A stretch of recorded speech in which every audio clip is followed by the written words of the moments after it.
And now, the Lux Radio Theatre proudly presents Vincent Price as Winston Smith in 1984.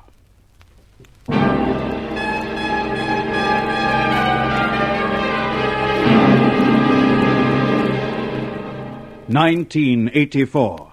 The world is one world, divided into three parts: East Asia, Eurasia, Oceania.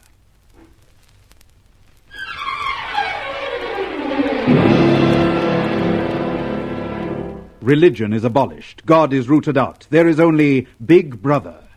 Big Brother is the head of the party. Big Brother is one, indivisible, unassailable.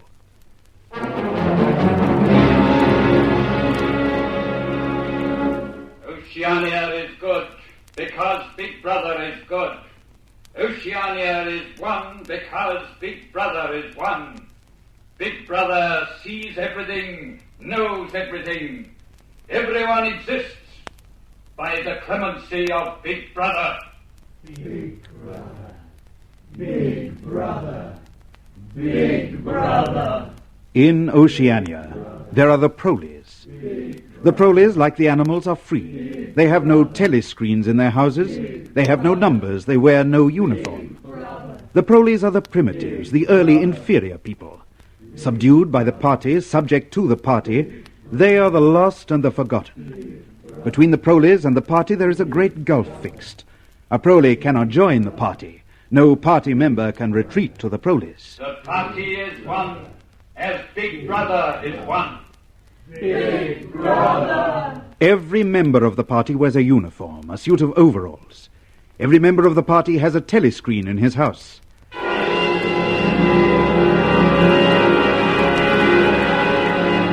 Every member of the party has a number. You there, stand up. In front of the screen. What is your number? 6079. Your name? Winston Smith. Where do you live? Third floor, Victory Mansions. Employment in the party? Records Department, Ministry of Truth. Repeat the slogans of the party with fervor. War is peace. Freedom is slavery. Ignorance is strength. Now, how is Oceania governed? By Big Brother, through the Ministry of Truth, the Ministry of Peace, the Ministry of Plenty, the Ministry of Love. Describe their functions. The Ministry of Truth, News, Entertainment, Education, the Ministry of Peace, Conduct of War, the Ministry of Plenty, Economics. Well, go on. The Ministry of Love, what does that do? I don't know. I have never been there. Let us hope for your sake that you never do. The Ministry of Love is where people who do not love Big Brother are taught to love him. Do you love Big Brother, Winston Smith? I love Big Brother. Repeat it. I love Big Brother. I love Big Brother. Your tour of duty at the Records Office begins at 900 hours. Be there on time. 6079 Winston Smith. Dismissed.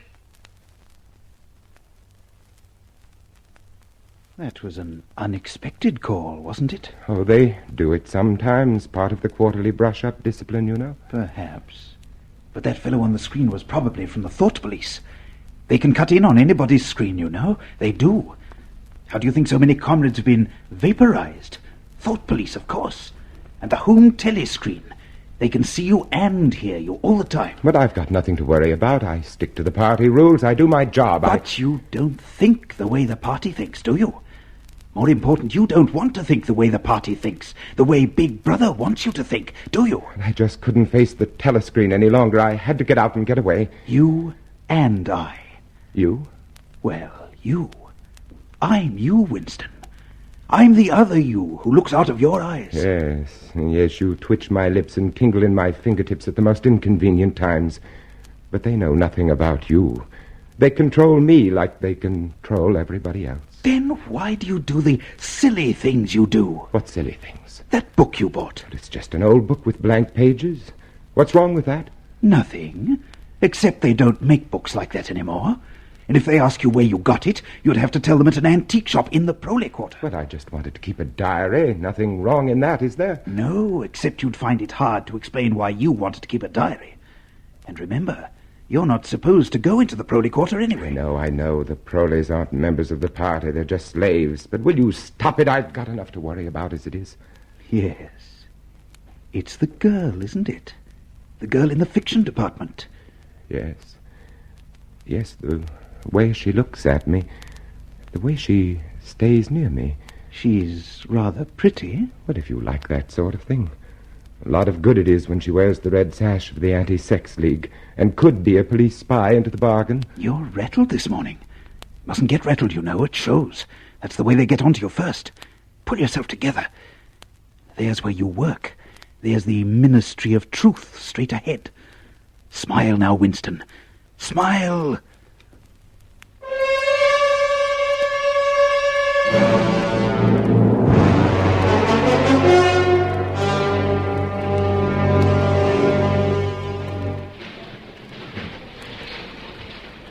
Good morning, Comrade Smith. What? Oh, good morning, Comrade O'Brien. Not often we meet like this. No, Comrade. Of course, I've often wanted to. Wanted? What, comrade? Well, I don't know. It's probably foolish. You are known as a great man in the party. I've admired you from a distance. I hear good reports of your work, Smith. Well, I've often hoped I might discuss it with you. A pity we have no time now. Never mind. We'll meet again one day. In the place where there is no darkness. In the place where there is no... I beg your pardon, comrade. Good morning, comrade. Don't let me keep you from your work. A place where there is no darkness. He said... Never mind that now, you fool. Compose yourself. You're at work. Everybody watches. Everybody listens for Big Brother. Oh, yes. Yes, of course. But O'Brien understands. Yes. Yes, O'Brien understands. You know now that you're not alone. But smile, smile. There's that girl again. Don't let her see. Don't let her guess. Above all, not her.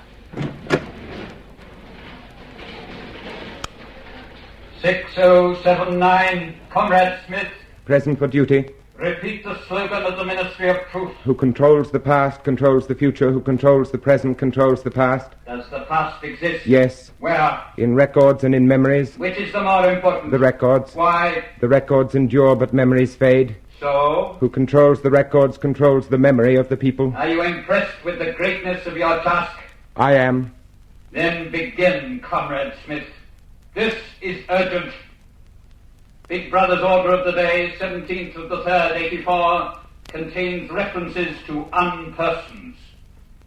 Rewrite completely. Unpersons. Oh, I have to be careful about this. Unpersons are always tricky. Even Big Brother can't refer to them. Unpersons don't exist. Oh, let's be frank. Unpersons are persons who have been liquidated, destroyed. Your job is to see that all record of them is destroyed as well. Are they mentioned in the press? Delete their names. Are they shown in photographs? Make a new photograph. Are their voices recorded? Destroy their records. And presto, they do not exist. They never existed. They have no place in memory or history. That could happen to you, too. All personnel will lay aside their work and face the telescreen for the 1-minute hate. You're out of luck. The girl's sitting right next to you. Watch your step now. Make it a convincing hate. Thought police are very shrewd. You are here to hate. You are here to loathe, to despise, to detest with all your being. Whom do you hate? Goldstein. Goldstein. Goldstein. Goldstein is what? Enemy of the people. Saboteur. Traitor. Whom else do you hate? The Brotherhood. Goldstein and his Brotherhood. And the penalty for traitors like these? Death. Death. Death. Death. Death. We hate traitors. We love Big Brother. We hate traitors. We love Big Brother. Speak to us, Big Brother.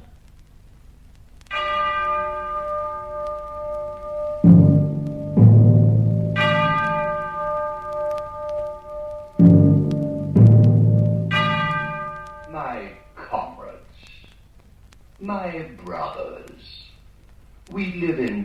times of great peril.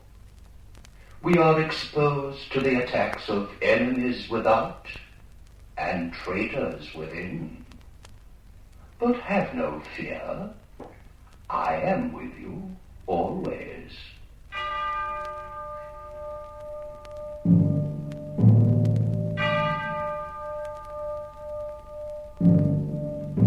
The 1 minute hate is concluded. All personnel will return to work.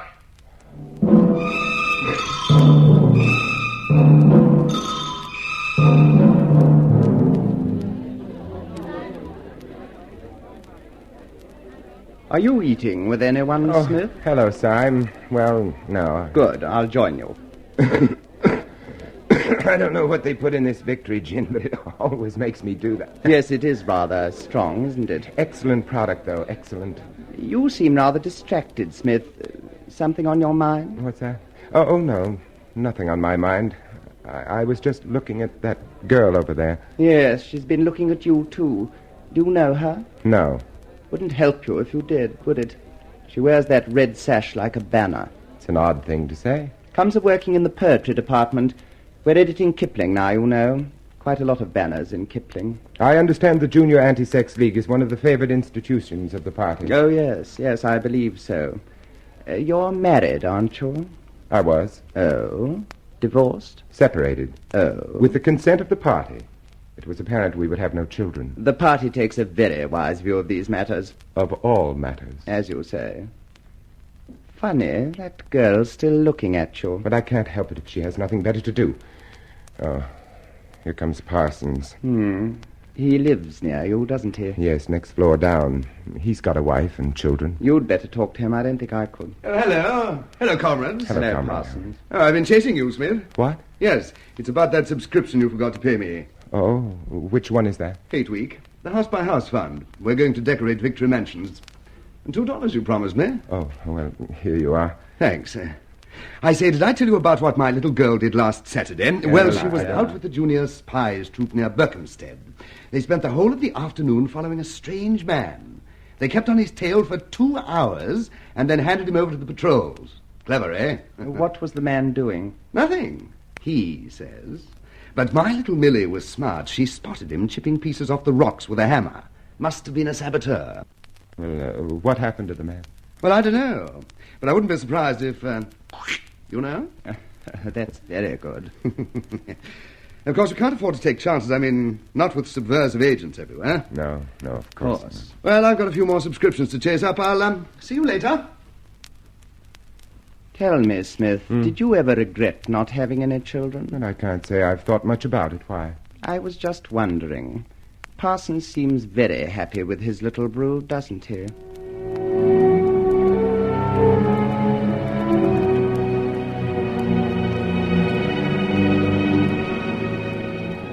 You see what I mean about being careful?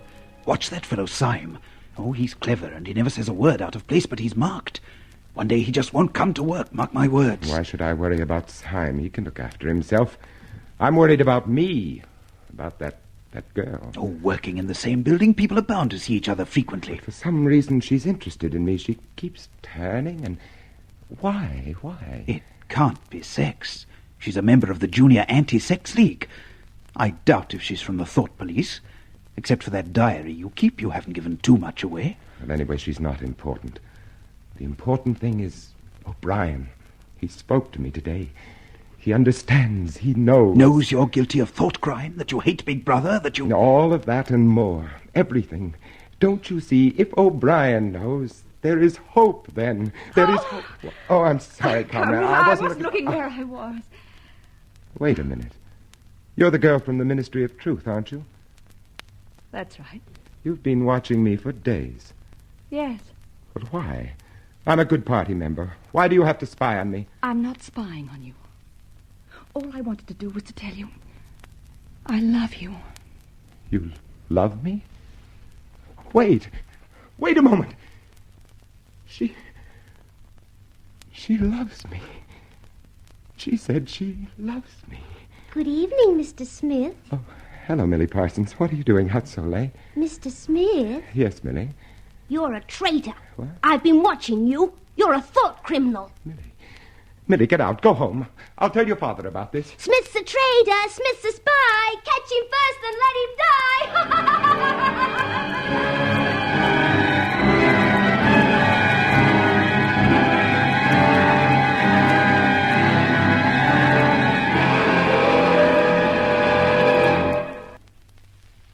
The way she said love made it sound completely personal, private, indestructible. It isn't, you know. It can't be. Not now in the year of Big Brother. Love involves an alienation of something that belongs to Big Brother and to the party. Love is betrayal. Love is thought crime. It's hopeless. I refuse to believe that. It is not hopeless. There is a chance. There is O'Brien. He understands. He is in revolt, too. Yes, there is O'Brien. Hello, you've walked a long way. Remember that shop? Yes. That is where I bought the book for my diary. It's a junk shop. It's old and musty and full of useless things. But it proves something, don't you see? It proves that things were different once, in spite of what the records say. And if they were different once, they could be different again. Go on. In you go.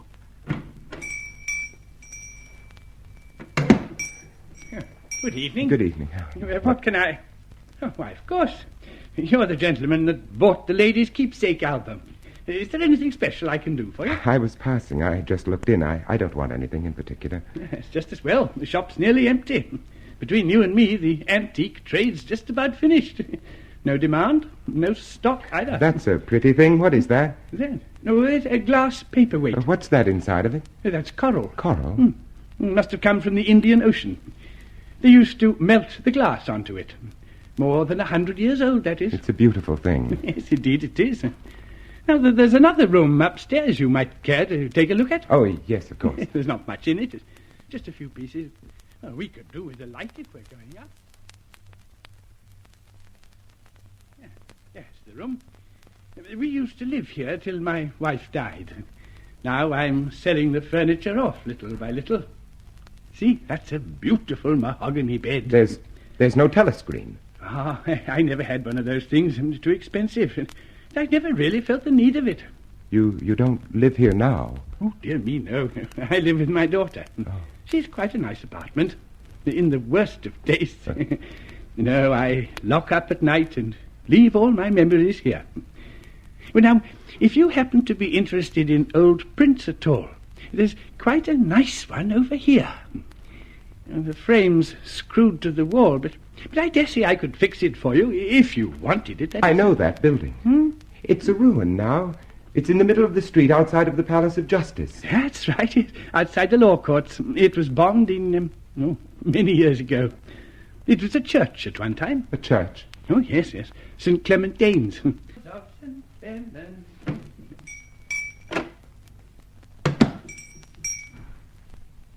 Winston. What? Stop. Don't look round. Just light a cigarette. Oh, this is madness. Do you want us to meet? Yes, of course, but... Next Sunday. Are you free? Yes. Then listen carefully. Now, you'll have to remember this. Go to Paddington Station. Take the train to Ilborne. Yes. Now, when you get there, turn left outside the station. Walk 2 kilometres till you come to a gate with the top rail missing. Now, follow the path and wait for me by the fallen tree. Have you got that? Yes, wait. I'll be there at 1500 hours. I must go now. Now, don't follow me. Just finish your cigarette. But listen, you... I love you. I love you. You're picking bluebells in the country while you're waiting for a girl. You know you've taken the first step on a road that has only one end, death. And yet you're picking bluebells. I don't remember picking bluebells before. It's not in the party's syllabus. Well, to hell with the party. To hell with... Hello. Oh, hello. Do you always talk to yourself? Usually. It's safer. It isn't really. Becomes a habit. The habit gives you away. Oh, I suppose it does. You can put your arms around me, I don't bite. I don't even know your name. Mine is Julia. Yours is... Winston Smith. I know. I found out. Now put your arms around me. Kiss me. Oh, Julia. Julia. Till this moment, I didn't know what color your eyes were. I'd forgotten what a pair of lips tasted like. I'd forgotten how it felt to hold a woman. It didn't take you long to remember. Look, before we go any further, I'm 39. I've got a wife I can't get rid of. I've got a varicose ulcer and 5 false teeth. And I couldn't care less. Julia, are we safe here? Safer than anywhere. Now relax. Hold me in your arms. Now just let's be ourselves. Tell me, what did you think the night I told you that I loved you? I hated the sight of you. You must know I thought you belonged to the thought police. The thought police? Oh, not really. Well, if not that, at least it's a good party member, pure in word and deed. Banners, processions, games, community hikes. And you thought if I had half a chance, I'd denounce you to the police and get you killed off? More or less, I... It's this blasted sash that does it. The Junior Anti-Sex League. Let's get rid of it for the afternoon, huh? Julia, you're a perpetual surprise. Not really. It's just that I've got the right appearance. I'm good at games. I was a troop leader in the Junior Spies. I do voluntary work 3 evenings a week for the Junior Anti-Sexers. I spend hours and hours pasting their silly posters all over London. I always look cheerful, and I always yell with the crowd. That is the only way to be safe. Why did you pick me? Something in your face. I knew you could be one of theirs, but I thought I'd take a chance. Julia, I've got a place. A room and furniture. We can be there whenever we like. Whenever we can, darling. It's not quite the same thing. I still have to stick up posters, and you still have to go to discussion groups. But there'll be times. Where is this place? In the old part of the city where the Proleys live. It's over an antique shop. Well, we have ourselves a love nest. Oh, but we'll have to be careful. Very careful not to give a sign. Not a flicker of recognition. We will be. Julia, have you ever done this before? Of course. Dozens of times. With dozens of men. Was it the same as with me? Not quite. You see, darling, I love you. But the others? 2 reasons, darling. I like it.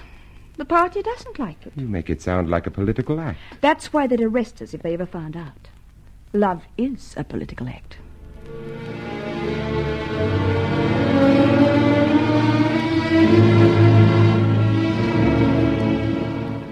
Oh, Julia. Yes, darling. Do you think it was ever like this for everybody? Like what? Being in your own room on a summer evening, talking about things you wanted to talk about. Not worrying about telescreens or thought police. I don't know. I know it's nice now. We've got another hour to enjoy it. That's all. Would you like me to make some tea? Yes, please. I like this room. Oh! Get out, you filthy brute! What was that? Oh, only a rat. A rat! Oh, it was a big, ugly fellow. I gave him a good fright, though.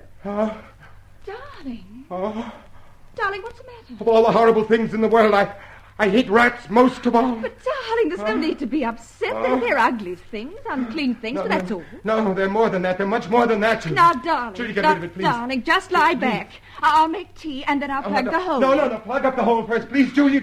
All right, darling, of course. Julia, when I was a child lying lonely and awake in the dark, they were voices gibbering in the darkness. Their feet scurried closer, and then retreated only to come again. They touched my face. It was more horrible than the touch of a dead hand. I've never got over that feeling. Ever since that night, I've lain awake and screamed soundlessly for hours. Whenever I heard the small, pattering feet of a rat. I'm all right now. Darling. Yeah? Darling, what's this picture? I've seen it somewhere before. Oh, it's a church, or at least it used to be. St. Clement Danes. Mr. Charrington taught me a rhyme about it. Oranges and lemons, say the bells of St. Clement's. You owe me 3 farthings, say the bells of St. Martin. Julia, you know it. Go on, please, go on. When will you pay me, say the bells of Old Bailey. I forget the next line, but then it says, here comes a candle to light you to bed, and here comes a chopper to chop off your head. Julia? Yes, darling. You know, I have the strangest feeling about that silly little rhyme. What sort of a feeling? As if everybody connected with it were someone who could make us happy. As if I hoped the next person to recite it would be O'Brien. O'Brien? Yes. I told you he spoke to me again in the lift yesterday. He wants us to go up to his flat. Oh, darling, must we really? But he's one of us. No. He may hate Big Brother and the party and all the rest. But, darling, that doesn't make him one of us. Oh, Winston, we're two people. We make love together and we talk together and we drink tea together. O'Brien has no part in that. But don't you see, as we are now, we're alone. If we join O'Brien and his brotherhood, we won't be alone. We'll still be arrested in the long run. But that's not the important thing. The important thing to me is this room and what we do here and how we live here and the joy we have. We don't need O'Brien to keep us alive. It's not being alive that counts. It's being human, and being human means you share your living and your hoping and your fearing with other people. The party's only too happy to have you share. But not the human things, only the inhuman ones. I want to think there's a hope we could all be as human as we two are now. That's why I want to see O'Brien.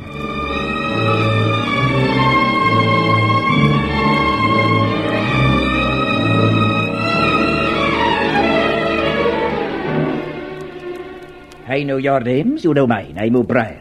We may dispense with introductions. Pardon me while I switch off the telescreen.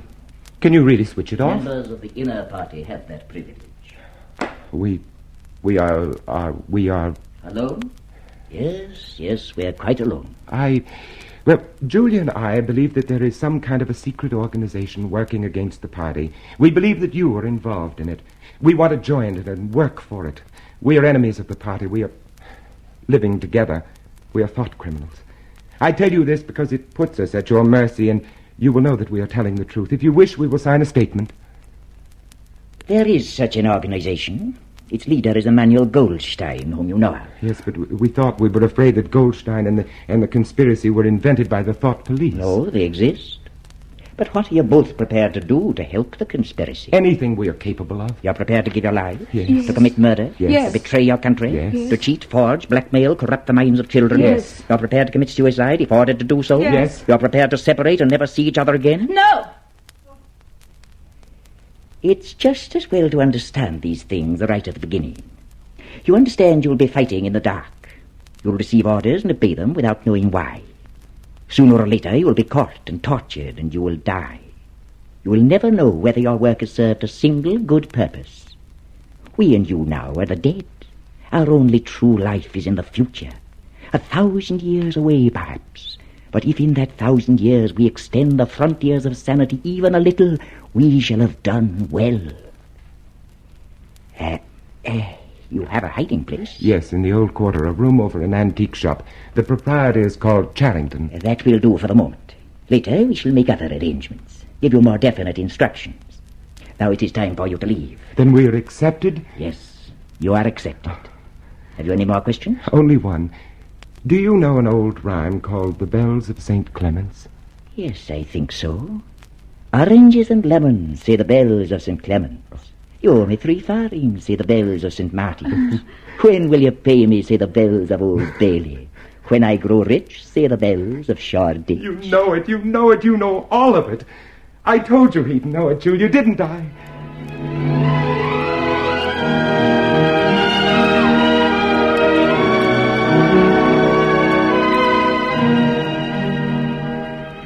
Oh, Julia. What, darling? It's nearly time to get up. Oh, I don't want to get up. Neither do I. You know what I was remembering just then? No. You remember that thrush that sang to us the first day in the wood? No, he wasn't singing for us, just for himself. Not even that, he was just singing. That's what I mean. I wonder if we will ever see the day when we'll be just singing. No, I doubt it. What did O'Brien say? We are the dead. We are the dead. You are the dead. What? It came from behind the picture. What? Behind the picture. Yes. Oh! Now you can be seen. You are the The dead. telescreen behind the picture. Julia! Stay where you are. What? Don't touch each other. Clasp your hands behind your heads. Now stand back to back. I suppose we may as well say goodbye. You may as well say goodbye. And while we're on the subject, here comes a candle to light you to bed. Here comes a chopper to chop off your head. Mr. Charrington. No!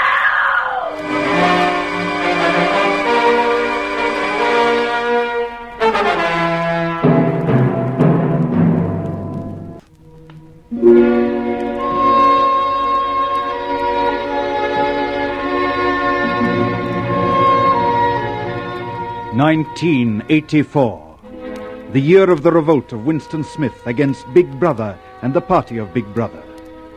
It had been a bloodless revolt, bloodless and small and secret in a mahogany bed in a fusty upstairs room. The issue had been decided before the thought was conceived or the act begun. But even now, Winston Smith had no certainty where he was.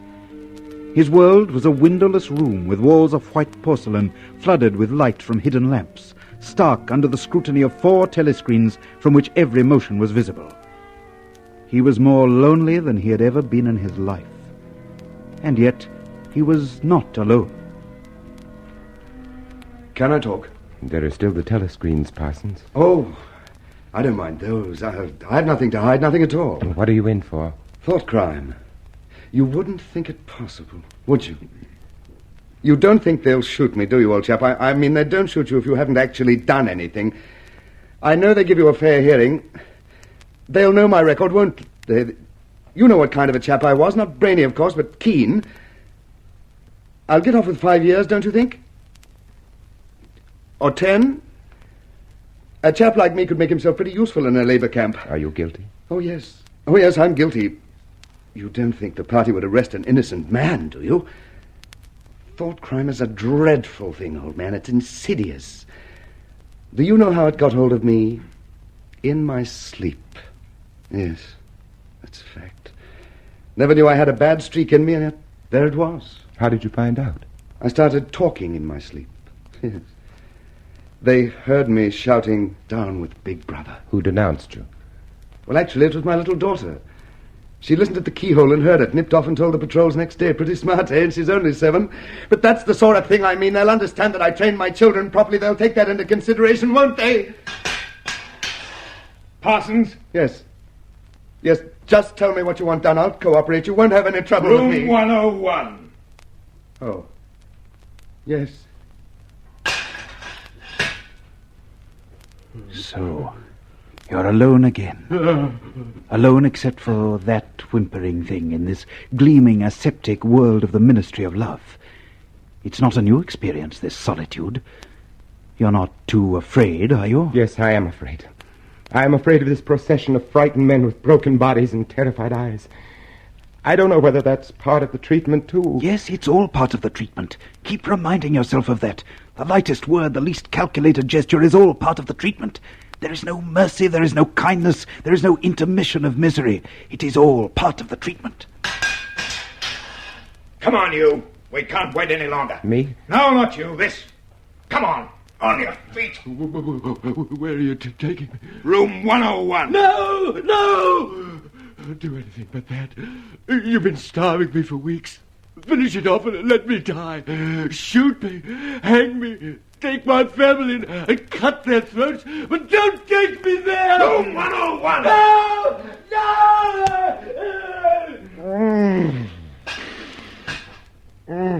Smith, take your hands away from your face.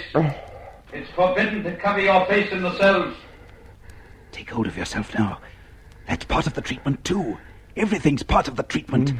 But so long as you still have those few cubic centimeters inside your skull, you're still a man. You're still stronger than they. Hello, Smith. O'Brien. That's right. So they got you, too? Oh, they got me a long time ago. You mean you are one of them? Don't deceive yourself, Winston. You knew this a long time ago now, didn't you? You've always known it. I told you myself we should meet like this, in the place where there is no darkness. Now that we have met, we are going to make a new man of you, Winston. A new man. Take him!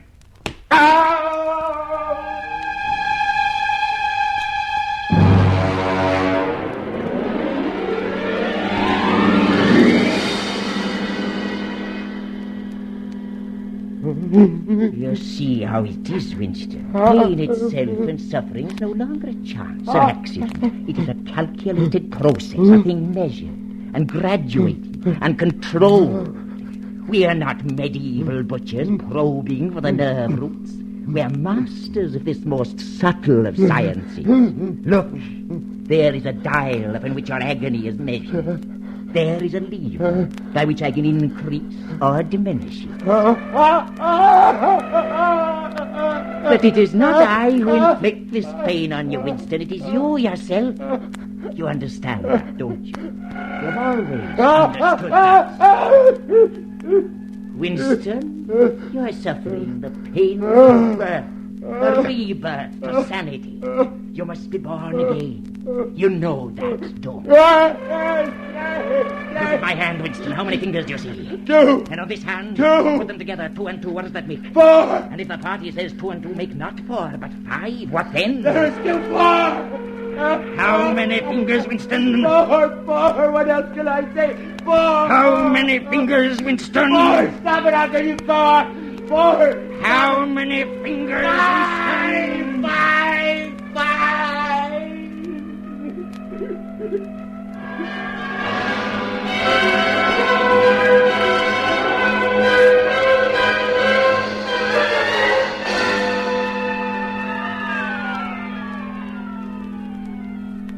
Do you know where you are, Winston? I don't know. I can guess. In the ministry of love. Do you know how long you've been here? I don't know. Days, months, years. Why did we bring you here? To punish me, to make me confess. No, Winston, not that. Not the small tasks of punishment and confession. What could you tell us that we don't know already? What satisfaction do we draw from your stricken flesh? Shall I tell you why we brought you here? To cure you. Cure me of love for a woman. Love. Love is a word, an obsolete word. There is no love. Only a biological act. Cure me of what, then? Of false and foolish thinking. We don't want martyrs, Winston. We want disciples. Willing disciples. And when we've made you a willing disciple, then we shall destroy you. And why do you go to the trouble to torture me? Because you're a flaw in the pattern, Winston. You're a stain that must be removed. But you've not told me why. Why? No, Winston, you must tell me why. The answer to that question is the measure of my whole success with you. It may be the key to your release from this small prison of great agony. You tell me why, Winston. Why do we do all these things? You are ruling over us for our own good. You believe that human beings are not fit to... Stupid, Winston! You deserve an eternity of pain for a folly like that. Now I will tell you why. The party seeks power for its own sake. We are not interested in the good of others. We are interested only in power. Not wealth or luxury or long life. Only in power. Pure power. No one ever seizes power with the intention of giving it up. Power is not a means. It is an end in itself. The object of persecution is persecution. The object of torture is torture. Each is an exercise of power, a pressing upon the nerve of agony, until one after another all men are converted to our discipline. All men are submissive to our universal power. You'll never do it. You'll never do it. Never. We did it to you, Winston. Shall I show you in a mirror just what we have done to you? Shall I tell you that you're just a bag of bones? That you've lost all semblance of a man? That your hair and your teeth are falling out? That you are an offense to sight and to smell? We did that to you, Winston. Now, 2 and 2 make 5! But I'll never betray you. You failed there. You couldn't make me betrayer. You failed, O'Brien. You failed. You failed. No, we never fail, Winston. Never. Yes. We cannot afford to fail. Take him to room 101.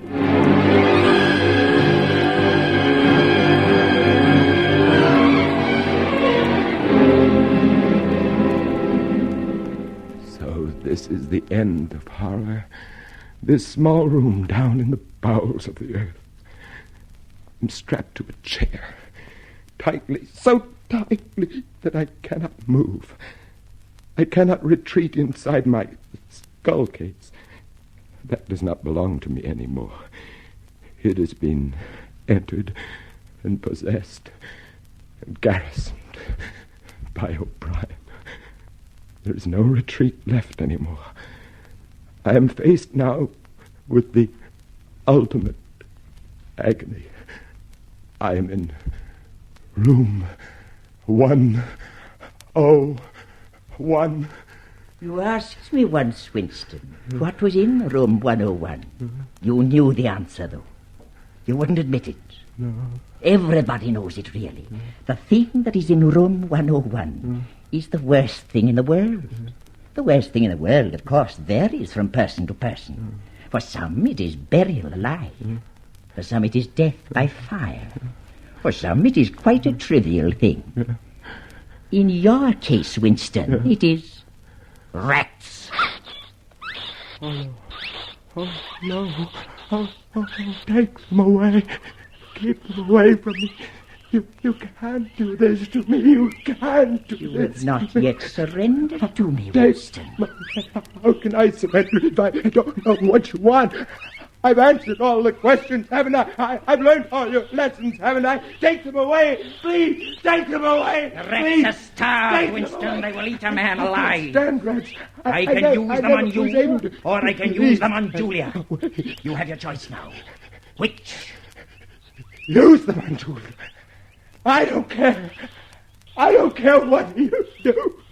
But don't let them near me. Don't let Julia suffer now. Let her.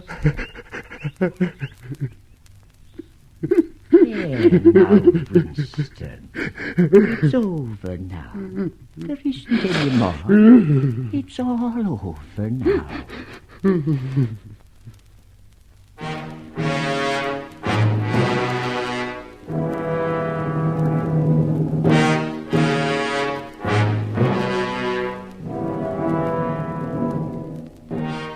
And now there is a calm, a great pervasive calm.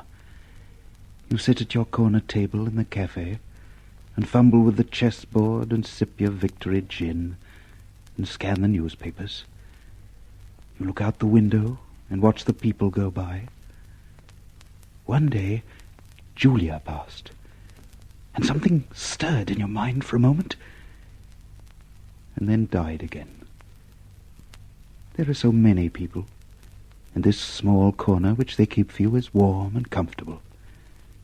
When you finish the newspaper, you watch the telescreen. Strange that.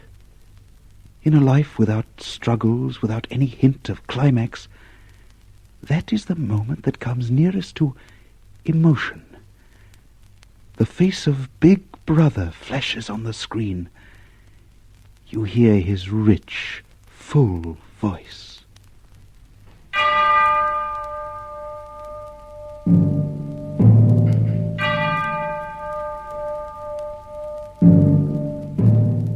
My comrades, my brothers, we live in times of great peril, but have no fear. I am with you always. My care and my love reach out to you wherever you are. And we love you, Big Brother. We love you. We have erred. We have been punished. And you have taken us back. We love you, Big Brother. Love you. Love you.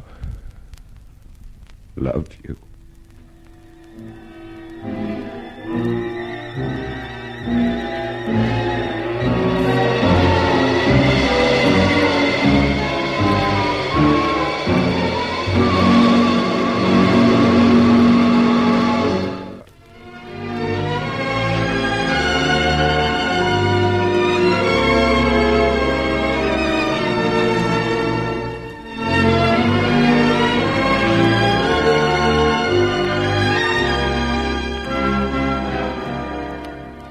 The Lux Radio Theatre is produced by Sterling McAvoy. 1984 was adapted from George Orwell's novel by Morris West. Tonight's play was directed by Paul Jacklin. Heard in our cast were Lionel Stevens as O'Brien, Alexander Archdale as Charrington, Guy Dolman as Parsons, and Dorothea Dunstan, Gordon Chater, Rupert Chance, Murray Powell, Leonard Bullen, and Alan Herbert. David Netheim was heard as the narrator. Margot Lee played the role of Julia, and as Winston Smith, you heard our distinguished Hollywood star, Vincent Price.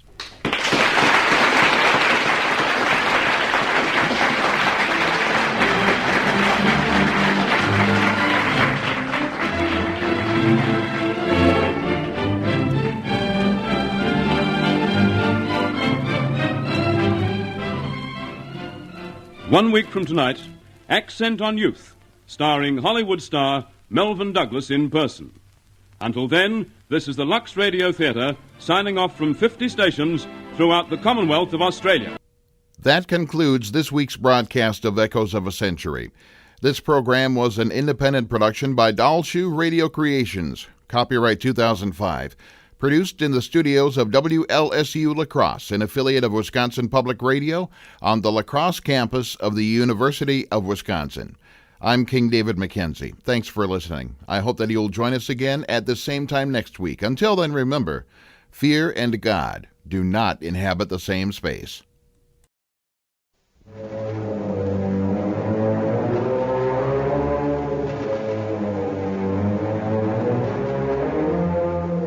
October 1940. Suddenly peace was a fraud. From overseas, the agony of the innocent massacred was rising, darkening the light of the world, making a mockery out of the wily stratagems of temporal political alliances. To me, the issue became a simple one: freedom. I wrote a play, and the distinguished actor Raymond Massey said, "Yes, of course I'll do it, anywhere, anytime." But the radio network said, "Sorry, we're not at war. We have no enemy. We still do business with all customers."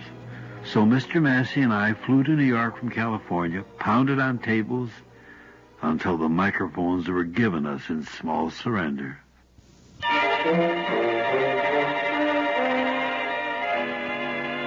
Everyman's Theater, written especially for radio by Arch Oboler.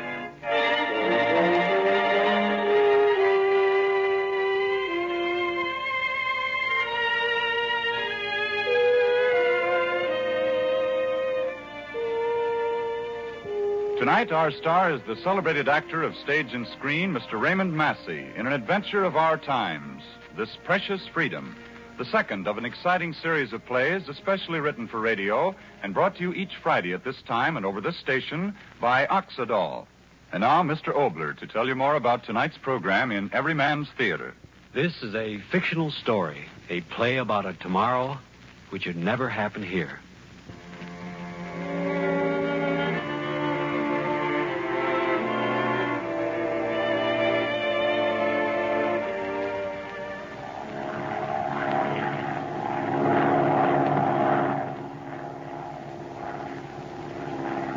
Morgan? Yes, sir? Can't you make this crate of mine go faster? Sorry, Mr. Stevenson. We're bucking a pretty stiff headwind. Come now, don't tell me the heavens are conspiring to keep me from getting back to work. Open her up, Morgan. I've had enough vacation. Yes, sir.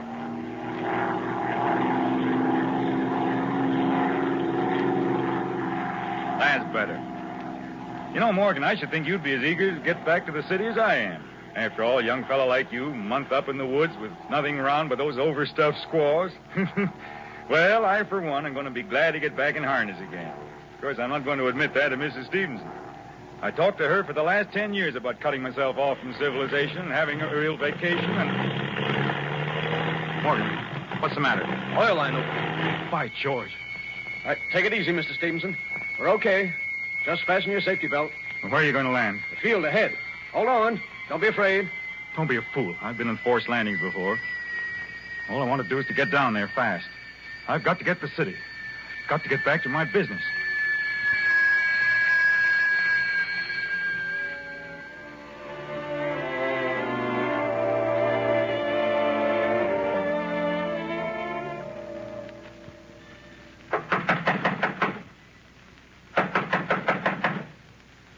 Guess there's no one home, Mr. Stevenson. No one in the fields and no one to help us. Fine end to a vacation. I guess we'd better try to flag a ride into town. Wait a minute. Huh? Someone coming. Well, how do you do? We just had a forced landing out in one of your fields. What do you want? But I'm trying to tell you. We had a forced landing out there in your field. Could I use your telephone? Wait a minute. Who are you? I don't see what earthly difference that makes. All I want is to use your Boy. telephone. Why, you... Morgan, did you see that? Slam the door in my face. Yeah. In my face, infernal fool. Mr. Stevenson. You know, that guy was awful scared.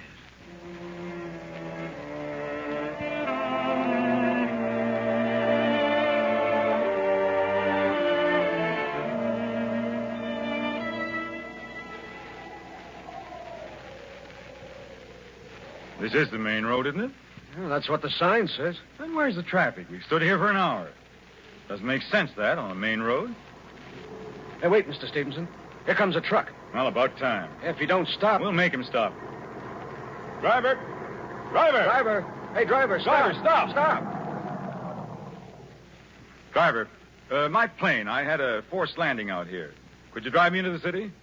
Did you hear me?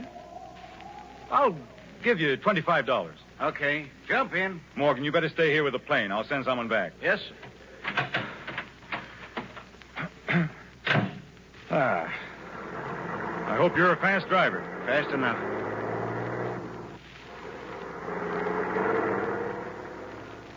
Well, for a while there, I thought there weren't any trucks on the road anymore. Not many. But this is the main highway. Now it's practically empty. Why? Mister, I'm just a driver. Some sort of labor disturbance, eh? You kidding me? What are you talking about? I'm not talking, mister. You are. Look here, I've been vacationing up in the woods for weeks. I deliberately haven't read a newspaper or heard a radio in all that time. But now that I'm back, oh, well, I might as well start taking it again. What's up? Well, why don't you answer me? Mister, I'm just driving. What is this anyway? All I want is a civil answer. I don't know any answers, mister. You'll find them out for yourself.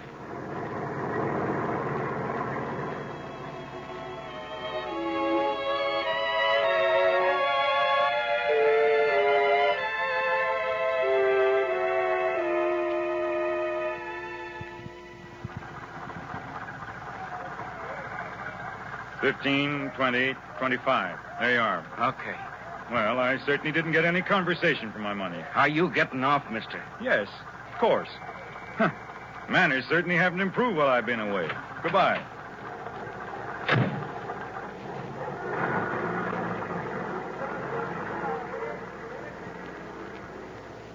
Paper? Paper, mister, paper? Yes, of course, boys. Let me have one of each. Huh? I said one of each. Each newspaper. Who are you kidding? Say, what's come over everyone? Here, give me a Tribune, a News, Times, all of them. Well, don't stand there. I'm in a hurry. Mister, don't you know? Know what? What? Boy! Boy, come back here. Where are you going? Come back here.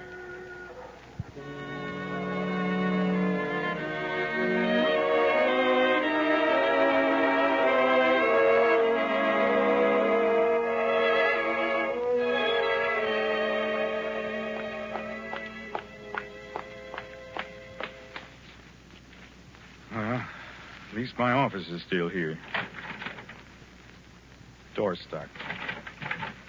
Fine business. Can't get even into my own office. Well, open up. Open up. No one in there? Door locked. Where's my key? Nice business. 11:30 and they haven't even opened the office. That's loyalty for you. Didn't expect me back so soon, I suppose. Entire office staff decided to take a vacation. Well, what in the... Desk. Files gone. Office empty. Where in the... Are you looking for something, mister? What? Regan. Huh? Regan. Who are you? Regan, don't you know me? What's going on here? Well, Mr. Stevenson. What's happened to my office? Where are all my things? What's going on here? Don't stand there with your mouth open. Tell me. Dead? I thought you was dead. What are you talking about? Everyone knew I was going on a vacation. What's happened to my things? Where are all my people? Answer me. You don't know? Know what? Talk words, man. What's happened to my business? Mr. Stevenson, I can't tell you. What do you mean you can't tell me? You're the manager of the building. Who moved out my office? Where are all my things? Answer me. You're hurting me. Answer me. You can't ask questions, Mr. Stevenson. What? Go home, Mr. Stevenson. Please, go home quick.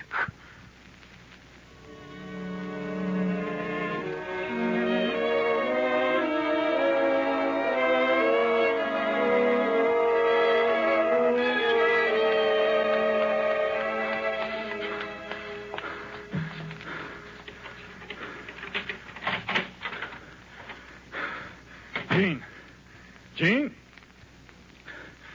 Where are you? Jean? Jean? Looking for somebody, fella? Who? Stand still. Frisk him, Joe. Yeah. Who in the devil? Keep your mouth shut. How dare you? Get out of my house. Start walking, fella. Walking? What do you mean? Somebody wants to talk to you. What are you? Police? Sure. Start moving. But why? Mister, get going. No. If you're police, where are your warrants? Yes, where are your warrants? Here. No, don't!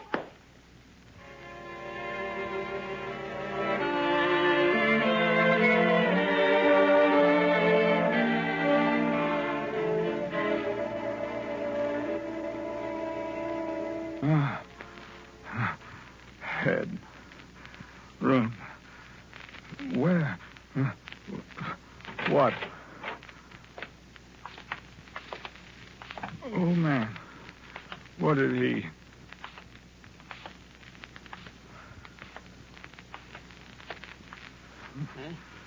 You all right? Yes. No. You better not try to stand up. Take it easy. Are they police? Yeah, in a way. Someone made a mistake. No mistake, Mr. Stevenson. My name. You know it. Yeah. And I used to do business with your company once. Always treated me fine. Who are you? Me? Oh, nobody. Just sort of clean up. Where am I? Well, Mr. Stevenson, there are some things I can't tell you. Mistake. Horrible mistake. I'm John Stevenson. I'm a respectable citizen. My wife. I've got to get in touch with Jean. She'll be worried. She wasn't home. Now, take it easy. No, Mr. wait, the mayor. Yes, the mayor. No. He's a friend of mine. Mr. Got to get the Stevenson, telephone please, keep and your tell the voice mayor down. what's happened. If they come in here again... Let them come in. I've got nothing to be afraid of. I've done nothing. Come into my house without a warrant. They've got no right. Now, Mr. Stevenson, you don't understand. Please, Mr. Stevens. Understand what? Tell me. Things are different. Different? What do you mean? What's it got to do with this? With me? Mr. Stevenson, it's something I don't understand. Where have you been?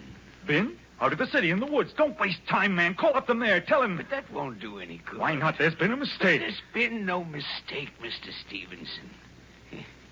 I guess maybe you're the only one in the whole country don't know about Talk it. sense, man. Well, I'm trying to. I don't know exactly how to say it. Well? Well, first that part of the Constitution, they threw it out. Part of... What the devil are you talking about? That part of the Constitution. You know about rights. Threw it out. The way I got it figured out, when others ganged up on us, all them battleships and airplanes, well, there wasn't much we could do now, was there? Had to sort of, throw in the towel. Are you trying to tell me that while I was away, there's been an invasion? Invasion? Well, they ain't gone all the way. I mean, just this piece of the coast. Get out of here. What? You heard me. Get out. Haven't I had enough today without listening to you, you crazy old fool? But, Mr. Stevenson... Get out, I tell you. Listen, someone out there, get this crazy old fool out of here. If this is a jail, get me my lawyer. What am I being held here for? What are the charges? Get me my lawyer. Get me my lawyer.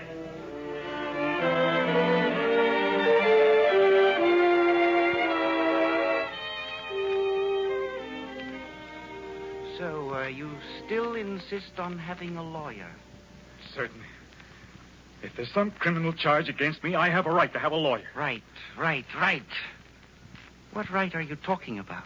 You're obviously some sort of police official. Well, let me tell you, a horrible mistake has been made. I'm no criminal. I'm John Stevenson, an ordinary businessman. Call Mayor Olden. He'll tell you. He'll tell us nothing. The man is of no importance. No importance? But the mayor. The mayor of what? The Worms? Worms? The man is dead. Oh, but that, too, is of no importance.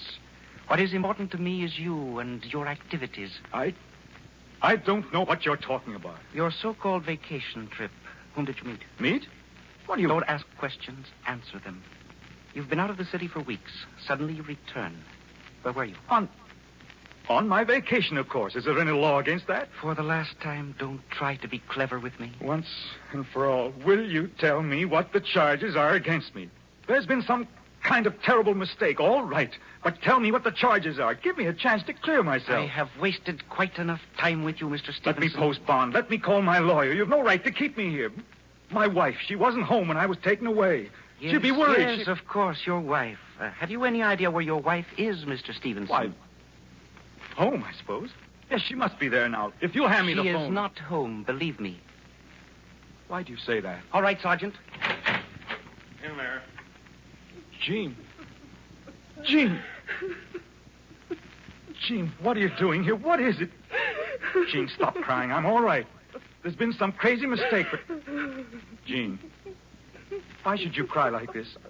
You never cry. Jean, the children, are they all right? Jean, talk to me. Stop crying and talk to me. She knows better. Better? What are you talking about? Jean, lift your face. What's happened? What's wrong? Take her away. No, she'll stay here. Jean, you tell me what this is about. Has everyone gone crazy? What? No, let go of her, you bastard! John! Let go of me! Bring her back here! Bring her back here! I'll kill you! Jean!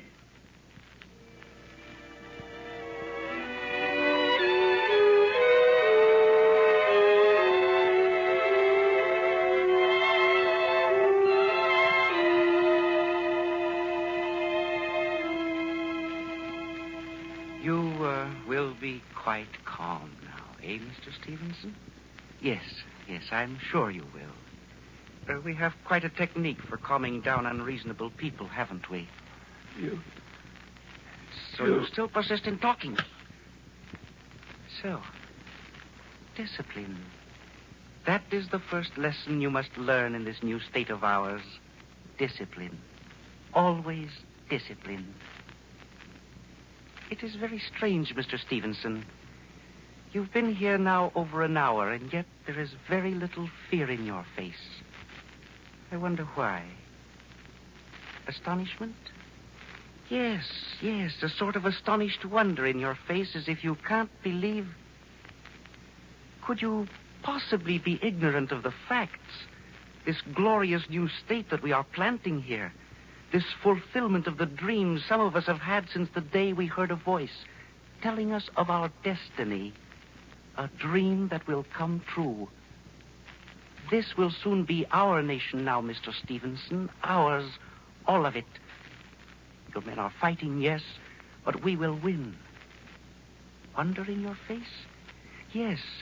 Sometimes I ask myself, can it be true? The wonder of it, yet no wonder of it. The plan, Mr. Stevenson, the plan, always it was there and always we followed it. We poured our propaganda in on you. Yes, we used your own weaknesses against you. We cried, let us speak, it is our right. How simple it was to use your own rights against you, so now you have no right, Stevenson. No one has right but we who are leaders. I was quite carried away, wasn't I? I must not forget to let you speak. We want to know many things. Every detail of your airplane trip, whom you saw, which of our enemies are hiding up there where you were. I warn you. Answer quickly, Stevenson. Who were your friends? Which of our enemies did you meet? Who were your friends? Whom did you meet? Where did you go? Whom did you meet? Where did you go?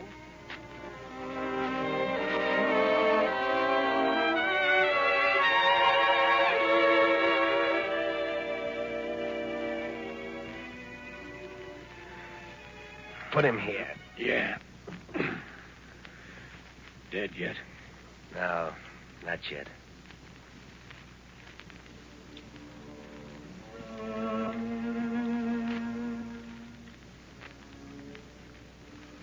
yet.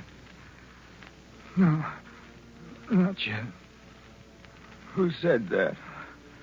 I can't see. All mixed up. Vacation. Enemies of the state. Airplane. I don't know. All mixed up.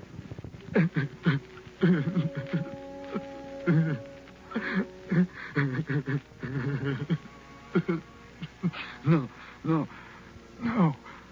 Got to stop. Got to think. Oh, pain. No. Got to think things out. What's happened to me? What? Our glorious new state. We who are the leaders. This will be our nation soon. Voices in my head. All mixed up. Think things out. I've got to go crazy. From the start. Yes, from the start. Vacation. Coming back from my vacation. Landed plane. Go away. Yes, that farmer. That guy was awful scared. Awful scared. Yes, Morgan, you said that. I don't know any answers. You'll find them out for yourself. Yes, truck driver. Mister, don't you know? Yes, newsboy, he too. You can't ask questions, Mr. Stevenson. Things are different. You can't ask questions, Mr. Stevenson. Yes, they said that. Everyone said that. Everyone talking to me, trying to tell me. I didn't know. I don't know. This will soon be our nation. It isn't true. No. It's all in my head. Jean, where are you? Jean, where are the children? Jean. Did I just cry out? Cry out? Why should I cry out? My name is John Stevenson. I have a business in the Central Building. I have a house in Arcade Street. I have a wife, 2 children, a boy and a girl. We have a good life. A good life. Is he dead? Not yet. Dead? Why do I keep thinking that? Who said it to me? Dead? Yes. I know. I remember. Going to kill me. I'm an enemy of the state. Our glorious new state. But it's so funny. John Stevenson, 832 Arcade Street, enemy of the state. I went on a vacation. I came home, and I'm an enemy of the state. Yes. My wife. The children, that's what he said. Everyone, enemies of the new state. How? It's madness. I'm me. I can do what I want. I can get up out of here. Yes, I will get out of here. I'm John Stevenson. You hurt me. Blood. No, I will get out of here. You can't accuse me and not give me a trial. You can't come into my house. You can't take away my business. I'm a free man. I'm an American. This will be our nation soon. Ours. How could that be? Seeing as we weren't ready, there wasn't much we could do now, was there? Let's mind our own business. Nothing to do with us. Who said that? Let's mind our own business. Nothing to do with us. I remember. I said that. Yes. All the time. I said that. Men have no rights. None of my business? We spit on freedom. None of my business? Right is right. None of my business? Our leader, our people, our world. None of my business? How could I? Why did I? Don't antagonize them. We'll have to do business with them. Let them talk. Mind our own business. Don't antagonize them. We'll have to do business. All the things I said. Seeing as we weren't ready, there wasn't much we could do now, was there? Our glorious new state! Dead yet? He will be. Dead yet? He will be. I do understand now. He will be. I wanted everything, and I didn't want to risk anything to keep what I had. What I had. What I had. Your home is your kingdom. Your own God is your God. Say what you want to say. Write what you want to write. Trial by jury. Sanctity of person. Due process of law. What I had. John! Gee, is that you? No, in my head. So dark. There's blood in my... so dark. Dead yet? He will be. Dead yet? He will be. Gene, I'll tell you something very funny. I'm not afraid to die. No. I'm afraid to go on living. If all this isn't really a dream, bad dream, then I don't want to go on living. Everywhere I'd turn, they'd be there. Shut your mouth. You can't do that. Come with us. We accuse you. Shut your mouth. Give us that. Keep moving. Attention. Shut your mouth. Shut your mouth. Shut your mouth. No, I can't live with that. All my life I lived with freedom. Gene, we didn't know it was freedom, did we? Living in our house, a good life. Our neighbors. Not hating anybody. And driving in the country with the kids wherever we wanted to go. And feeling sure of the future for the kids because whatever was wrong here, we ourselves could fix with work and with our votes and with what we knew was right in our hearts. I never said, this is freedom. But it was. It was. When they talked to me about losing it, I said, don't be fools. No one will take it from us. I thought freedom was like the air, always with me as long as I lived. I thought I didn't have to do anything about it. Gene, I was wrong. I've got the words now to say it. What I had wasn't a gift. It was a victory. And I can't live without it. Do you hear me out there? I won't live without it. To say what I think is right. To do what I think is right. That's the only life I want. It is life. I'll live for it. I'll fight for it. This precious freedom.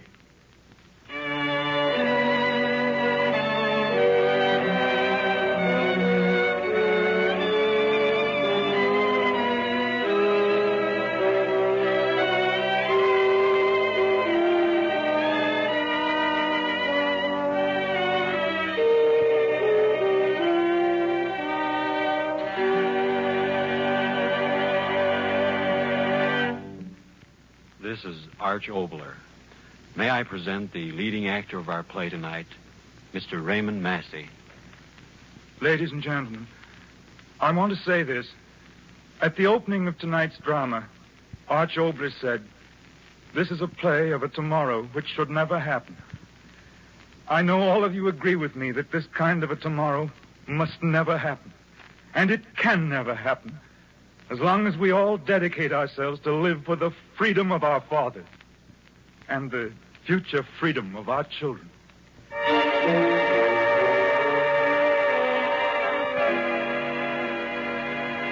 Everyman's Theater, written especially for radio by Arch Oboler.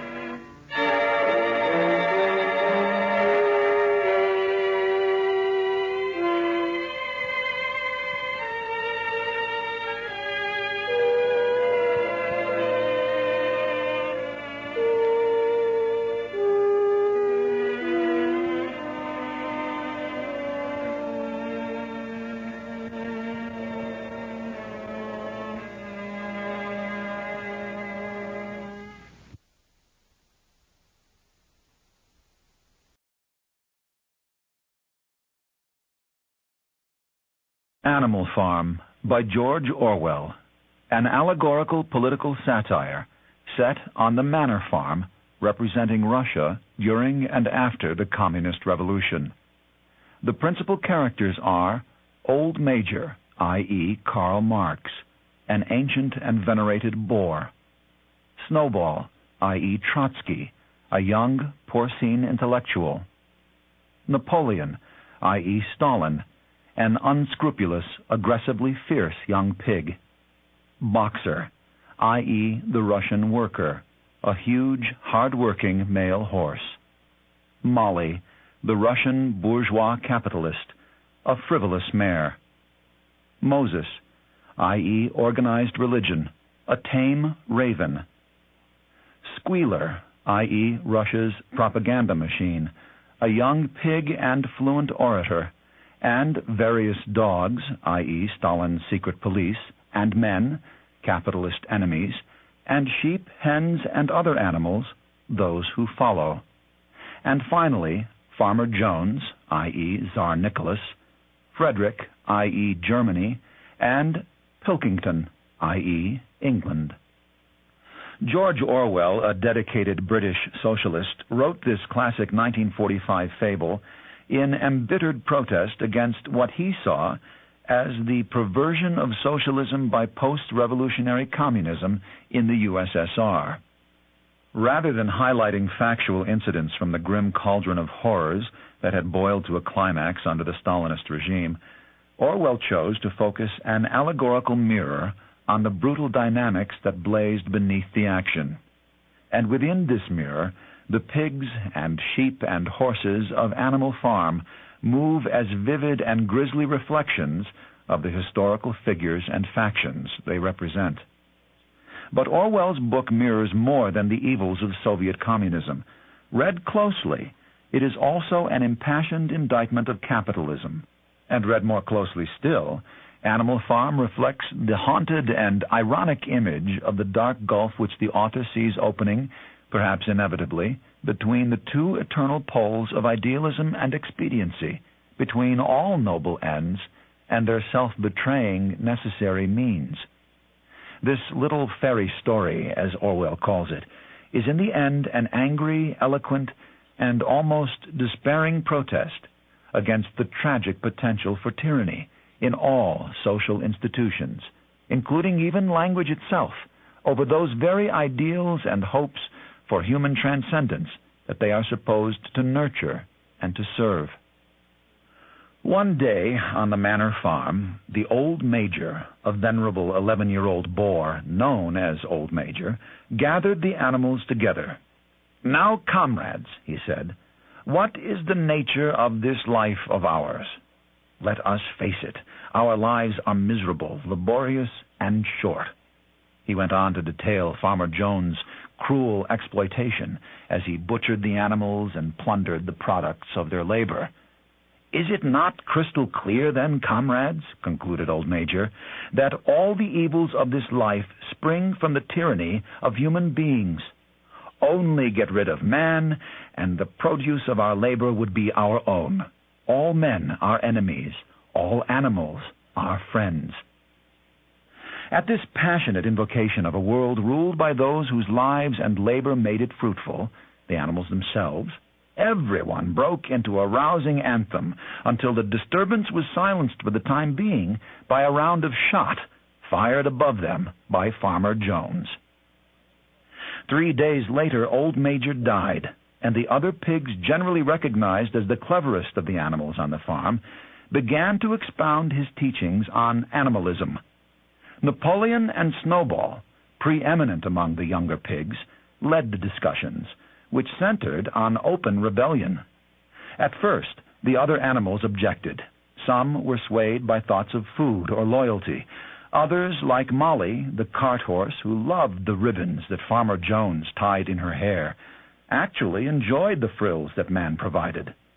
The pigs were angered by the apathy that greeted their call to battle. They were equally exasperated by the raven Moses, who squawked of forbearance and of a better life in heaven after death. Napoleon had to argue very hard to persuade the animals there was no such place. Finally, however, he convinced the group to accept animalism. Meanwhile, Farmer Jones, fallen on evil days, began to neglect the animals. One day, he failed to feed them altogether, and they broke into the stalls to get at the food. When Jones and his farmhands burst into the barn, whips ready, the enraged animals attacked the men and drove them completely off the farm. The animals were left victorious and alone. In their initial elation, the animals burned all the farm implements, along with any other items that smacked of man, including Molly's ribbons. Then they warily entered the farmhouse where, to their utter disgust, they found Molly trying on a fine ribbon. Seeing how weak and capricious even an animal could be, they agreed that, in their new order, no animal would inhabit the house, put on clothes, or in any other way imitate humans. As the first order of business, Snowball removed the Manor Farm sign from the front gate and replaced it with a sign reading Animal Farm. Then, in great white letters on the barn wall, the pigs painted the 7 commandments of animalism. 1. Whatever goes on 2 legs is an enemy. 2. Whatever goes on 4 legs or has wings is a friend. 3. No animal shall wear clothes. 4. No animal shall sleep in a bed. 5. No animal shall drink alcohol. 6.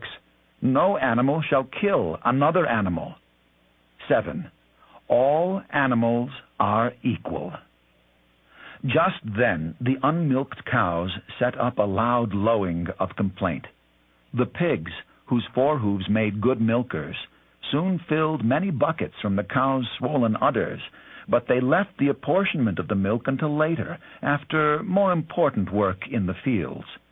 When the animals came back in the evening, it was noticed that the milk had disappeared. Later, when the pigs also appropriated the wind-fallen apples, they explained that day and night we are watching over your welfare. It is for your sake that we drink that milk and eat those apples. Napoleon and Snowball now organized committees to put the others to work, though as managers they themselves participated in none of the actual labor. But the animals were given all the hay they could eat, and gradually they accepted the pigs' dominance. Meanwhile, Farmer Jones had spread the news of the uprising to his neighbors, Pilkington and Frederick. Frightened by the thought that their own animals might revolt, they agreed to form a contingent of men to launch a counterattack on Jones' farm. A fierce battle ensued. The animals, led by Snowball, once again drove the humans from the farm. Snowball was wounded in the engagement, and several animals were killed, but the survivors were elated by their successful defense. Afterward, Molly, discouraged by the dearth of ribbons in her life, left the farm, never to return. Now Snowball and Napoleon began to compete for leadership. Their struggle culminated at a meeting where the animals were to vote on Snowball's plan for a windmill he had designed to supply electricity to the farm, thus easing the animals' burden. Napoleon appeared at the meeting with a contingent of sheep, which he had trained to interrupt Snowball's speech, repeatedly bleating out the Animal Farm slogan, 4 legs good, 2 legs bad, until no animal could remember what was being said. Then, just before the vote was called, Napoleon summoned a pack of ferocious dogs who chased Snowball from the farm. After this display, the animals dared not question Napoleon's will, nor did they fail to note that the dogs he always kept around wagged their tails to him as other dogs did to Mr. Jones. Even after Napoleon's brainwashing sessions, when some of the animals came forward fervently confessing their allegiances to Snowball, they were immediately torn apart by Napoleon's dogs, who then set them to building the windmill which he had once opposed. But it was the workhorse Boxer, in his simple-minded faithfulness, who truly inspired the animals.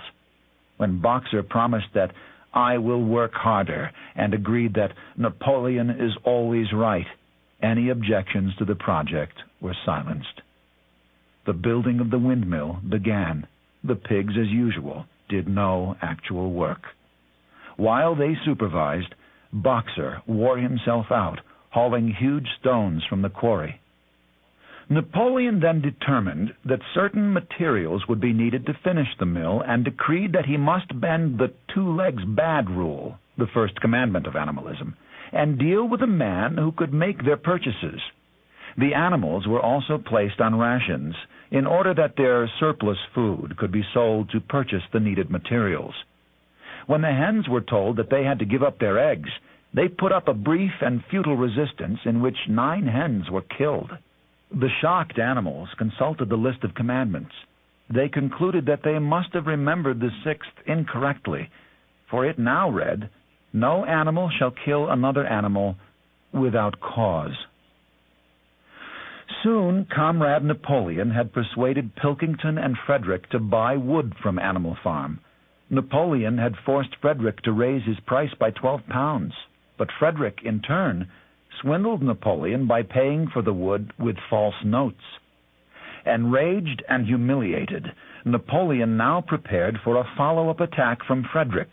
It came the next morning. Frederick's men managed to destroy the newly finished windmill, but once again were finally driven off by the angry animals. The pigs watched the battle from the safety of the farmhouse, and later got uproariously drunk on Farmer Jones' whiskey.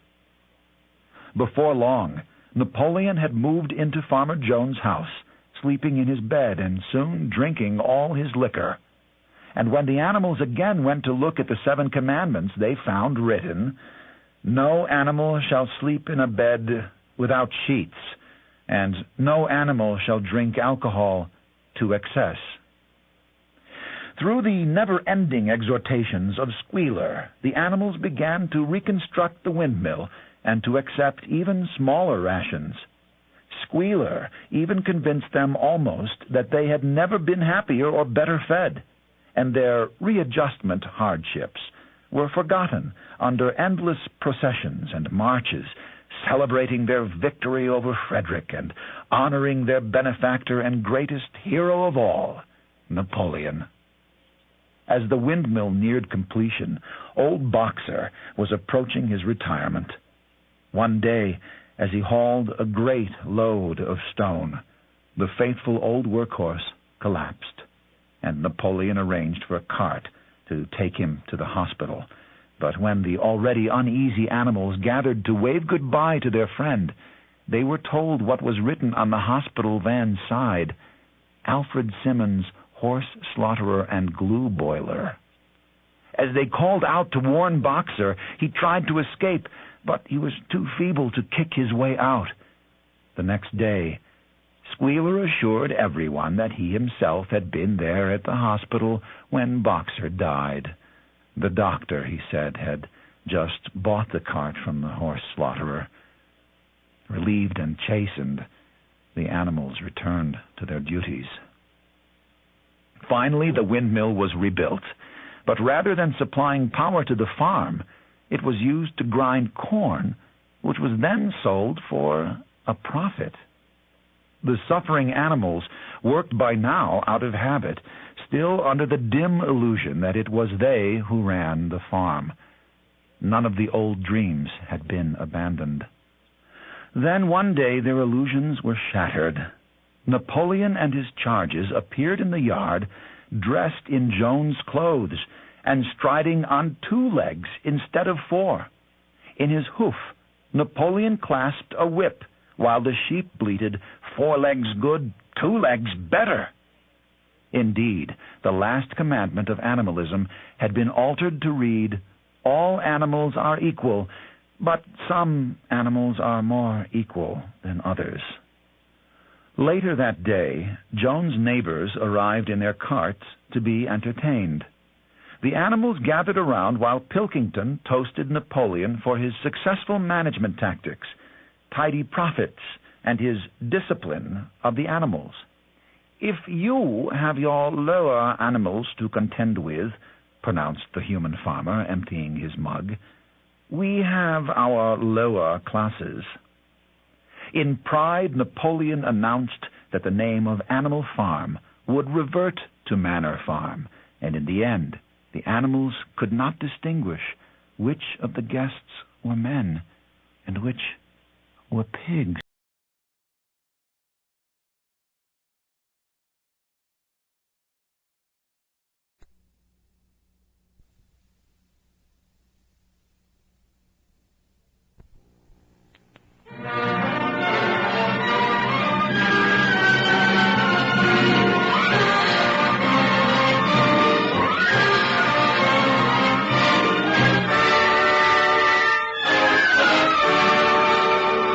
From the NBC University Theater, a first radio production of the most challenging novel of 1949, George Orwell's 1984.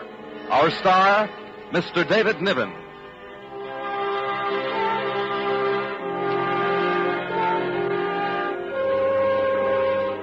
Herewith, a disturbing broadcast. A dramatization by Milton Wayne of George Orwell's 1984. In his current and very widely discussed novel, Mr. Orwell has projected the totalitarian techniques abroad in the world today to their terrible extreme. The plight of the individual in this world we leave you to assess for yourselves as you listen to the story of Mr. Winston Smith, portrayed today by the internationally known British actor David Niven. At intermission, we will bring you a commentary on Mr. Orwell's writing by another distinguished author, Mr. James Hilton. Here, then, is David Niven in George Orwell's 1984.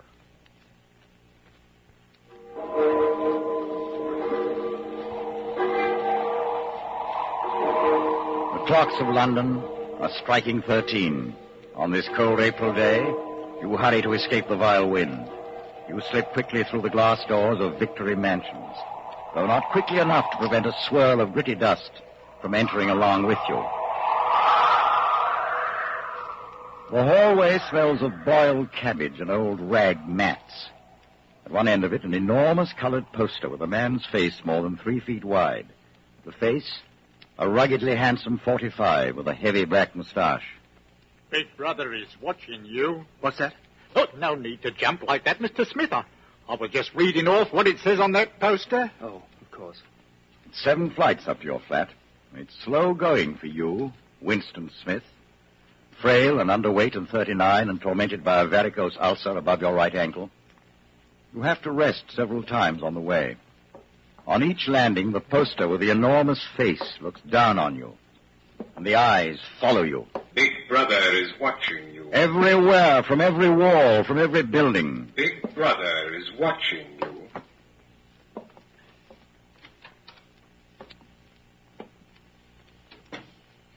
You're in your flat, but you are not alone. You are never alone. Thus, the total production of pig iron is 58,328,912 tons. The voice comes from an oblong metal plaque like a dull mirror which forms part of the surface of the right-hand wall. You turn a switch, and the voice sinks somewhat. But there is no way of shutting it off completely. The telescreen receives and transmits simultaneously. So long as you remain in its field of vision, you can be seen as well as heard. And there is no way of knowing when the thought police might plug in on your wire. There is no way of knowing. You move over to the window.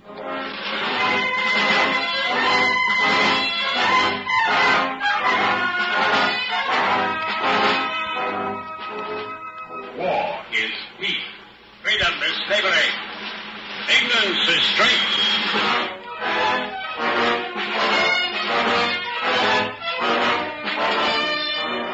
You stand at your window and you look down. You think with a vague distaste. This is London. This, the chief city of Airstrip 1. The third most populous of the provinces of Oceania.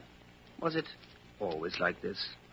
Always these rotting houses, their windows patched with cardboard, their roofs with corrugated iron, their crazy garden walls sagging in all directions? Was it always?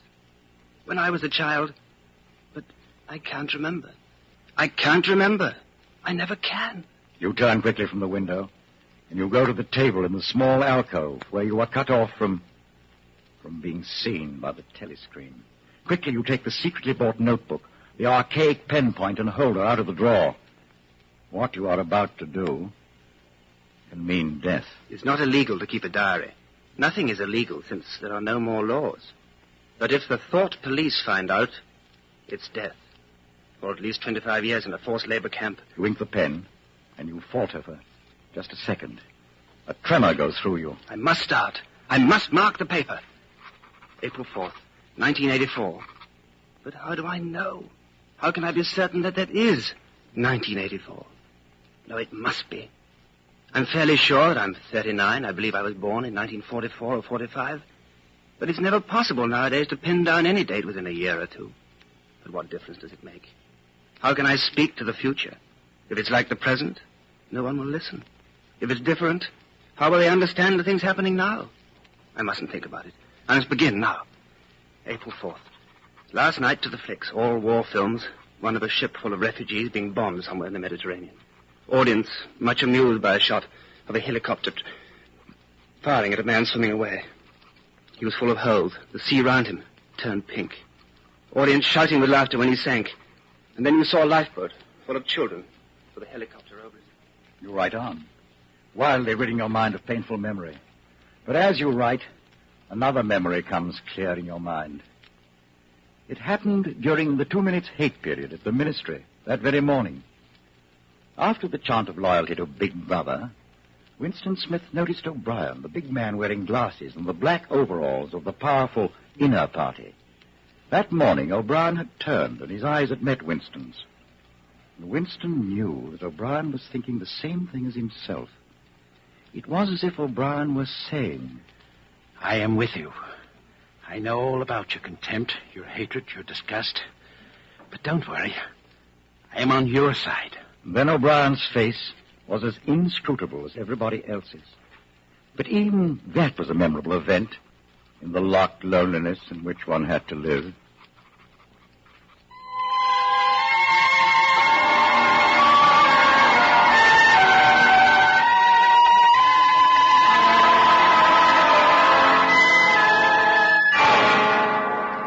Down with Big Brother. Down with Big Brother.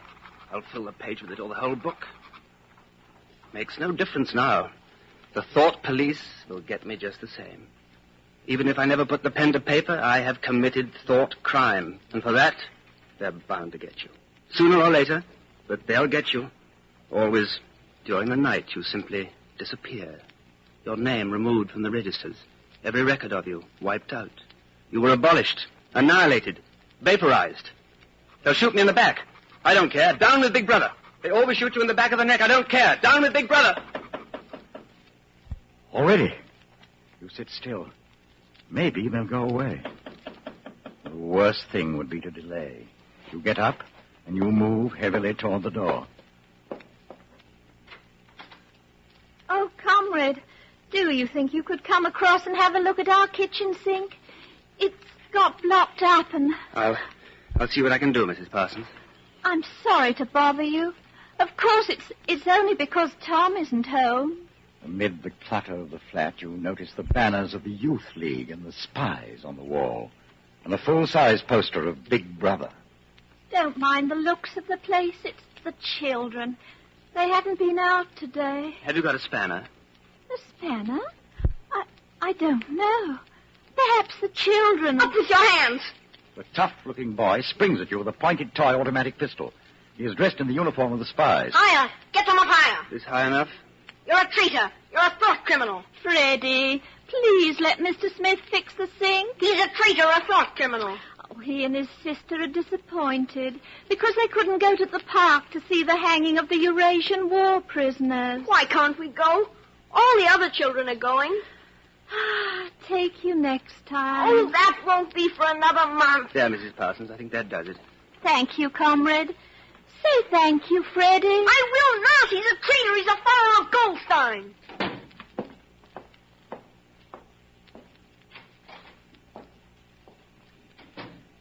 You go to the window. Down in the street, the wind flaps a torn poster with the word Ingsoc. You stand watching it.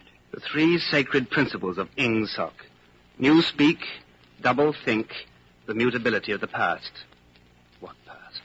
The past is dead. The future is unimaginable. I am alone, lost in a monstrous world. What living human creature is on my side? How do I know that the power of the party won't endure forever? Like an answer, the three slogans on the white face of the Ministry of Truth come back to you. War is peace. Freedom is slavery. Ignorance is strength. The telescreen strikes. You have to leave in 10 minutes to be back at your work at 14:30.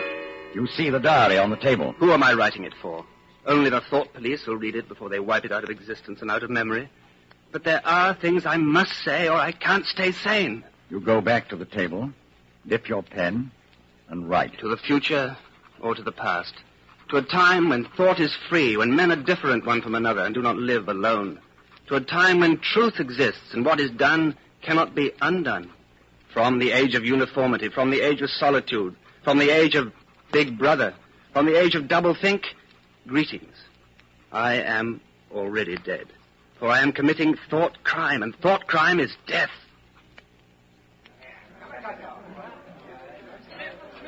You're just the man I was looking for. Well, what can I do for you, Simon? Tell me, have you got any razor blades? Not one. I've been using the same for 6 weeks. Keep the line moving. Next, please. Did you go and see the prisoners hanged yesterday? I was working. I'll see it on the flicks, I suppose. A very inadequate substitute. It was a good hanging, Smith. I think it spoils it when they tie their feet together. Next, please. Oh, there's a table over there, under the telescreen. Let's pick up a gin on the way.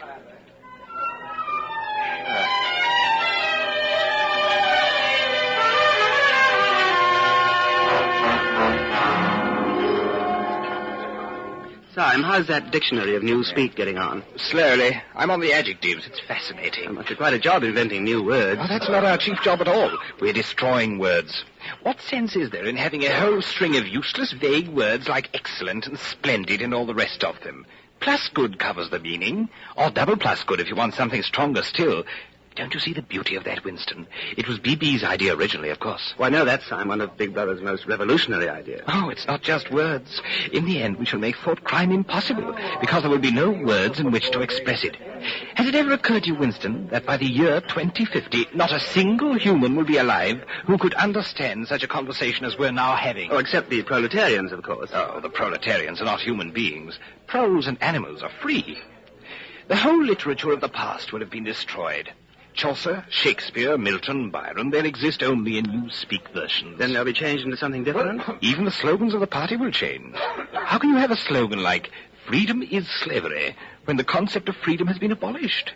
The whole climate of thought will be different. In fact, there will be no thought as we understand it now. Hello.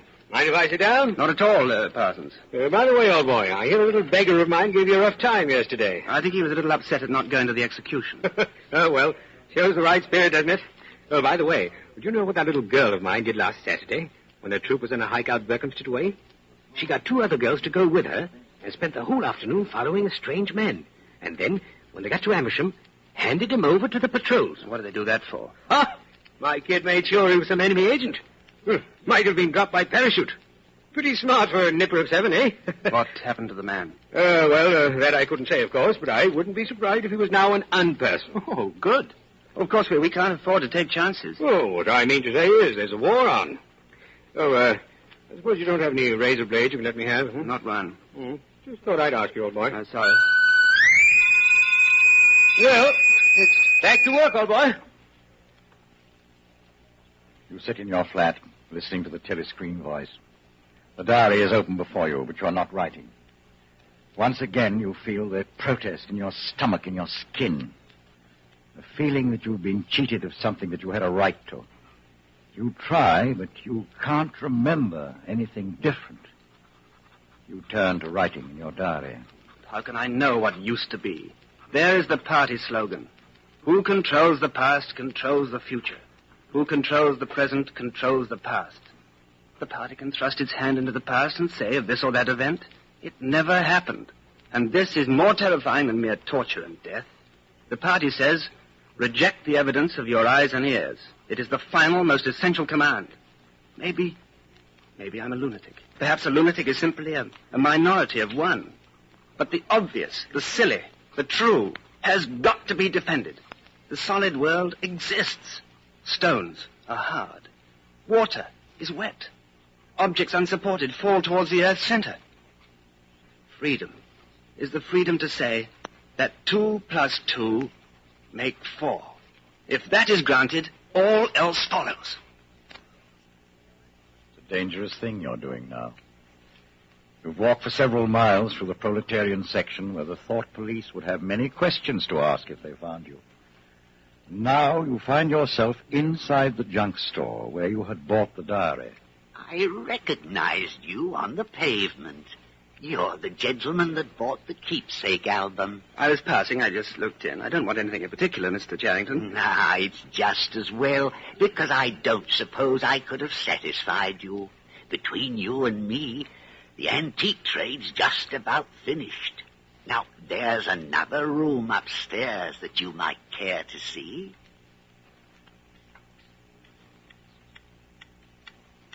You lived here at one time? Until my wife died.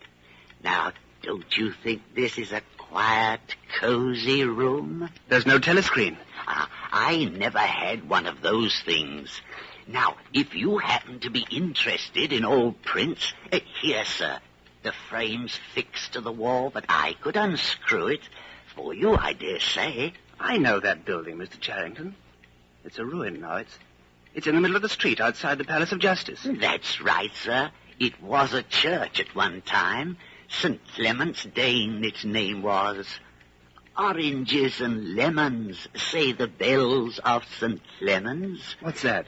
Oh, that was a rhyme we had when I was a little boy, a full 60 years ago. How does it go on?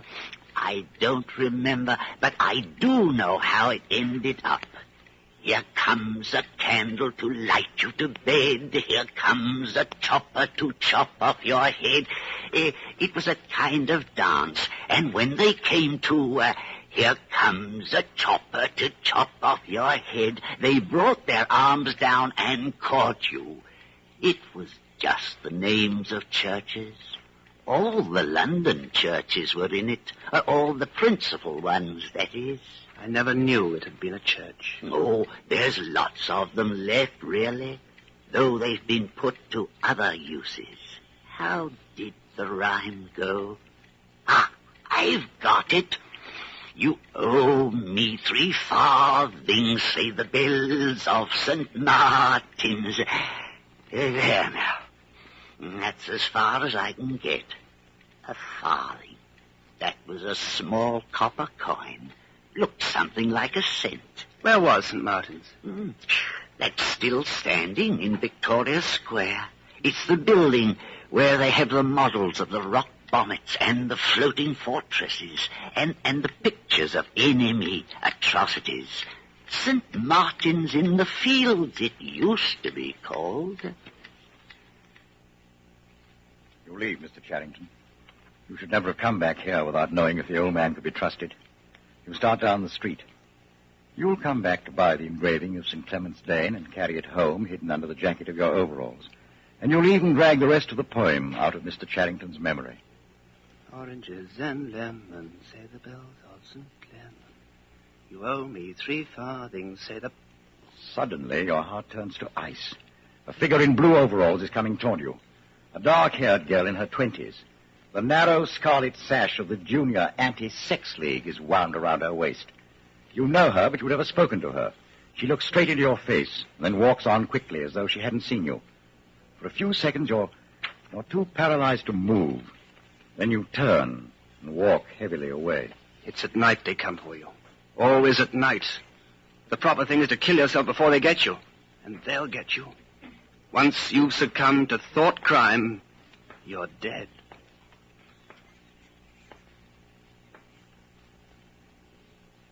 From Hollywood, the NBC University Theater is bringing you David Niven in a radio version of George Orwell's 1984.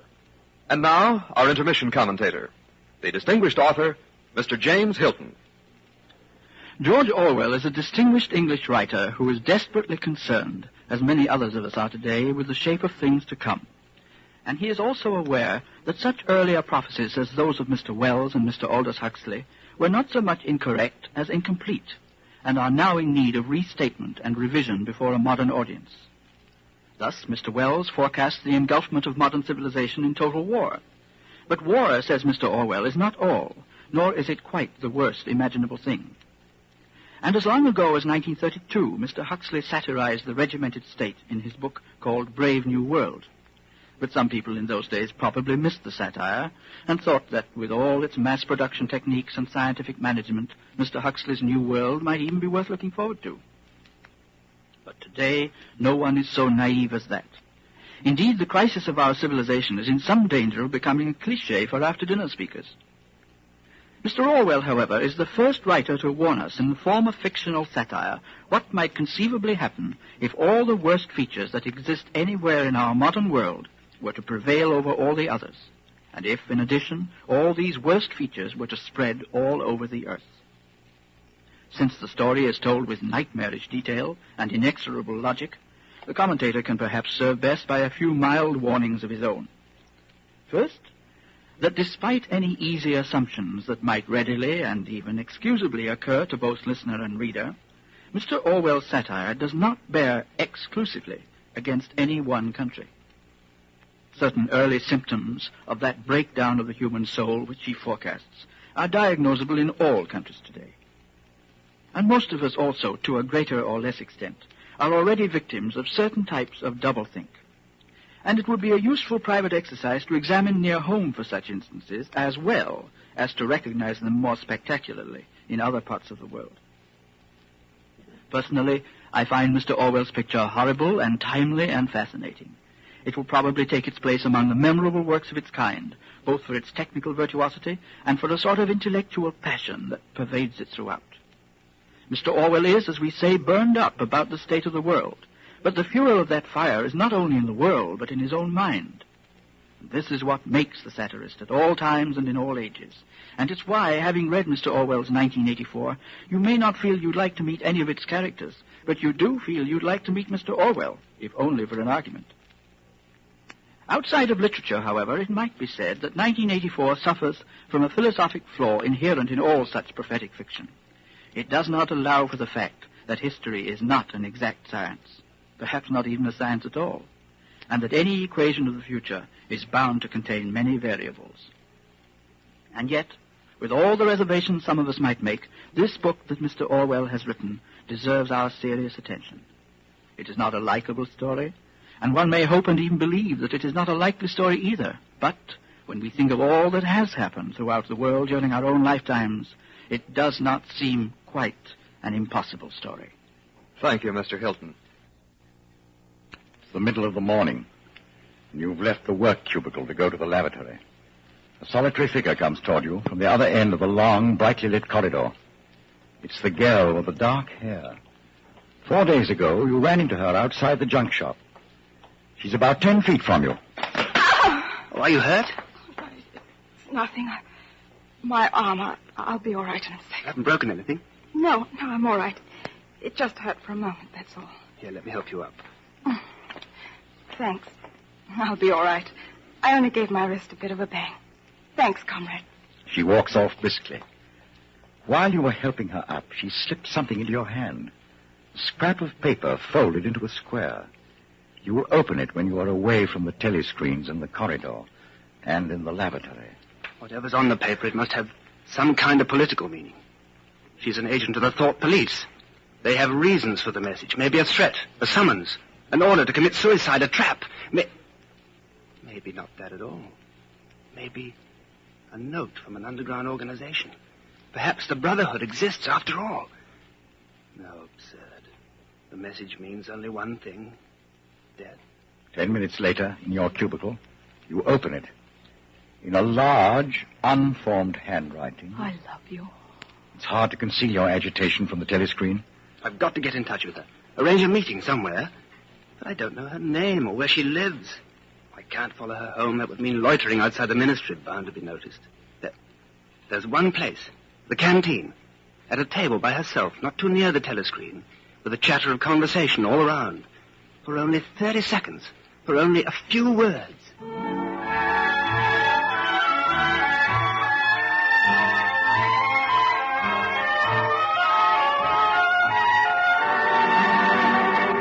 A week goes by. At last it happens. You both sit eating the watery stew. You continue eating, you don't look up. What time do you leave work?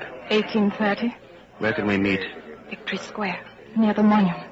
Full of telescreens. Doesn't matter if there's a crowd. Any signal? No. Don't come up until you see me among a lot of people. And don't look at me. Just keep somewhere near me. What time? 19 hours. All right.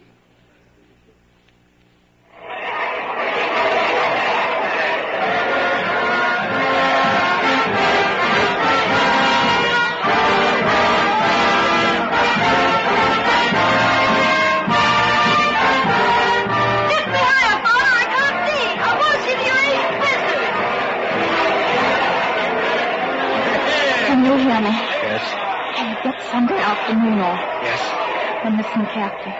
Go to Paddington Station. Take train 14 to Fenchurch.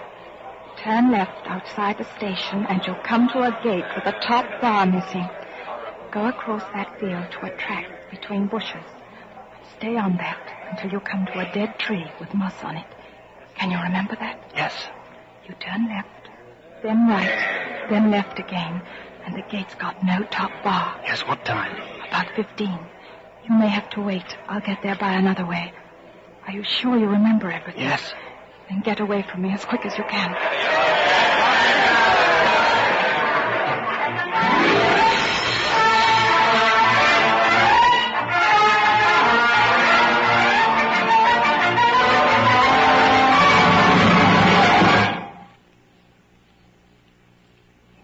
Here we are.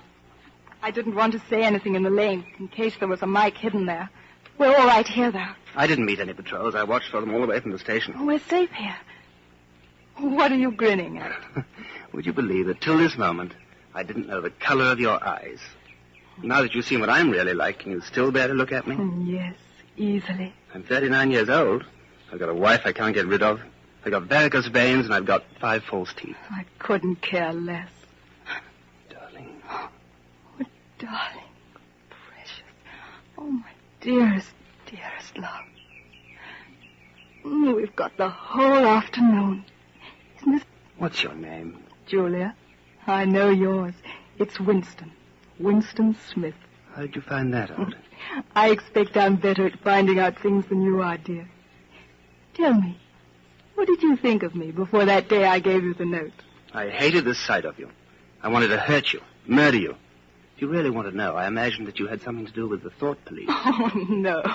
Not the thought police. Well, perhaps not exactly that, but from your general appearance, merely because you're young and fresh and healthy, I thought that probably... You thought I was a good party member.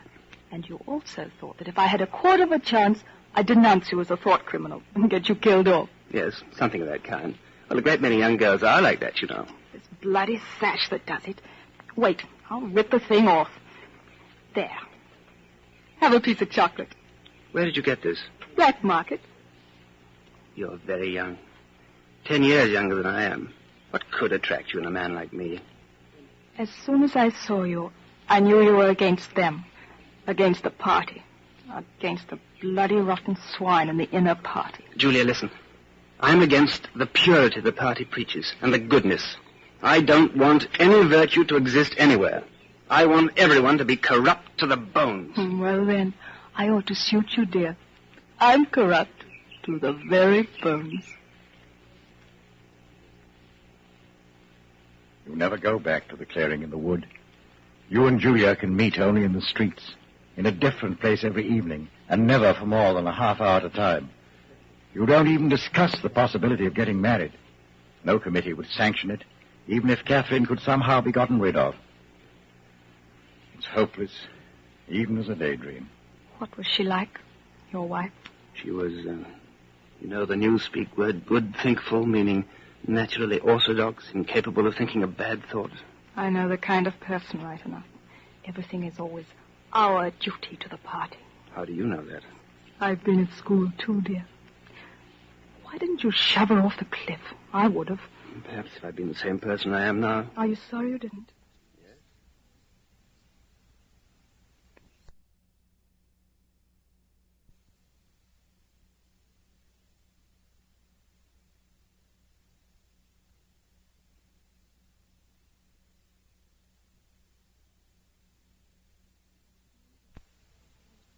I am now. Are you sorry you didn't?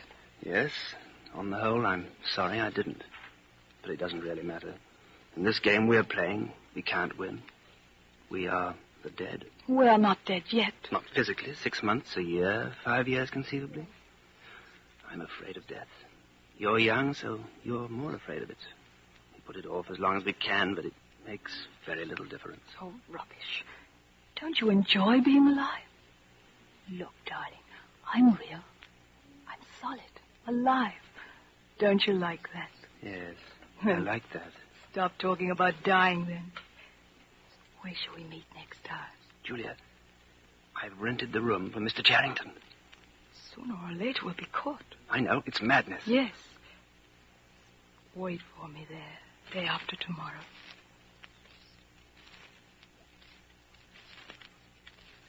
Wait.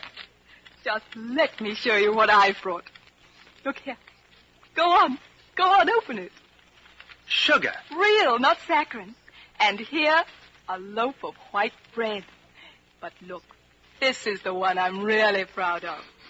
Coffee. Oh, real coffee. There's a whole kilo here. Well, how'd you manage to get hold of all these things? Oh, it's all in a party stuff. And look, I've got a little packet of tea, too. Real tea, not blackberry leaves. There's been a lot of tea about lately. They captured India or something. But listen, dear, I want you to turn your back on me for a bit. And don't turn around till I tell you. You can turn around now. Well? Beautiful. I've never seen a woman of the party with cosmetics on her face. And scent, too. Yes, dear. And scent, too. And do you know what I'm going to do next? I'm going to get hold of a real woman's frock and silk stockings and high heels. Oh, darling, in this room, I'm going to be a woman, not a party comrade. A woman.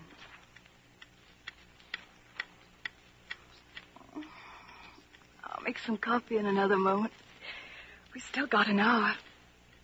What time do they cut the lights off at your flats? 23:30. It's 23 at the hospital. Hi! Get out of there, you filthy brute! What was it? A rat. I saw his beastly nose. Oh, there's a hole down there. Rats? In this room? Oh, they're all over. Some parts of London are just swarming with them. A woman daren't leave a baby alone for 2 minutes. It's the great, huge brown ones that do it, and the brutes always come... Don't go on! Darling, what's the matter? Oh, of all the horrors in the world, a rat! Oh, no, darling, no. Now, don't worry. We're not going to have the filthy brutes in here. I'll stuff the hole before we go. Oh, come on. Help me make the coffee. Darling, I've been meaning to ask you. That picture over there on the wall, would that be about 100 years old? More. 200, I dare say. One can't tell. It's impossible to discover the age of anything nowadays. What is that place? I've seen it before somewhere. It's a church, or at least it used to be. St. Clement's Dane, its name was. Oranges and lemons, say the bells of St. Clement's. You owe me 3 farthings, say the bells of St. Martin's. I can't remember how it goes after that. But anyway, I remember it ends up, here comes a candle to light you to bed. Here comes a chopper to chop off your head. Who taught you that? My grandfather. He was vaporized when I was 8. I wonder what a lemon was. Oh, I can remember lemons. They were quite common in the 50s. They were so sour it set your teeth on edge even to smell them. Oh, dear. I suppose it's almost time we were leaving. I should start washing this paint off. I'll get the lipstick off your face afterwards. It happens at last. The expected message comes. We're walking down the long corridor of the ministry. You turn around. It's O'Brien. I was reading one of your Newspeak articles the other day. You take a scholarly interest in Newspeak, I believe. Well, hardly scholarly. I'm only an amateur. I've never had anything to do with the construction of the language. But you write it very elegantly. Have you seen the 10th edition of the Newspeak Dictionary? No, I didn't think it had been issued yet. A few advance copies have been circulated. I have one myself. It might interest you to look at it, perhaps. Yes, very much so. Some of the new developments are most ingenious. Let me see. Perhaps you could pick it up at my flat sometime that suited you. Wait. Let me give you my address.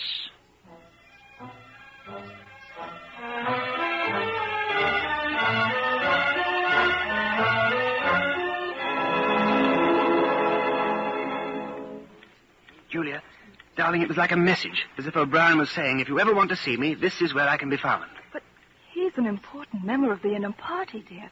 If it's a trap... Darling, this is part of something that happened years ago. First, it was a secret, involuntary thought. Then I started a diary. I've moved from thoughts to words, and now from words to action. Where will it end? In the ministry of love. I've accepted that. The end was contained in the beginning. Has it ever occurred to you that the best thing for us to do would be simply to walk out of here before it's too late and never see each other again? Yes, dear. It's occurred to me several times. But I'm not going to do it all the same. We've been lucky. We can't last much longer. What you do. I'm going to do. We may be together for another 6 months, a year. There's no knowing. At the end, we're certain to be apart. Do you realize how utterly alone we shall be? When once they get hold of us, there's nothing either of us can do for the other. If I confess, they'll shoot you. If I don't, they'll shoot you just the same. Neither of us will even know whether the other is alive or dead. The one thing that matters is that we shouldn't betray one another. Although even that can't make the slightest difference. Everybody always confesses. You can't help it. They torture you. I don't mean confessing. Confession is not betrayal. What you say or do doesn't matter. Only feelings matter. If they could mean you, that would be the real betrayal. They can't do that. They can make you say anything, but they can't make you believe it. They can't get inside of you. No, that's quite true. They can't get inside you. If you can feel that staying human is worthwhile, even when it can't have any result whatever, then you've beaten them. Darling, whenever it is you go to O'Brien, I'm going with you. Just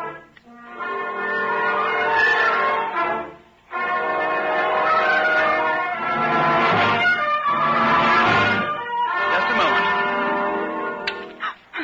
You can turn it off. Yes, Winston. We have that privilege. Well, shall I say it, or will you? I'll say it. That thing is really turned off? Yes. Everything is turned off. We're alone. All right. We have come here because we believe that there is some kind of secret conspiracy, some kind of secret organization working against the party, and that you are involved in it. We want to join it and work for it. We are enemies of the party. We disbelieve in the principles of Ingsoc. We are thought criminals.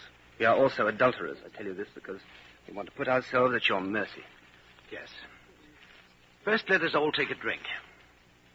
I think it's fitting that we should begin by drinking a health. To our leader. To Emmanuel Goldstein. Then there is such a person as Goldstein? Yes, and he's alive. Where, I don't know. And the conspiracy, the organization, it is real? It's not simply an invention of the thought police? No, it's real. The Brotherhood, we call it.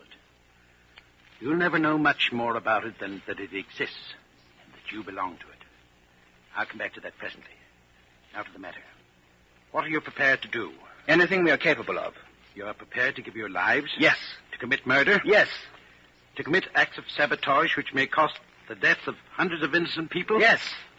To cheat, to forge, to blackmail, to corrupt the minds of children, to distribute habit-forming drugs, to do anything which is likely to weaken the power of the party? Yes. You are prepared to commit suicide if and when we order it? Yes. You are prepared, the two of you, to separate and never see one another again? No. No. You did well to tell me. You understand that you'll be fighting in the dark. Later, I shall send you a book from which you will learn the true nature of the society we live in and the strategy by which we shall destroy it. Brotherhood exists, but I cannot tell you. You will get used to living without results, without hope. We are the dead. Our only true life is in the future. Do you carry a briefcase to work? As a rule, yes. What is it like? Oh, black, very shabby, 2 straps. Good. One day soon in the street, a man will touch you on the arm and say, I think you've dropped your briefcase. The one he gives you will contain a copy of Goldstein's book. You'll return it within 14 days. You must leave in a couple of minutes. We shall meet again. If we do meet again. In the place where there is no darkness? In the place where there is no darkness. In the meantime, is there anything you wish to say before you leave? Any question? Yes. Did you ever hear an old rhyme that begins, Oranges and lemons, say the bells of St. Clement? Yes, Vincent. Oranges and lemons, say the bells of St. Clement's. You owe me 3 farthings, say the bells of St. Martin's. When will you pay me, say the bells of Old Bailey. When I get rich, say the bells of Shoreditch. You knew the last line? Yes, I knew the last line. And now I'm afraid it's time for you to go.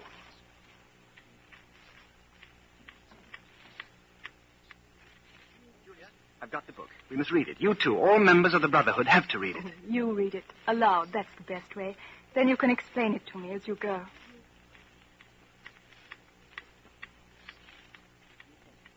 The new movements which appeared in the middle years of the century, Ingsoc in Oceania, neo-Bolshevism in Eurasia, death worship in East Asia, had the conscious aim of perpetuating unfreedom and inequality.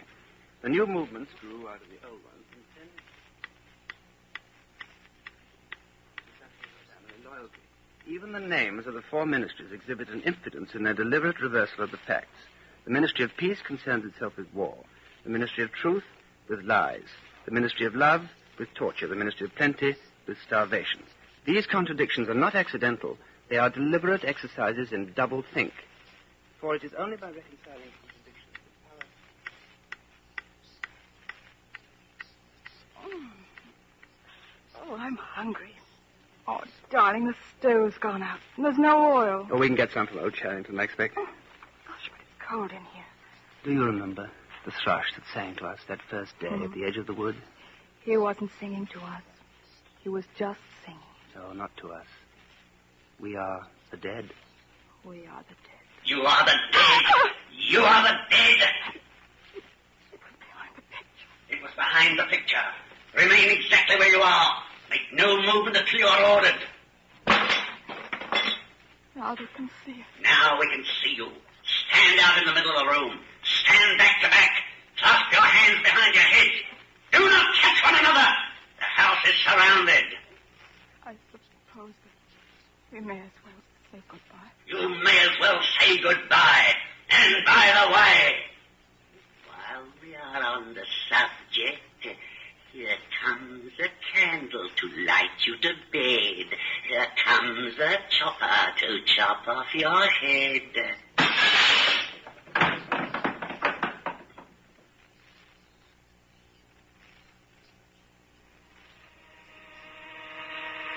You don't know where you are. The windowless cell with white porcelain walls might be in the Ministry of Love. Concealed lamps flooded with a cold light. There's a low, steady humming sound.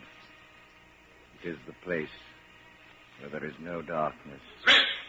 6079, Smith W. Hands out of the pockets in the cells. There is a telescreen on each wall. You started to reach into your overalls for stray breadcrumbs. You haven't eaten since you were arrested. Ampleforth. Smith, you too? What are you in for? There is only one offense, is there not? Crime thought. And you have committed it, apparently. We were producing a definitive edition of Kipling. I allowed the word God to remain at the end of a line. I couldn't help it. The rhyme was rod. There are only 12 rhymes to rod in the language. There was no other rhyme. Do you know what time it is? No, I don't. There's no difference between night and day in this place. No talking in the cells. Ampleforth, room 101. Time passes. Your hunger grows. Prisoners, men and women, are brought into your cell and are taken out. To room 101. Then the cell door opens once again. O'Brien and a guard come in. You start to your feet. You forget the telescreen. They got you, too. They got me a long time ago. You knew this, Winston. You've always known it. Guard? Oh!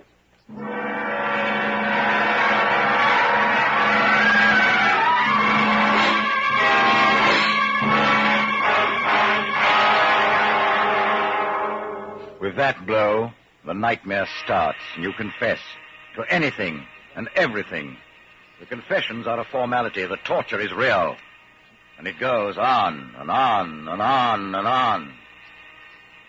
Now you're lying strapped to a table. You can't move. There's a strong light falling in your face. O'Brien is standing at your side. On the other side, a man in a white coat holding a hypodermic syringe. I told you that we met here again. Yes, would oh! That's only a sample of what I can do by turning this dial. Remember that. If you lie to me, you will cry out with pain instantly. Do you understand that? Yes. I'm taking trouble with you, Winston, because you are worth trouble. You suffer from a defective memory. Fortunately, it is curable. There's a party slogan dealing with the control of the past. Repeat it, if you please. Who controls the past controls the future. Who controls the present controls the past. Good. Is it your opinion, Winston, that the past has any real existence? No. Then where does the past exist, if at all? In records, it's written down in the mind, in human memories. But we, the party, control all records, and we control all memories. Then we control the past, do we not? But how can you stop people remembering things? How can you control memory? You've not controlled mine. On the contrary, you have not controlled it. That is what has brought you here. Do you remember writing in your diary, freedom is the freedom to say that 2 plus 2 make 4? How many fingers am I holding up, Winston? 4. And if the party says that it's not 4, but 5, then how many? 4. How many fingers, Winston? 4. How many fingers, Winston? 4. What else can I say? 4. How many fingers, Winston? 4. Stop it. 4. How many fingers, Winston? 5. You're lying. You still think there are 4. How many, please? 4, 5, 4, anything you like. Stop it. Stop the pain. Stop. You're a slow learner, Winston. How can I help it? How can I help seeing what's in front of my eyes? 2 and 2 are 4. Sometimes, Winston. Sometimes they are 5 or 3 or all of them at once. You must try harder. It's not easy to become sane. It's not easy.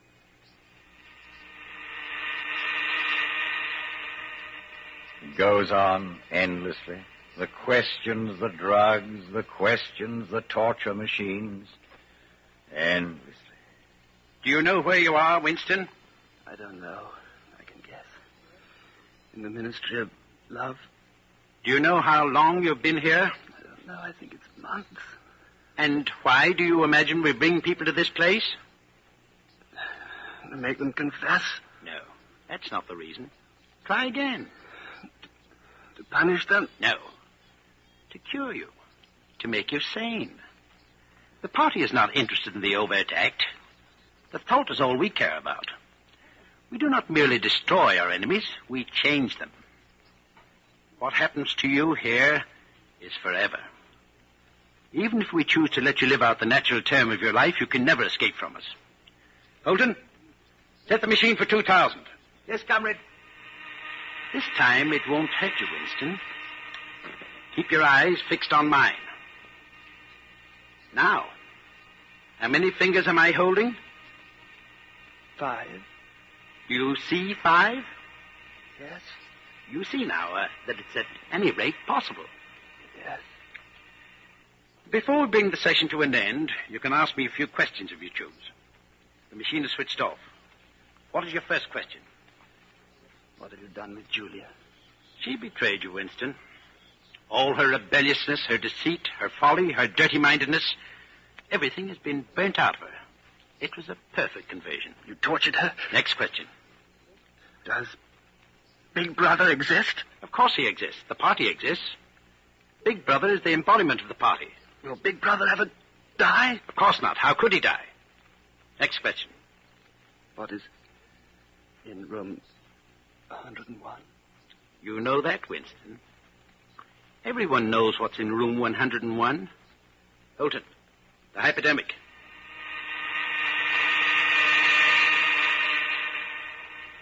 We have beaten you, Winston. We have broken you. Can you think of any single degradation that has not happened to you? I have not betrayed Julia. No, that is perfectly true. You have not betrayed Julia. Tell me, how soon will they shoot me? It might be a long time. You're a difficult case. But don't give up hope. Everyone is cured sooner or later. In the end, we shall shoot you.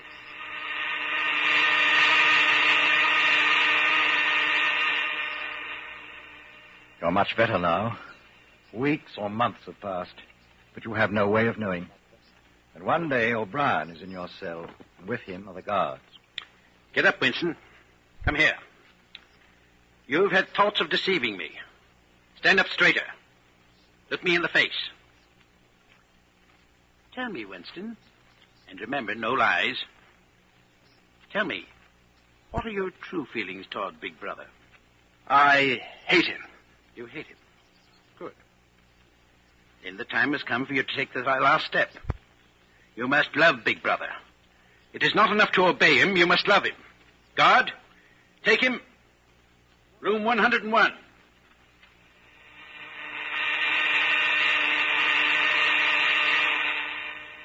You're strapped upright in a chair, so tightly that you can move nothing, not even your head. There are two small tables in front of you, and for a moment you're alone. Then O'Brien comes in. Winston, you asked me once what was in room 101. Everyone knows the answer. The thing that is in room 101 is the worst thing in the world. The worst thing in the world varies from individual to individual. It may be death by fire, by drowning, by impalement, or 50 other deaths. In your case, it happens to be rats. Here. I placed the cage on the table so you can see them. Well, you can't do that. You couldn't. It's impossible, O'Brien. You know this isn't necessary. What do you want me to do? For everyone, there is something unendurable. Courage and cowardice are not involved. For you, the unendurable is rats. They're a form of pressure you cannot withstand. You will do what is required of you. But what is it? What is it? How can I do it if I don't know what it is? No, don't bring him any closer. You understand the construction of this cage. This mask will fit over your head, leaving no other exit. When I press this lever, these starving brutes will leap at your face. Sometimes they attack the eyes. No, don't bring him closer. No. Do it to Julia. Do it to Julia, not to me. I don't care what you do to her. Tear her face off, strip her the bones. Not me, Julia, not me.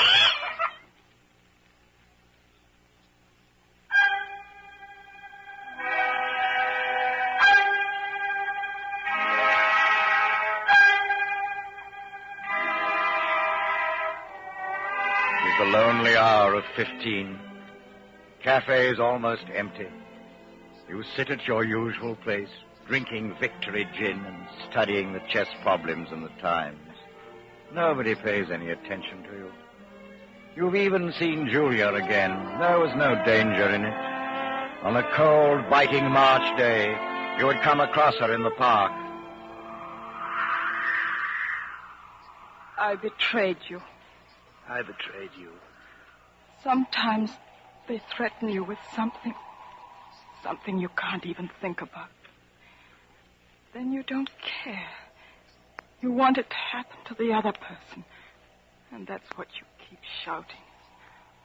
All you care about is yourself. All you care about is yourself. You don't feel the same toward the other person any longer. No, you don't feel the same. What happens to you there is forever. Something is burned out. We must meet again. Yes, we must meet again.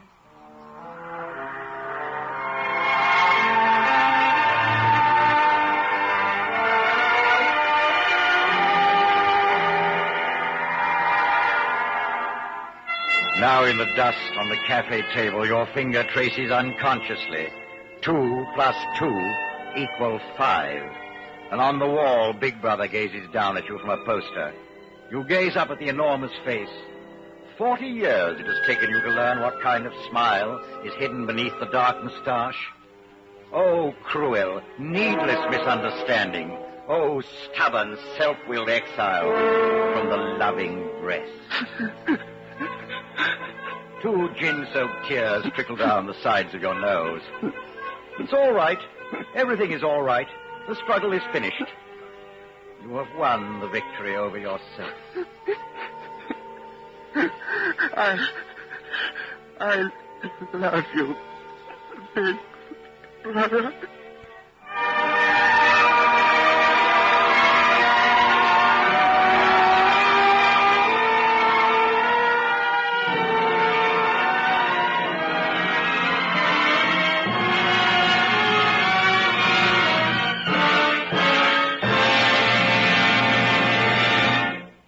You have been listening to 1984, an NBC University Theater production of the novel by George Orwell, starring David Niven.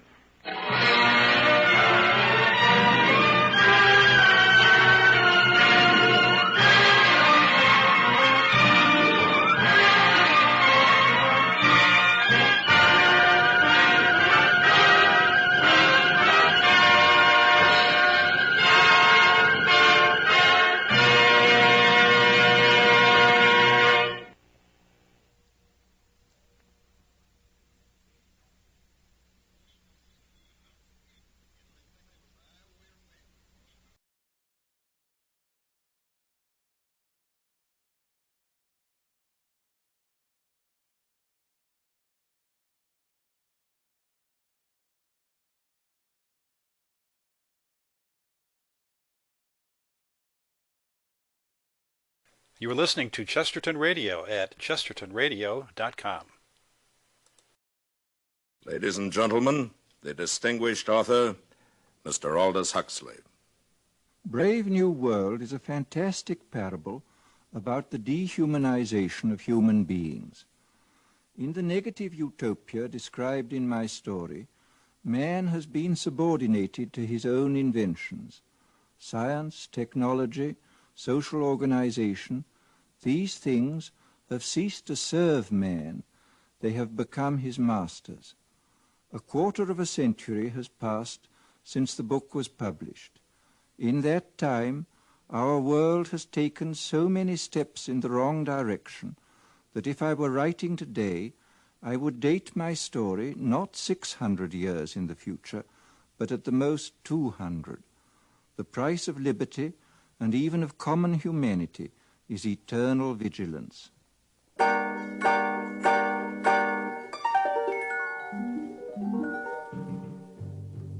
CBS Radio, a division of the Columbia Broadcasting System and its 217 affiliated stations, present the premiere broadcast of the CBS Radio Workshop, radio's distinguished series dedicated to man's imagination, the theater of the mind.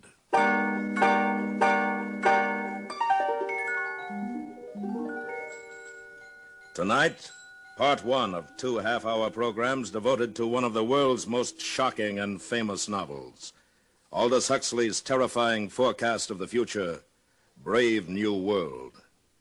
We are proud to have Mr. Huxley as narrator for these broadcasts. Original music is composed and conducted by Bernard Herrmann.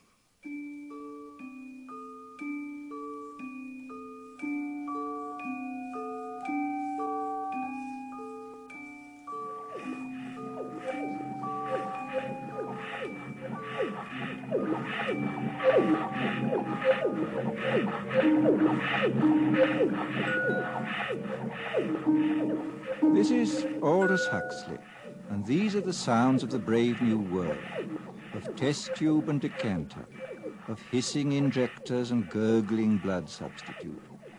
The year is AF 632, 632 years after Ford. We are inside the London Hatchery and Conditioning Centre, and this is the fertilizing room, an enormous laboratory where the temperature is never allowed to fall below 98.6. And here comes the director of hatcheries and conditioning in person, bringing with him a group of young students. Tomorrow you'll be settling down to serious work. Today I just want to give you a general idea of things. These are the incubators, and here is the week's supply of ova, kept at blood heat. Come along, boys. Now here, we immerse the eggs into a warm bouillon containing free-swimming spermatozoa. Immersion continues until the eggs are all fertilized. And over here is where we bottle the alphas and betas. In short, gentlemen, the perfect process for manufacturing healthy babies. Are there any questions? Sir, will you explain the Bakhanovsky process? I'm glad you asked that. Students, take this down. Bakhanovsky's process, where in olden times one egg made one embryo which made one baby. Today we've improved on all that. Now the egg will divide from 8 to 96 buds, and every bud will grow into a perfectly formed embryo, and every embryo into a mature baby, making 96 human beings grow where only one grew before. Progress. But what advantage is it, sir? Oh, my good boy, can't you see? Where in olden times nature allowed us only to have twins or perhaps triplets or so, today we can create scores, yes, scores of identical individuals. We can manufacture men and women in uniform batches. Think of it. An entire factory staffed with the product of one single egg. 96 identical individuals working 96 identical machines. At last, society really knows where it stands. Remember, it was our Ford who gave us the concept of the assembly line when he was on Earth many centuries ago. And now, boys, we will go up to the bottling room where we shall see how we create each class of society, alphas, betas, deltas, etc. Come with me. Well, Lenina. Oh, Director. Oh, charming, charming. What are you injecting into our embryos today, my dear? Typhoid antitoxins? Yes, sir. Are you busy this afternoon? Oh, not after 5, sir. Good. Suppose we get together then on the roof. That would be fine. I've admired you for some time, Lenina. I'm looking forward to a closer acquaintance. Thank you, sir. And now, boys, we're off to the bottling room. You are a lucky girl.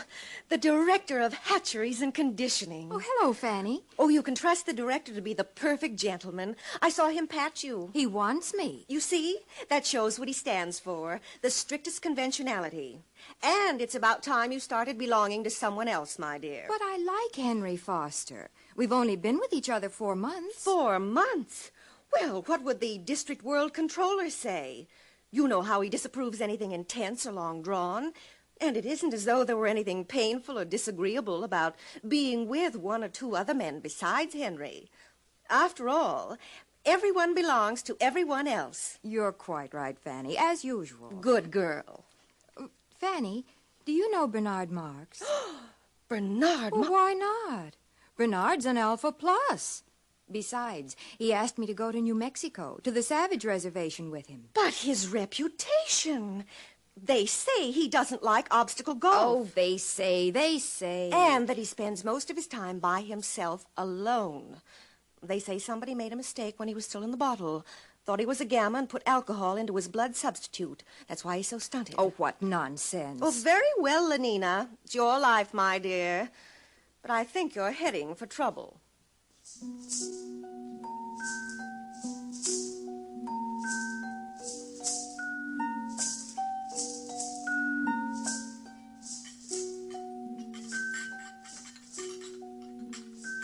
And here we have the bottling room. Little embryos carefully bottled being rocked gently to and fro as they did in olden days when carried by their mothers. Now, boys, you must learn to distinguish between smut and science. I am going to use that word again. As scientists of tomorrow, you must learn to cope with it. Mother. Oh. There, that's better. As a matter of fact, there is an area in our world where humans are still viviparous, still give birth to their children. The Savage Reservation in New Mexico. I visited there once myself, many years ago. Dreadful, filthy place. Naturally, civilization has improved on all that. It is here we control the embryo's growth, each batch carefully regulated to produce the exact class of citizen we desire.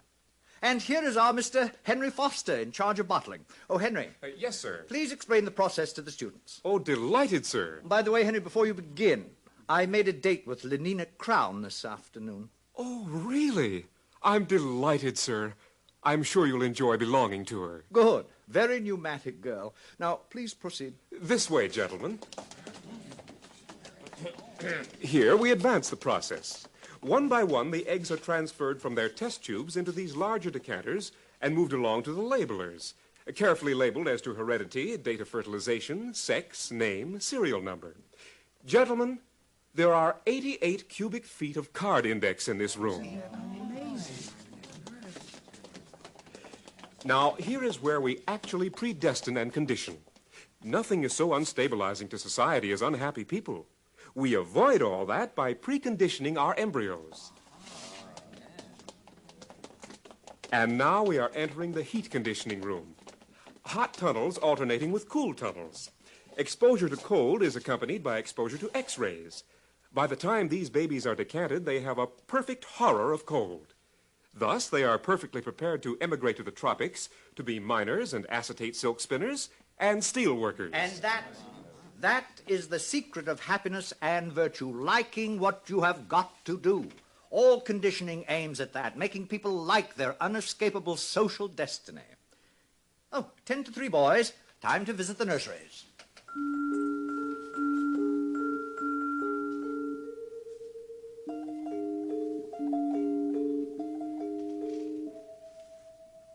And so the director continued on his tour. Meanwhile, in his rooms high above the city, Bernard Marx nervously paced the floor. I'm taking Lenina Crown in New Mexico with me, Helmholtz, to the Savage Reservation. Well, it's about time. What do you mean by that? I'll be frank, Bernard. There's been a lot of talk about your behavior at the College of Emotional Engineering. Of course, I've been defending you. And I'm supposed to be grateful? Because you're a successful feelies writer? Because you're tall, well-built, have all the girls you want? Oh, Bernard. Now, you know how I feel. I want to write. I mean, seriously, not slogans or feelies. I want to write something important. Lately, I've been cutting out my committees and my girls. The director called me in just the other day. Are you in trouble, too? There's a poem I wrote, too emotional, he said. He gave me the lecture about being an alpha plus, about remembering to behave even as a little infant. I know. I tried to explain to Lenina, but she doesn't understand, or won't understand. All those other men she belongs to, Henry Foster, Benito Hoover, they treat her like a side of beef. It's disgusting. It's socially proper. We share and we share alike, remember? But I want her for myself, alone. Bernard, you're my closest friend. Now, you listen to me. You can't win this way. Follow the rules. Play the game. Be happy.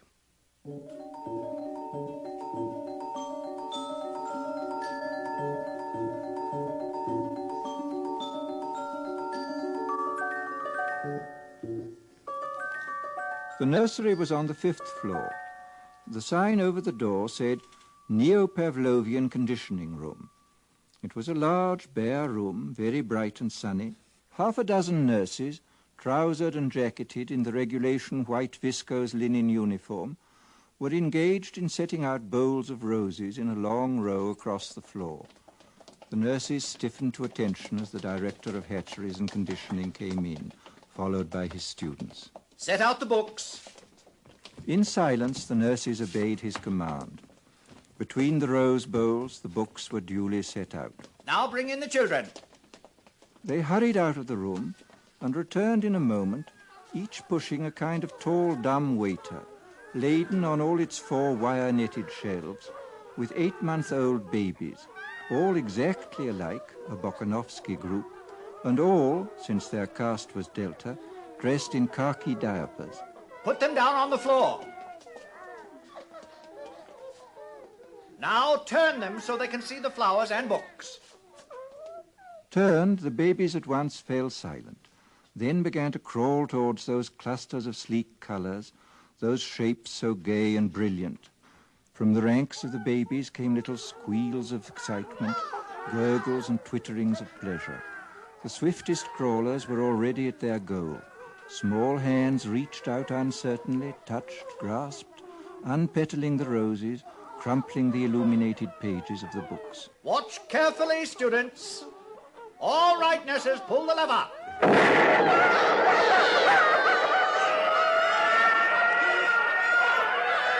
And now we proceed to rub in the lesson with a mild electric shock.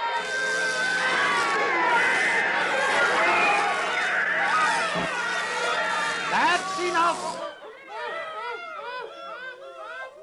All right, take them away, nurses.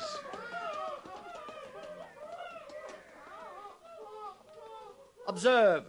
Henceforth, books and flowers will be associated in their minds with loud, unpleasant noises and electric shock. And after 200 repetitions of the same or a similar lesson, will be wedded forever. What man has joined, nature is powerless to put asunder. They'll be safe from books and botany all their lives. But, sir, since these are lower caste children anyway and will never read, why bother to condition them against flowers? Simple economics. If gammas, deltas, or even epsilons like flowers in nature, soon you'd see them wasting their time visiting the countryside. And of what economic use is that? A love of nature keeps no factories busy. It was decided to abolish it, at least among the lower classes. Any further questions? Sir, would you tell us about sleep teaching? I'm glad you asked that. The most ingenious development of all, sleep teaching, is given to all our children as they grow to maturity. A little voice murmurs slogans in their ear all the night long while they sleep. Of course, it's useless for teaching, but as a method for giving post-hypnotic suggestions, it is invaluable. It's what conditions our minds to love our future role in life. Now, boys, tell me some of the lessons we've all learned through sleep teaching. A gram is better than a dam. A good example. We have learned to take a gram of soma whenever we feel out of sorts. Euphoric, narcotic, pleasantly hallucinant. It transports our minds into a beautiful sleep filled with wonderful images. It gives a soma holiday, thus preventing unnecessary impulses such as anger, jealousy, envy, anxiety. Next. Ending is better than mending. Good. It's better to throw away something than to repair it. New clothing, new possessions keep our factories humming and make us happier. Next. I'm glad I'm not a gamma. Ah, yes. We're all taught in our sleep to enjoy our own caste, whatever it may be. Gammas are taught to think, I'm glad I'm not an epsilon. Betas learn to be glad they're not deltas or gammas. And glad they're not alphas, because we alphas sometimes have to use our minds, and that's very painful. Very good indeed. Well, students, I think our tour is over for today. I'm sure most of you have dates with pneumatic young ladies. Some, of course, will be wanting to get in a game of obstacle golf. But before we finish, I'd like to add a few footnotes to the things you've seen today. Today, we have a controlled society, a happy society. We have stability. There was a time when these things did not exist. Didn't people grow old and feeble in those days, sir? Indeed they did. Old men in the bad old days used to renounce, retire, take to religion, spend their time reading, thinking. Now, such is progress. At 60, we have the tastes and the powers of a 17-year-old. The old men have no time, no leisure from pleasure, not a moment to sit down and think. They're much too busy scampering from feely to feely, from girl to pneumatic girl. Fortunate boys, no pains have been spared to make your lives emotionally easy, to preserve you as far as possible from having emotions at all.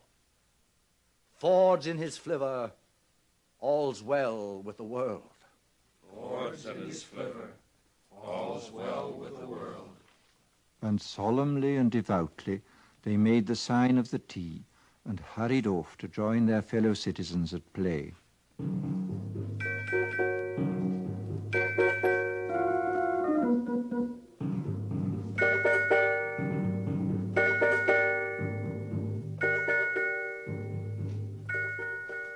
In spite of Fanny's dire warnings, Lenina Crown made a date that evening with the eccentric Mr. Marks, partly to show Fanny her courage, and partly because she was curious.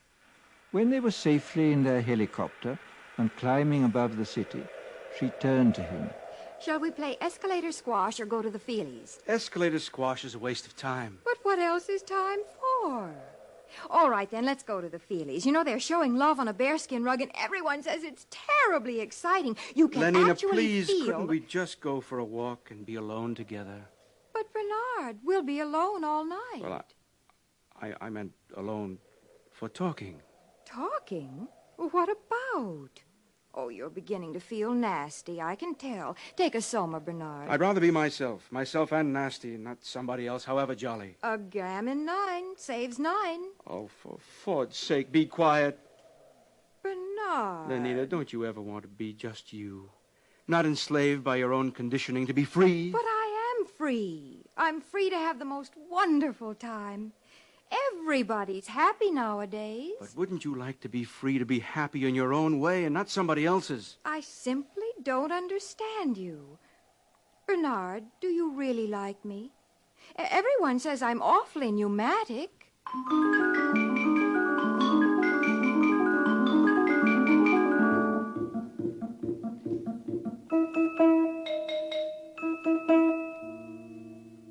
Eventually, Bernard took Lenina to the Westminster Abbey Cabaret, where Calvin Stopes and his 16 saxophonists were playing. Also featured was London's finest scent and colour organ, and all the latest synthetic music. With the aid of 4 Soma tablets, Bernard managed to spend a successful evening with the girl, and the next morning he agreed to apply at once for a permit to visit the Savage Reservation. He was quite nervous as he stood before the large desk of the Director of Hatcheries and Conditioning. Oh, going to take Lenina Crown, I see. Yes, sir. Very pneumatic. Yes, sir. New Mexico Reservation. How long ago was it? Let me see. 20, 25 years? I must have been your age then. Sir? I had the same idea as you. Wanted to have a look at the savages. Got a permit for New Mexico and went there for my summer holiday. With my girl of the moment. She was a beta minus, I think. Oh, yes. She had yellow hair and was especially pneumatic. Well, it was terrible. We rode about on horses and all that, and the last day of our stay, she got lost. Somewhere in those horrid mountains. Lost. We never did find her, poor girl. Must have fallen in some crevice. Yes, we searched for days, but no luck. Miserable trip. You must have had a terrible shock. What?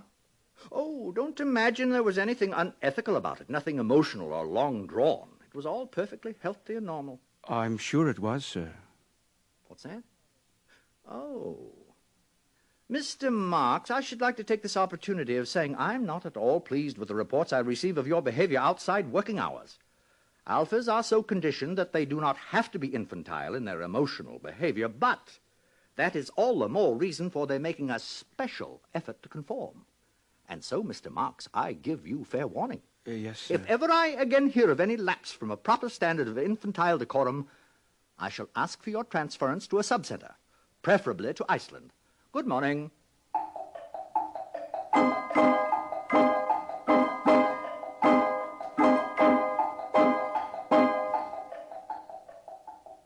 The journey was quite uneventful. The Blue Pacific rocket lost 4 minutes in a tornado over Texas, but was able to land at Santa Fe less than 40 seconds behind schedule. Lenina and Bernard slept that night at Santa Fe, and Lenina was very happy. Imagine 60 escalator squash racket courts in the hotel, and obstacle and electromagnetic golf, too. Oh, Bernard, it's simply too lovely. There will be no scent organs, television, or even hot water once we get out on the reservation. I can stand it. You'll see. Only progress is lovely, isn't it?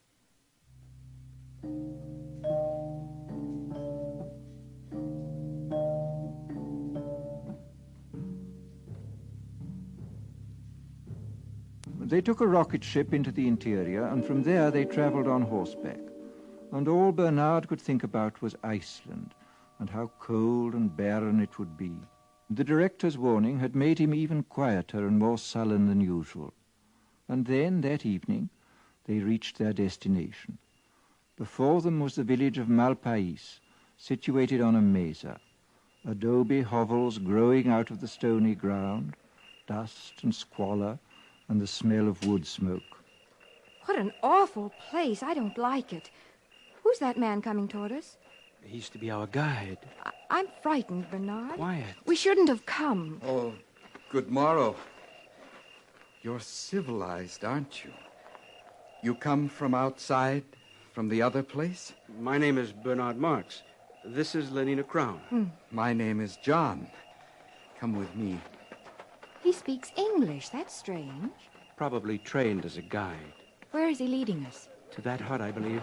There seems to be some sort of activity over there. Orgy! Orgy! Why, it's like our lower caste community sing. Only look. Now they're beating themselves with whips. Oh, no, Bernard. It's got something to do with their religion. What a wonderful intensity of feeling it must generate. I often think one may have missed something in not having passions like that. Nonsense. Bernard, what's wrong with that man? Where? Oh, he's just old, that's all. Old? But we don't look like that when we're old. He's so wrinkled, so... Oh, it's horrible. That's because we age all at once. We stay 17 until we're 60 or so, and then we die, and they burn our bodies and recover the phosphorus for the good of the world state, just as it should be. But this... What is it? That woman! Oh, Bernard, no. Take me away. Take me away. She's only nursing her baby, Lenina. That's her child. She's the mother. Bernard, how can you be so vulgar? Oh, I think I'll be sick. Please, Bernard, anywhere. Anywhere. Is something wrong? I think we'd better take Lenina inside. Over here. Follow me. My Soma. I'm out of Soma. Bernard. I'm sorry, Lenina. I didn't bring him. Oh. Here. Inside. This is my home. This is my home. You are welcome to remain here. John? John? Yes, Mother? Mother? These are people from the outside, Mother. They have come to see the reservation. From the other place? You're from the other place. Don't come near me. But don't you see, I'm from there, too. I'm civilized. I don't belong here. It's all a terrible mistake. This is my mother, Linda. Were you born here? No. No, I tell you, I was decanted like normal people. Oh, thank Ford someone has come. At last, thank Ford. Bernard, please keep her away. Could you tell us about yourself, please? Well, I came here 25 years ago with a man. His name was Thomas. We went riding together on horses. There was a terrible storm. I got lost in this horrible place. It was the last day of our stay. He left me here, alone. Lenina? Yes? You will be interested to know that our director of hatcheries and conditioning is named Thomas, and that he came here 25 years ago. Oh, no. And that... It can't be. But it is. He told me so himself. What a discovery. This boy is our director's son. Our director is a father. Oh, it's too horrible. Mother, what is he saying? Iceland indeed. Bernard, stop it. Well, we'll see who tells who where to go now. John. Yes, sir? How would you and your mother like to return to civilization? Do you mean it? Oh, please, do you? Listen, they're crazy here. I was a beta minus. I always worked in the fertilizing room. I was a good worker. But how can I tell them? They don't understand. They mend things. They don't know what a helicopter is or Soma. They have babies like dogs. Oh, it's too revolting. Oh, thank Ford. If it hadn't been for my son, for John, what a comfort he has been to me. Your son? How can you? You were beta minus. I know, but he's been a comfort to me just the same. If only I'd had Soma. Oh, do you mean it? Will you take us back to civilization? Of course. We'll leave tomorrow. You and your son back to civilization.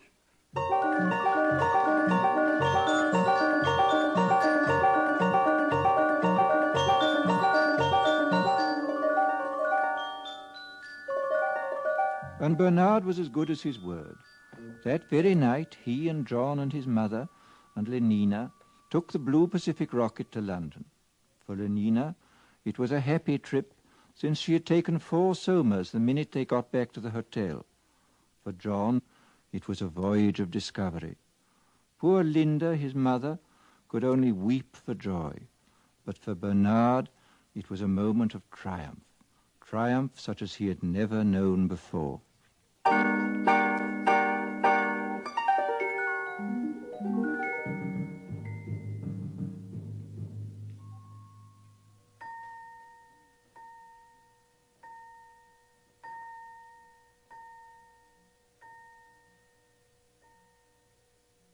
Brave New World, Part 1, by Aldous Huxley. A startling, shocking account of what can happen to our civilization 600 years in the future. And more importantly, a warning to all of us against the destruction of moral standards, family life, and the soul of man. Join us next week when we will continue with Part 2 of Aldous Huxley's terrifying forecast of the future of what could become the brave new world. presented on the CBS Radio Workshop.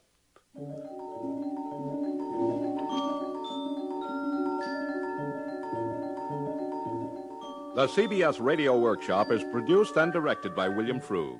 Brave New World was adapted for radio by Mr. Frug. Featured in the cast were Joseph Kearns, Bill Idelson, Gloria Henry, Charlotte Lawrence, Byron Kane, Sam Edwards, Jack Crucian, Vic Perrin, and Lorene Tuttle. Original music composed and conducted by Bernard Herrmann. This is the CBS Radio Network.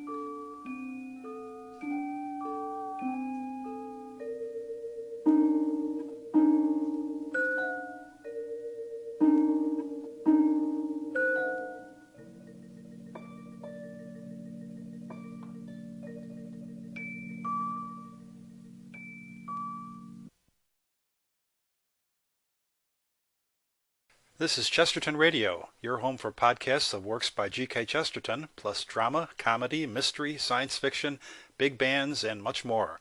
The soundtrack to your Chesterton day at chestertonradio.com. Ladies and gentlemen, the distinguished author, Mr. Aldous Huxley. Brave New World is a study of the future as it may be unless we are extremely careful. It depicts a society in which man has replaced nature by science, morality by drugs, individuality by total conformity. It is a hideous prospect, yet we seem determined to follow this path of self-destruction. But Brave New World need not be our future. The choice, after all, is always in our own hands.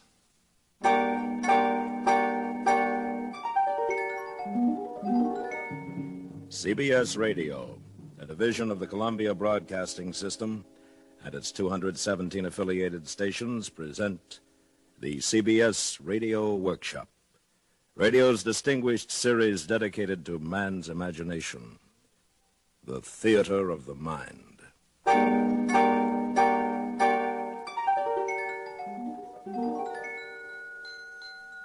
Tonight, Part 2 of 2 half-hour programs devoted to one of the world's most shocking and famous novels, Aldous Huxley's terrifying forecast of the future, Brave New World. And we are proud to once again have Mr. Huxley as our narrator. Original music is composed and conducted by Bernard Herrmann.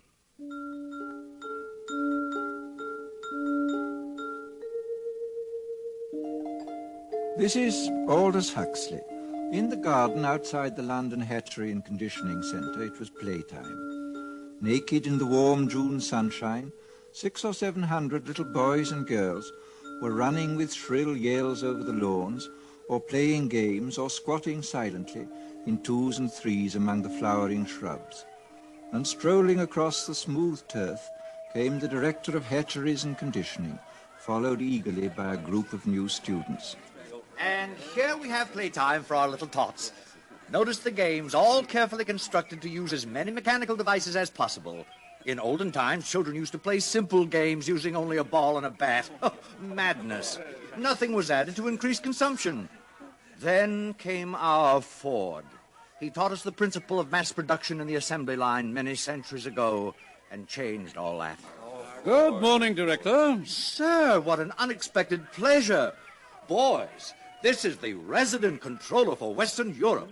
This is his Ford ship, Mustafa Mond. Boys? Good morning, sir. Good morning, sir. I was just showing the students the children, sir. Lovely children. Busy as bees at their unrestricted play. Controller, if you have the time, I wonder if you might tell the students something about the bad old days. I might. Where are you taking them? To the Hatchery and Conditioning Center to see the manufacturing of the babies. Very well. I'll walk along with you.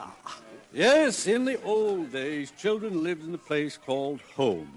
A rabbit hole with suffocating intimacies. Maniacally, the mother, please don't be shocked at that word. The mother brooded over her children. Her children. Our Ford, or our Freud, as for some inscrutable reason he chose to call himself whenever he spoke of psychological matters, our Freud was the first to reveal the appalling dangers of family life. Unpleasant as they may seem, students, these are facts. People used to be viviparous, gave birth to their children, What were the consequences? A world dominated by mothers and fathers was a world full of every kind of perversion, from sadism to chastity. There were also husbands, wives, and lovers. Now everyone belongs to everyone else. Thank Ford for progress. Yes, thank Ford. Actually, we still preserve a few outmoded ethics of pre-stable societies in our savage reservations. Did you ever visit a reservation, Director? Yes, I once went to look at the savages in New Mexico. Well, that must have been 25 years ago. Father's marriage. Oh, very repulsive. Yes. Well, here we are. I'll say goodbye. Goodbye, Controller, and thank you. Thank you, sir. Thank you, sir. You're welcome. And now, boys, if you'll follow me inside the hatchery.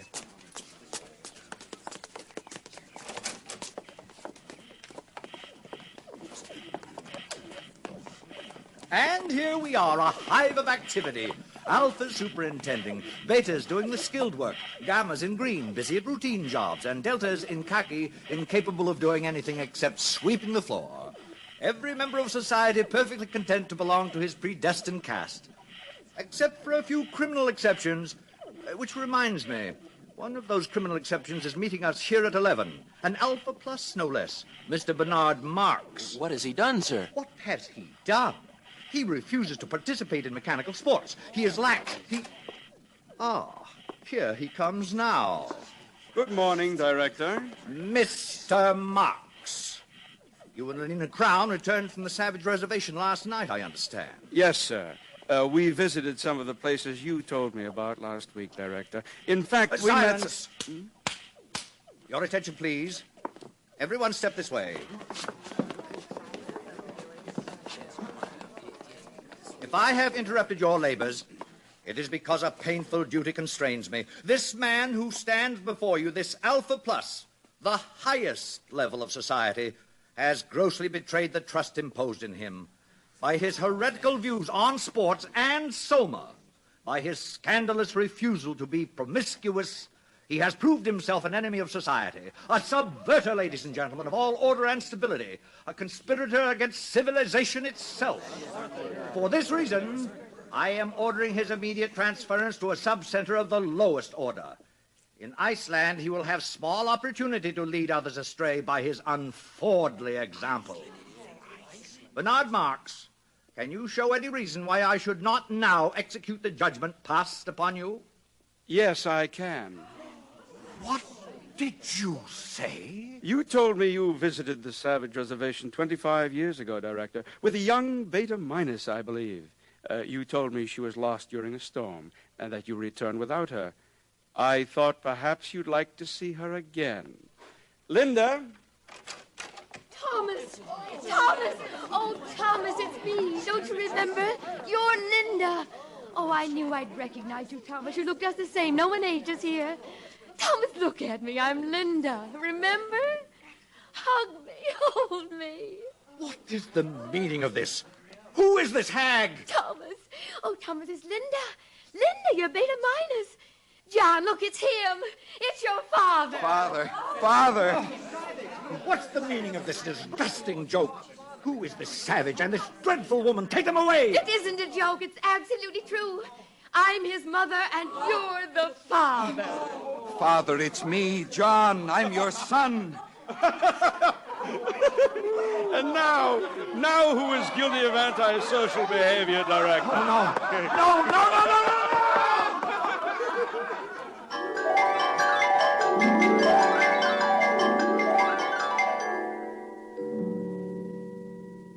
A father as director of hatcheries. It was out of the question. The controller asked for his resignation, and all upper caste London was wild to see the savage and his mother. Bernard Marks became a hero, and even Lenina Crown had her share of reflected glory. Good morning, Lenina. Oh, good morning, Fanny. Well, you certainly seem pleased with yourself. Yes, I am pleased. Bernard called up half an hour ago. He has to go to a party at the controller's, and he asked me if I'd take the savage to the Feelies this evening. Oh, lucky girl. What's he like, Lenina? I've heard he's terribly good-looking. Oh, he is, but so very odd. In what way? Well, the day Bernard and I left the reservation, the savage came into my room. I'd taken a soma, so I didn't notice him until suddenly I awakened, and there he was bending over me. What happened? Well, naturally, I assumed something was going to happen, but instead of that, he just ran out of the room. Well, how odd. What a terribly ungentlemanly thing to do. Doesn't he like you? Oh, I'm sure he does, so I can't make it out. And, oh, please don't tell this to anyone, Fanny. It upsets me because I like him. I mean, I really like him. Lenina. I know it's immoral, but I just can't help myself. I do like him.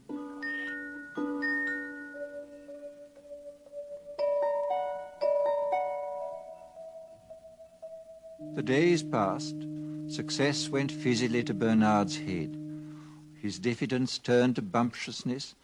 His nonconformity was forgotten, and he became completely orthodox.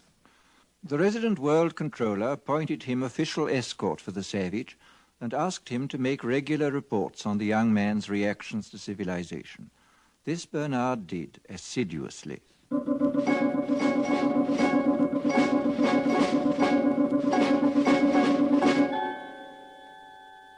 Today I sent the savage to the Feelies with Lenina Crown. The feature was 3 weeks in a helicopter. Instead of holding the knobs on the chair arms, thus enabling him to experience the sensations of the lovers on the screen, the savage refused to participate. Lenina tells me he called the film vulgar and indecent.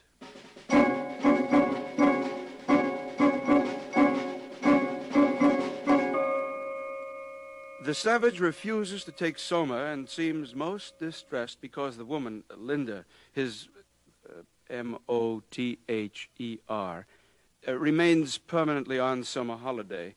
In spite of her senility and the extreme repulsiveness of her appearance, the savage frequently goes to see her and appears much attached to her.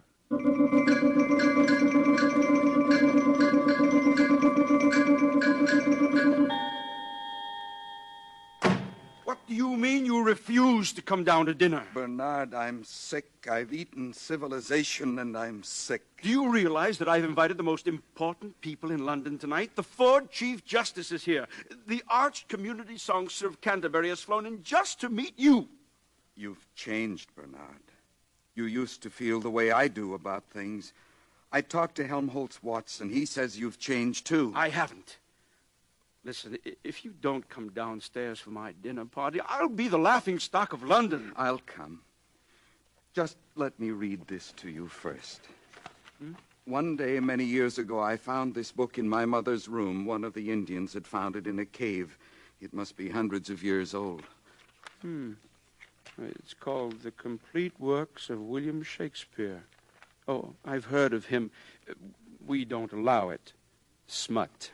But he says all the things I feel about Lenina. Listen to this.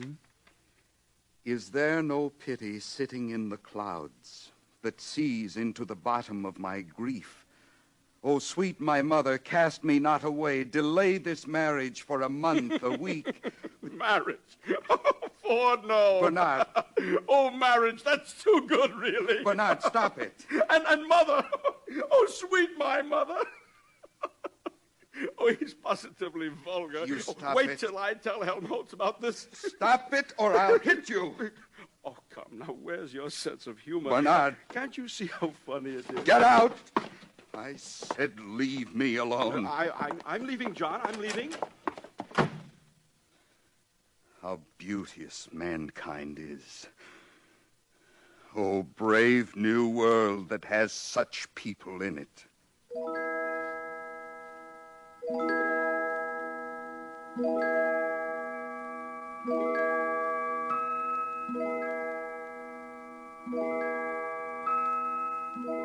The next morning, a pneumatic young girl, crisply clad in a beta-minus viscose linen suit, stood outside the door of the savage's apartment and somewhat nervously rang the buzzer. What? Lenina. You don't seem very glad to see me, John. Not glad. Oh, if you only knew. May I come in, then?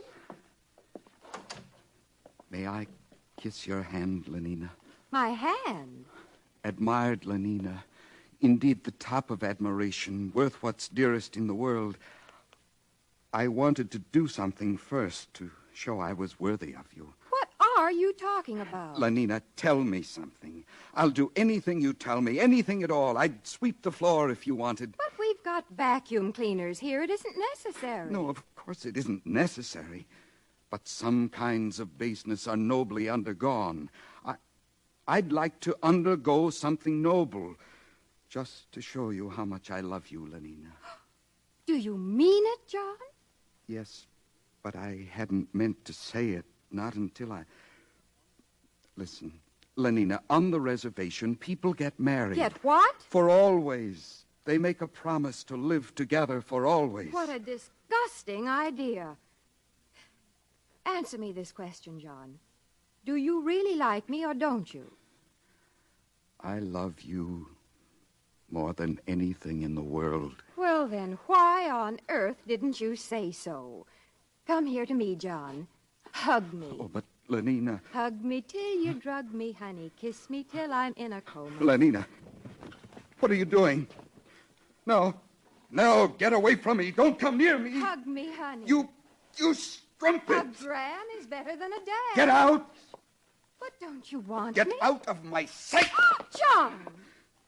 Before I kill you. Well, he's mad. He's gone mad. Oh, thou weed, who art so lovely fair and smell'st so sweet that the sense aches at thee. Impudent strumpet, impudent strumpet, impudent strumpet. Hello? Yes, this is Mr. Savage.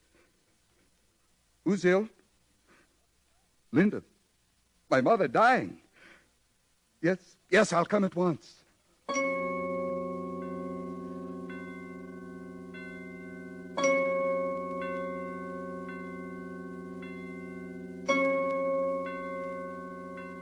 Welcome to the Park Lane Hospital for the Dying. You've come to see someone in the galloping senility ward? Yes. My mother. Oh, how vulgar. You know who I mean. Linda. Oh, yes. Room 43, bed 16. She'll be dying any minute now. This way, please. Is there any hope? Well, of course not. Or else she wouldn't have been sent here. Through these doors.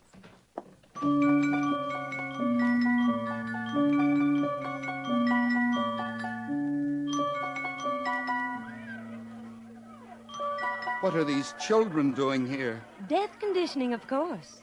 It starts at 18 months. Every tot spends 2 mornings a week in a hospital for the dying. All the best toys are kept here, and they get chocolate ice cream on death days. They learn to take dying as a matter of course. This way. Oh, here we are. Well, I must go. I've got my batch of children coming. Time for their chocolate ice cream.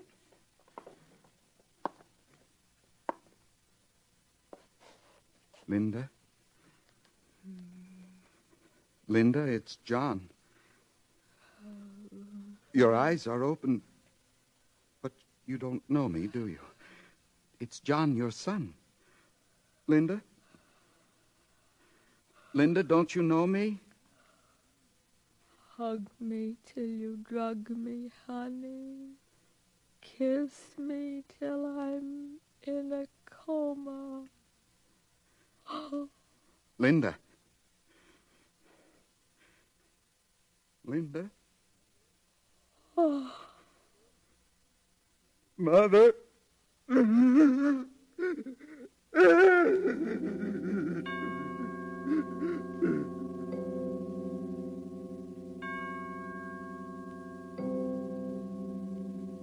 menial staff of the Park Lane Hospital for the Dying consisted of 162 deltas, 84 red-headed female twins, and 78 identical mongoloid male twins.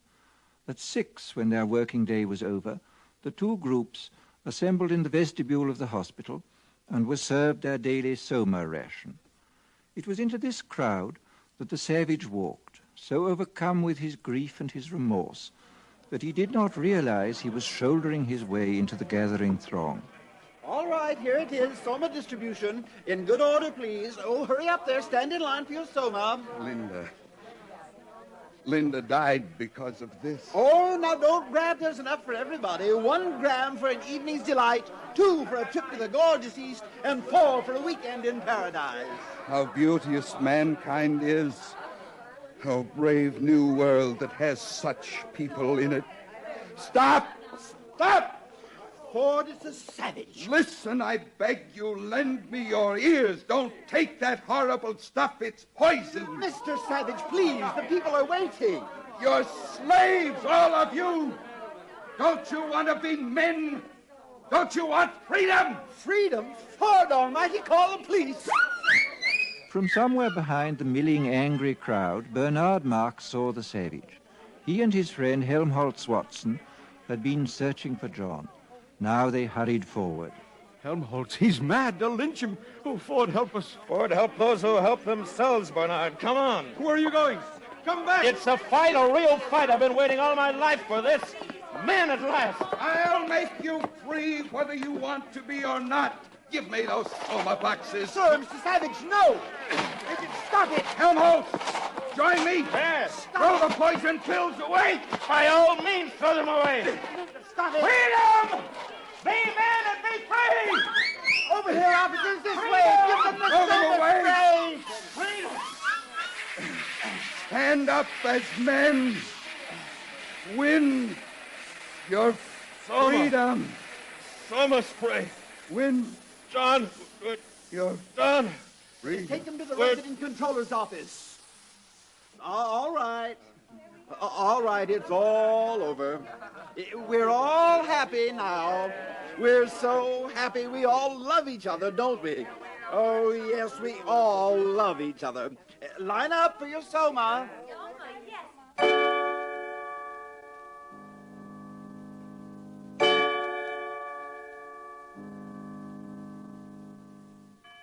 So you don't much like civilization, Mr. Savage? No, I don't. John, you're talking to the resident controller. We don't need your comments, Mr. Marx. I think civilization is horrible. And yet people are happy.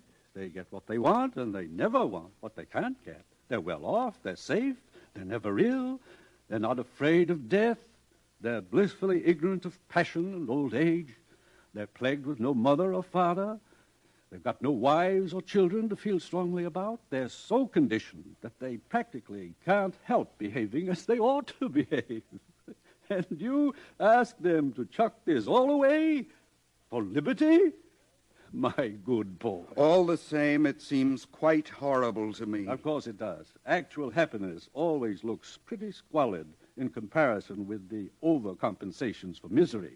And being contented has none of the glamour of a good fight against misfortune. Happiness is never grand. They call this happiness. Working at an embryo assembly line, manufacturing babies. Science, my boy. Besides, they like it. Well, Mr. Marx, the time has come. You are being sent to an island. To an island? Oh, please, sir, don't send me to Iceland. I promise I'll do what I should. I'll conform to the rules. One would think he was going to have his throat cut, whereas if he had the smallest sense, he'd understand his punishment is really a reward. He'll be sent to an island where he'll meet the most interesting set of men and women in the world. All the people who weren't satisfied with orthodoxy. Everyone, in a word, who's anyone. Then why didn't you go to an island yourself? Because, finally, I preferred this. Sometimes I regret it. Happiness is a hard master, particularly other people's happiness. Well, gentlemen, there are many islands available. Which climate do you choose, Mr. Watson? Well, I should like a thoroughly bad climate. I think I'd write better if I had to contend with difficulties. How about the Falkland Islands? That would be fine. Good. You may leave now. You too, Mr. Marx. Goodbye, Helmholtz. Goodbye, Bernard. Goodbye, John. Goodbye, John. One more question. Of course. Where is God in this scheme of yours? It's a subject that has always had a great interest for me. You've never read this, of course, the Holy Bible, New and Old Testaments. I've got quite a few revolting old books like that here. But if you know about God, why don't you tell the people? This book is old. It's about God hundreds of years ago, not God now. But God doesn't change. Men do, though. No, my friend, call it the fault of civilization. God isn't compatible with machinery and scientific medicine and universal happiness. But when you're alone, it's natural to believe in God.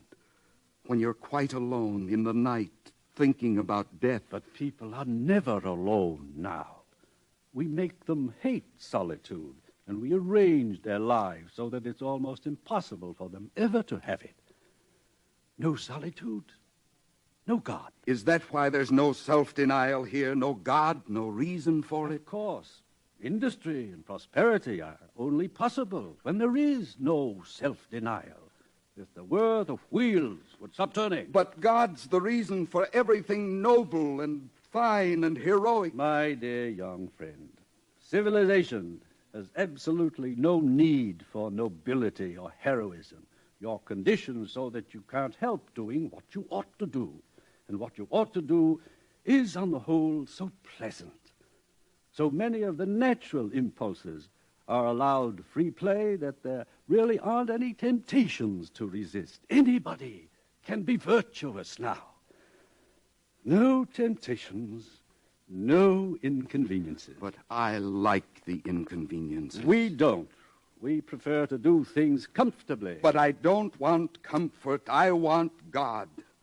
I want poetry. I want real danger. I want freedom. I want goodness. I want sin. In fact, you're claiming the right to be unhappy. All right. I'm claiming the right to be unhappy. Not to mention the right to grow old and ugly and impotent. The right to have cancer. The right to have too little to eat. The right to live in constant apprehension of what may happen tomorrow. The right to be tortured by unspeakable pains of every kind. I claim them all. You're welcome.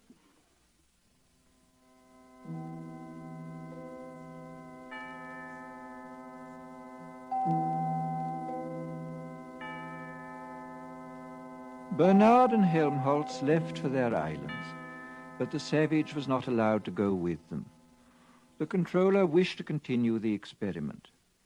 3 weeks later, the savage ran away. After some days of wandering, he took refuge in an abandoned lighthouse. But his desire for solitude was not to be fulfilled. His hiding place was discovered. There were articles in the papers. Sightseers came by the thousands. One Sunday, Lenina Crown came for a picnic with 3 of her latest boyfriends. The day after her visit, 2 young reporters came to call, hoping for an exclusive interview. The door of the lighthouse was ajar.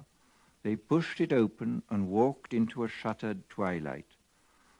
Through an archway on the further side of the room, they could see the bottom of the staircase that led up to the higher floors. Just under the crown of the arch dangled a pair of feet. They called. No one answered. They saw him. At last the savage had found solitude. He was alone, quite alone.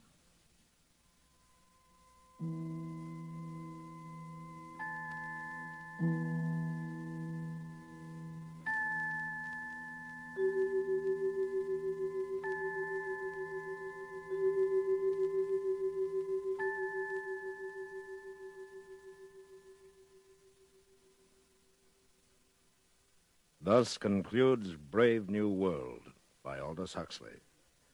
We wish to thank Mr. Huxley for appearing on these broadcasts as our narrator. And we would also like to thank you, our listeners, for your enthusiastic response to this new series. This is William Conrad inviting you to join us again next week when we present George Stewart's dramatic account of one of nature's most terrifying phenomena, storm.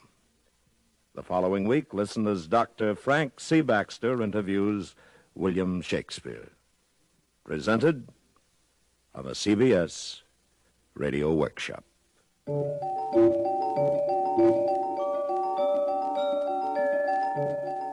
The CBS Radio Workshop is produced and directed by William Frug. Brave New World was adapted for radio by Mr. Frug. Featured in the cast were Joseph Kearns, Herb Butterfield, Bill Idelson, Gloria Henry, Charlotte Lawrence, Parley Bear, Dora Singleton, Jack Crucian, Vic Perrin, and Lorene Tuttle. Original music composed and conducted by Bernard Herrmann.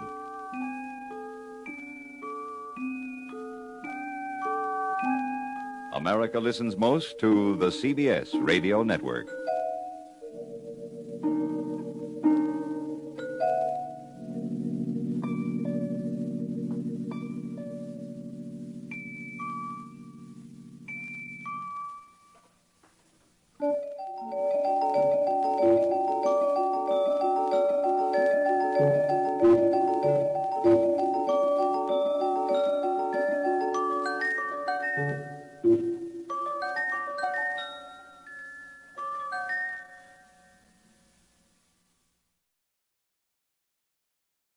This is Chesterton Radio, your home for podcasts of works by G.K. Chesterton, plus drama, comedy, mystery, science fiction, big bands, and much more.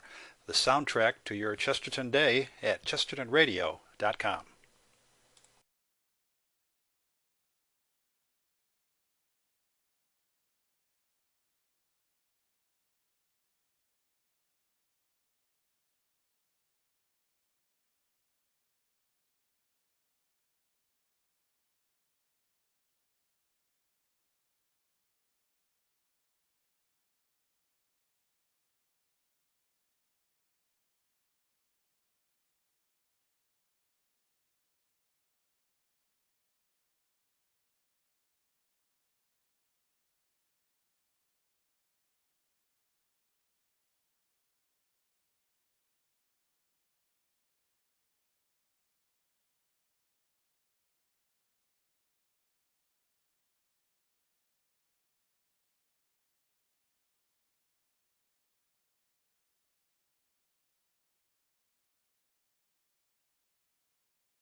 Tonight's story is about a treasure.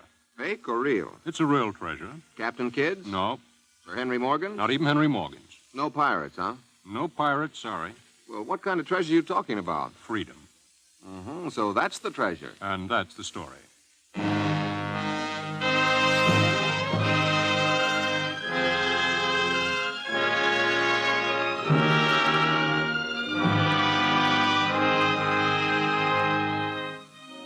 The NBC University of the Air presents We Came This Way, a new historical series for our listeners at home and overseas. With John W. Vandercook as the narrator, we present Chapter 6, a story of the struggle for the freedom of men's minds in We Came This Way.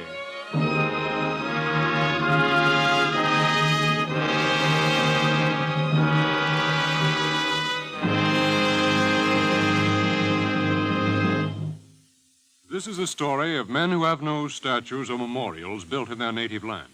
For the heritage of freedom that they left behind has been betrayed. The time is the year of our Lord, 1509. Europa stands upon the threshold of a modern age. The shadowy shape of the world to come looms large. Men's minds question the cowled Gothic universe of the Middle Ages, and their senses, like an astonished caress, discover the beauties of Greek civilization. A wind blows across Europe, up from the Italian south, bright and vigorous, up from the rich silken cities of Florence, Genoa, and Venice. Up from fabulous Rome it comes, a reawakening, a blossoming, an emancipation of men's reason. The wind brings a new learning, a new philosophy, humanism, a new expectancy, a renaissance. Europa stirs like Lazarus come from the dead. Only 16 years ago in 1492, an obscure sea captain discovered a new barbaric world. Out of marble and division, Michelangelo fashions his Moses in Rome. Galileo's machine brings the heavens closer to the earth. Look, there goes Vesalius, the anatomist.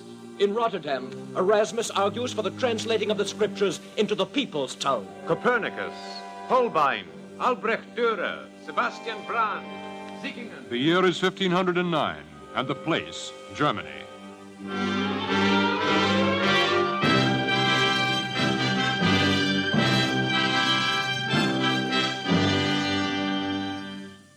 '16th-century Germany, a crazy quilt of a land, an idiot Tom of tatters of armed and suspicious cities under the sovereignty of the Holy Roman Empire and its Emperor Maximilian I, who, by the grace of God and powerful feudal princes, rules this land. But the wind blowing from the south is blowing strong here, driving the darkness from the minds of men, raising the enormous question of man's relationship to man. And throughout this fragmentary patchwork empire, scholars arise, seekers after truth. And foremost among them stands John Reuchlin, scholar, teacher, and humanist, whose life was peaceful and filled with quiet study until his 54th year. Yes, I repeat, you, my students, are more fortunate than I. For before you, in all its promise, lies the immense discovery of the world. As the unknown sailor Columbus did, you approach a new and varied shore. Behind you, like a cathedral built to the universality of God, rises the wisdom of the past. Take that wisdom, and with it, widen the possibilities and hopes of man. Treasure the holy languages of Greek and Hebrew, through which God first spoke to us. Spread the learning we have won from them. Treat it as the heritage of man. Until we meet again, my students, God bless you all. Said that God is love, man is hope, and the bond between them, yes, combined in an indescribable. What a time to be alive You in. loan me a gulden, Damon. I promise I'll pay you back. Pfefferkorn. Eh? Oh, it's you, Von Hutten. What brings you to the enemy, Pfefferkorn? A love of the new learning, my brother? No, wait, don't go. I've no time to waste with poets and scriveners. I have things to do. So have we all. Some for honesty, Pfefferkorn, and some for treachery. I would watch my tongue, Ulrich von Hutten. It speaks its own mind, my friend. For the life of me, I can't make a gentleman out of it. Wait. What is it? How did you like good Reuchlin's letter, Pfefferkorn? He speaks well. Is that the sum of your applause, Pfefferkorn? I've no talent for flattery. But fairness, Pfefferkorn, fairness in God's name. His words reveal a whole world to come, and all you can find to say is that he speaks well. There must be more. There is. Huh? Instead of Holy Greek and Hebrew, I'd rather he spoke of Holy German.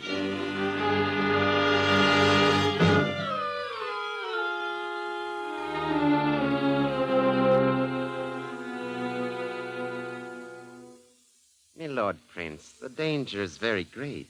That I could discern myself, Peppercorn. This new learning is like a plague in the universities. At Erfurt, in Freiburg... In providing myself an informer, I could have done better with an ass.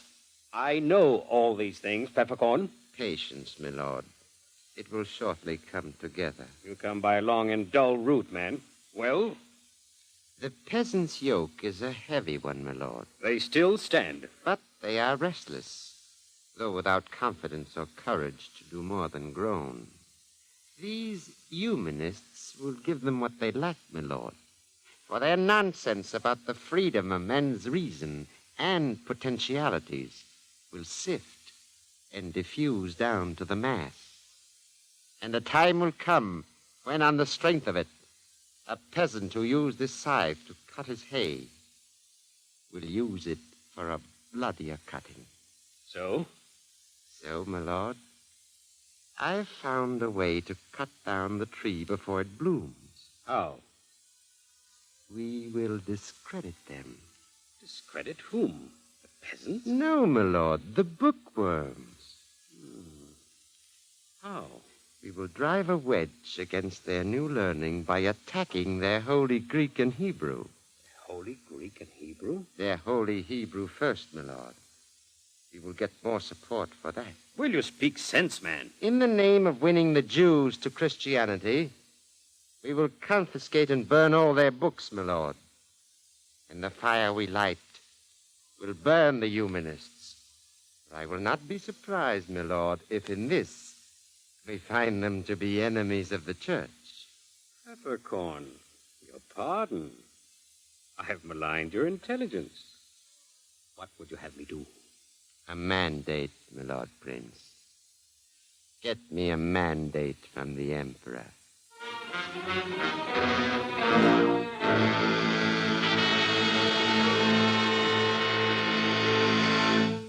Sire, let us not permit sentimentality to rob us of our values. But these scholars are men of prestige, my lord. They are firebrands, sire.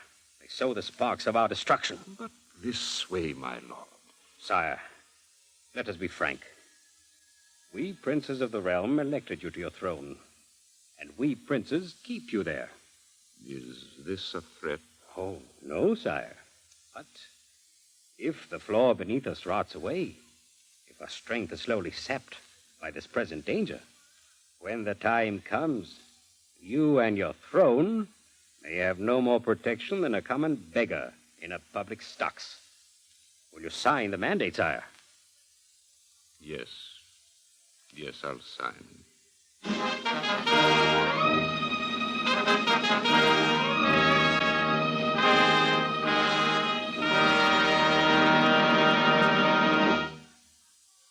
I, Maximilian, Emperor of the Holy Roman Empire, after solemn conclave with my princes of the realm, do hereby command Albert, Archbishop of Mainz, to gather evidence on the subject of Hebrew books, whether it would be praiseworthy and beneficial to our holy religion to destroy such books.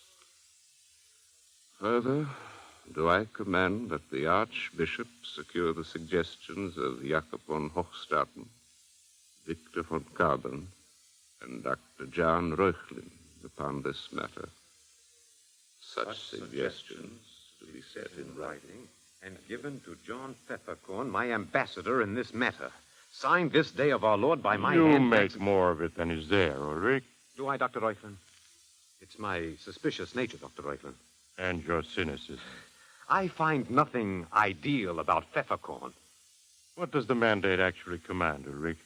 An opinion, a suggestion. And it leaves the gathering of evidence in the Archbishop's hand. A friend to the new learning. In 1,500 years, we've failed to convert them. Doctor, I think it's a trap. Perhaps. I think that the princes are striking out at us, and through you. Why don't you leave Cologne, Doctor? Go away, Ulrich. Truth has but a handful of champions as it is. No, Ulrich. If it is a trap, I shall try to be the only one to fall in it. Aye, like the cornerstone of a great wall.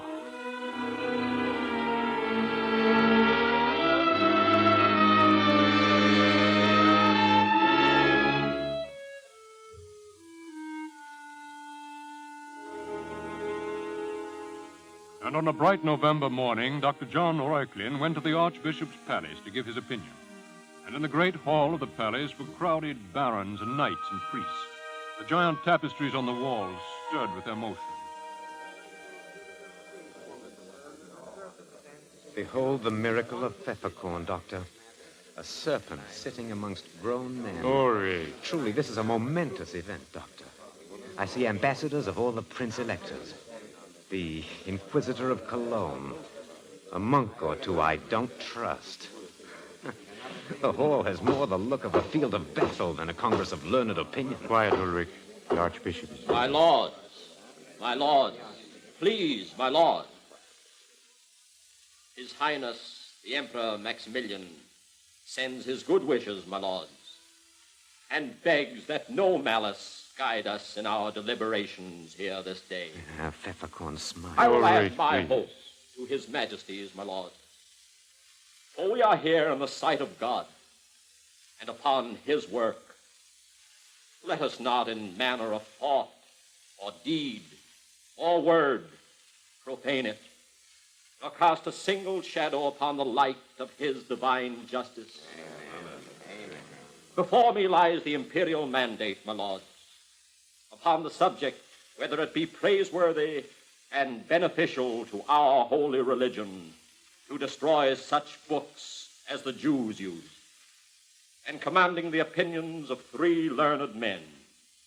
Victor von Carbon, is such an opinion prepared? It is, your reverence. Jakob von Hochstraten. I am ready, your reverence. And you, Dr. John Reuchlin. I am prepared. Then, Victor von Carbon, read us yours. I never liked his face, Doctor. It formed his opinion before his brains. My lords, if you please, my lord. Your reverence, my noble lords, my opinion is brief and to the point. I say the books of the Jews be burnt. We cannot hope to win them to our religion unless we destroy the root of theirs. Burn each one. The Old Testament, the Talmud, the Kabbalah. Destroy them not only for the good of our church, but for the good of Germany. For Germany? Doctor, I see the fine, unsubtle hand of our princes in this. Yes, your reverence, that is all. The Emperor's thanks, my lord. Now, Jakob von Hochstraten. Your reverence, I find no need to read my lengthy opinion, for the sum of it meets with Brother von Carbon's thoughts. I, too, say, burn their books. These assassins killed justice twice. I am through, your reverence. The Emperor's thanks, my lord. That makes 2 opinions, my lords, both for burning. We have one more. Dr. John Reuchlin. Are you afraid, Doctor? You stand alone here. Do not worry, Ulrich. They eye you like a starved, unpaid executioner. Dr. Reuchlin. I am ready, Your Reverence. My lords, I speak not here in hasty judgment. For a man's opinion is an uncertain thing. Time, the ultimate critic, often has proved him wrong. And not alone time, my lords, but ignorance and the power of self-interest often colors the conclusions of men. In this matter, I have tried to be impartial, to come to it not like an unyielding enemy, but like an honest scholar. What are these books that you would burn? commentaries, books on ceremonies, on arts and sciences, poetry and fables. Before a judgment can be rendered on these, they must be subject to a careful examination, not piecemeal, not by hearsay, not by hostility. It is true, my lords, there is much that is contrary to our holy religion in these books, but that is the nature of their belief, a belief which is protected by law. Yet there is also much of great value to our religion in these same books. For example, the Kabbalah. It is my opinion that this work assures us, as none other, of the divinity of Christ. Their commentaries, my lord, are invaluable, for they help scholars understand the Old and New Testaments more fully. My lords, it would not be beneficial or praiseworthy to destroy these books. I stand against this burning. My lord! Your Reverence! A word, Your Reverence. What is it, John Peppercorn? I have a word to say, if it please Your Reverence. Well? My lords, for 30 years I have fought as a warrior of our church. But never, my lords, have I heard the anti-Christian like of this. Quite true. What have we heard from the lips of this learned man, this advocate of humanism? Is treason to the Mother Church. Sitting amongst us is the Inquisitor of Cologne, our guardian in such matters. I demand that Dr. Jean Reuchlin be seized and tried before the Inquisitor's court as an enemy of the Church.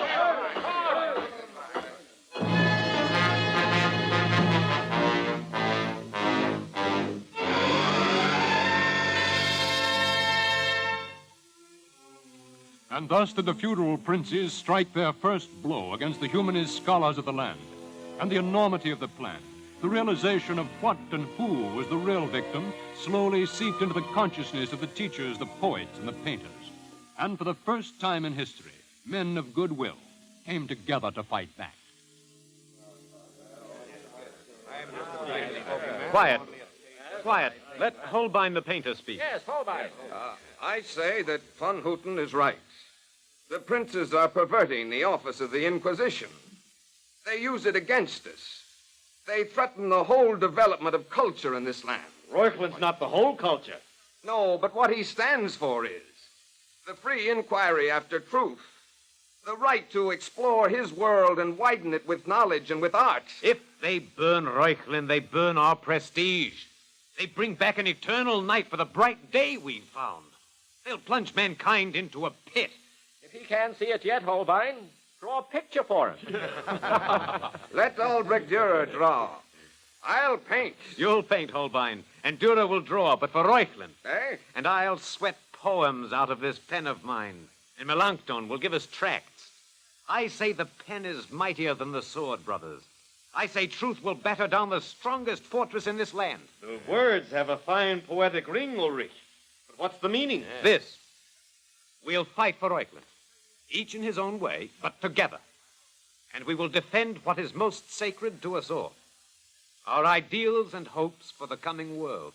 The freedom of men's minds for the unhampered search for truth. This we will fight for by defending Reuchlin.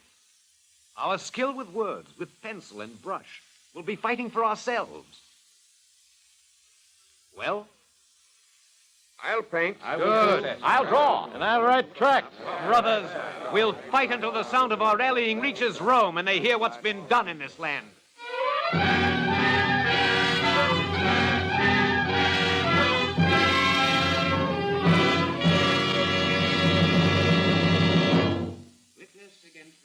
John Reuchlin, Sebastian Baum of Strasbourg, student of the accused. My Lord Prince. What is it, Peppercorn? May I see you privately, my lord? It cannot wait. Come this way. It has only just come to my attention, my lord. What is it? This, my lord. Look at it. A drawing? By Albrecht Dürer. Why, this is you, Peppercorn, in chains. And you, my lord, behind me, also in chains. What? descending into the mouth of hell while Christ commands us down. How dare he? Not only he, my lord. Here, a tract by Melanchthon, a poem by Ulrich von Hutten, all attacking us. I'll have them flogged. It's not as simple as that, my lord. They are all fighting back. These bookworms? Aye, it is the miracle of the age. The bookworms. Marching as one. I'll have them buried as one. Yes, my lord. But meanwhile, there are questions being asked in Rome. The Pope? And the cardinals. These bookworms' voices seem to have carried across the Alps. Will they act? In Rome, I mean? I do not know, my lord. Then we must move swiftly, Peppercorn. Reuchlin must be a corpse before they do.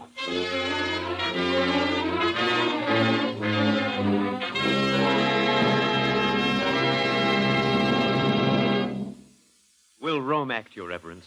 I cannot tell, Ulrich, my son. Will they permit such perversion of the Inquisitor's office?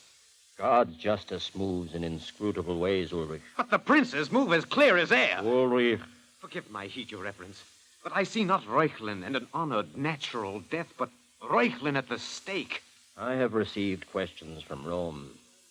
They are not asleep, my son. But time, Your Reverence. Time's running out. What would you have me do? The Inquisitor is not of my diocese. I am aware of how monstrous is this thing the princes are doing. My anger is as sincere as yours, Ulrich. I know that, Your Reverence. You've done much for us. But you would have me do more. Yes. What? Send the Pope another appeal.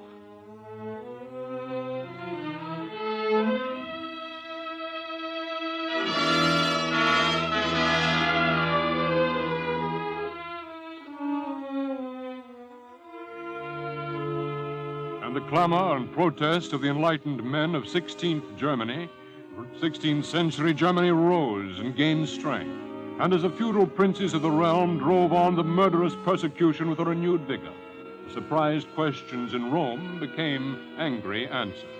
This is a monstrous act. They pervert the offices of the Mother Church. The prosecutors are the true enemies of the Church. Like a sword in battle, the issue grew bright and sharp. Would a massive door be clanged shut upon men's minds, trapping them in the narrow medieval world? The question hung like a headsman's axe over the future of Germany. And upon a spring day when enlightenment in this land stood like a criminal before the Inquisitor's court, Rome acted. The Pope reserved judgment to himself. My Lord Emperor, His Holiness Pope Leo X, has in his wisdom seen fit to reserve judgment to himself upon the charges of Dr. John Reuchlin as an enemy of the Church. He appoints as his ambassador in this matter myself, Bishop of Speyer, who alone is authorized either to free or condemn said John Reuchlin.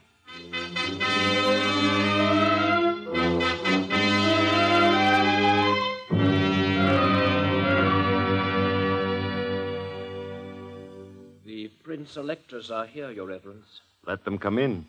The bishop will see you, my lords. Good day to you, Your Reverence. Good day to you, my lords. I am honored by your visit. You know why we are here, Your Reverence. My judgment on Reuchlin? Yes. I have not reached any as yet. He is guilty. That remains to be seen, my lord. The evidence is conclusive, Your Reverence. What he said regarding the Hebrew books... I have not read it all. Your Reverence, let us cease this playing. The issue and the guilt are clear in our eyes, and immediate action is necessary. Our peasants grow restless with these fools' words about the potentiality of man. We are good Christians, Your Reverence, but we are also princes of an empire. We will defend our land and rights with all the strength we can command. And, Your Reverence, we will defend yours, the churches. Be with us in this matter, and we will build you the finest cathedral in all Germany. It is as I have said, my lords. As yet, I have not read all the evidence.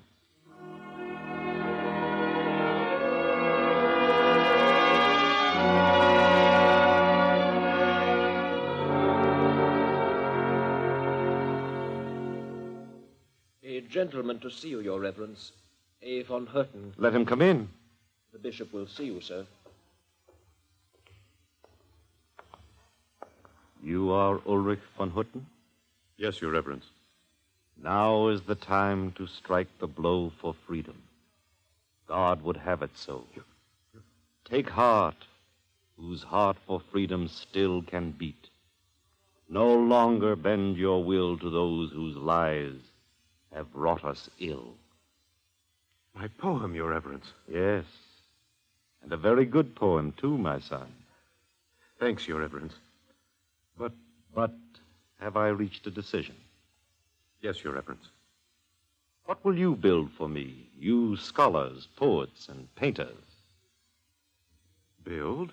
The princes of the empire have promised me the finest cathedral in all Germany, if I see this matter their way.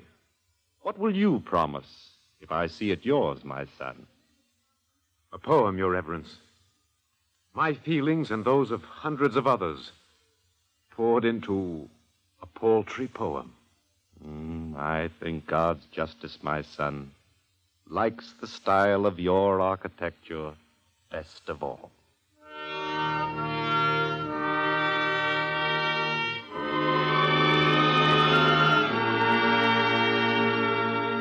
And in a few days, the papal legate, the Bishop of Speyer, rendered judgment. I, Bishop of Speyer, with full authorization from His Holiness, Pope Leo X, find that the writings and teachings of John Reuchlin, in reference to such books as the Jews use, as not being harmful to our Mother Church. And further do I find John Peppercorn, instigator of these charges, guilty of slander, and find him a son. And the fight was won. The attack upon the emancipation of men's mind, upon the freedom of their reason, was foiled, but only for a little while. What began as a great promise was wiped out in the blood of countless peasants, as Germany from 1518 to 1648 plunged into a century of civil wars. And after the final struggle, the 30 Years' War, the nation was devastated and impoverished. The peasants in brutal servitude, great provinces razed by fire and sword. Science and art had fled, and the great hopeful learning of the universities was replaced by narrow, pedantic ignorance. It was the dream of the feudal princes that ultimately won the land. And because that dream is still murderously alive in Germany today, we comprehend how enormous is the betrayal of those early years. That heritage of freedom left by the scholars, the poets, and the painters stands like forgotten ruins in a lost land. Yet, because the fight for liberty belongs to the whole history of man, because it is the heritage of all peoples, it belongs to us. On the way we came, these were the initial battles. These laid the pattern for our democratic world. Thus, we, citizens and soldiers of this republic, claim that heritage as ours.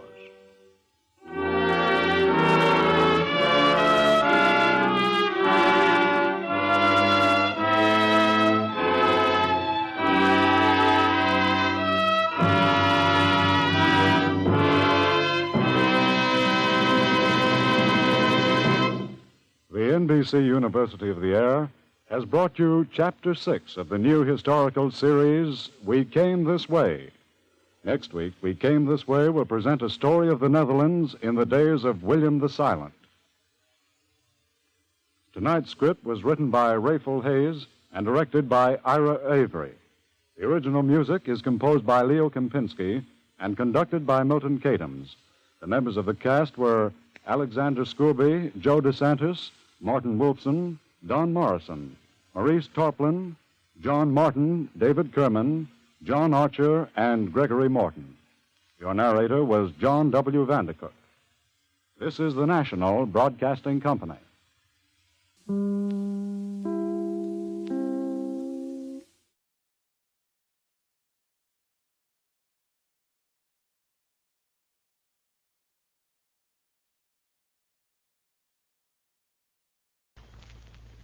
One Man's Family, brought to you by the makers of Fleischmann's Yeast and Royal Puddings.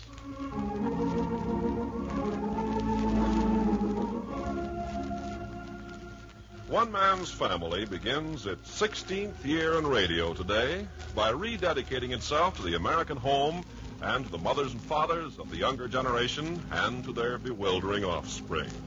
Today we present Chapter 5, Book 62, entitled One Man's Family Celebrates its 15th Anniversary.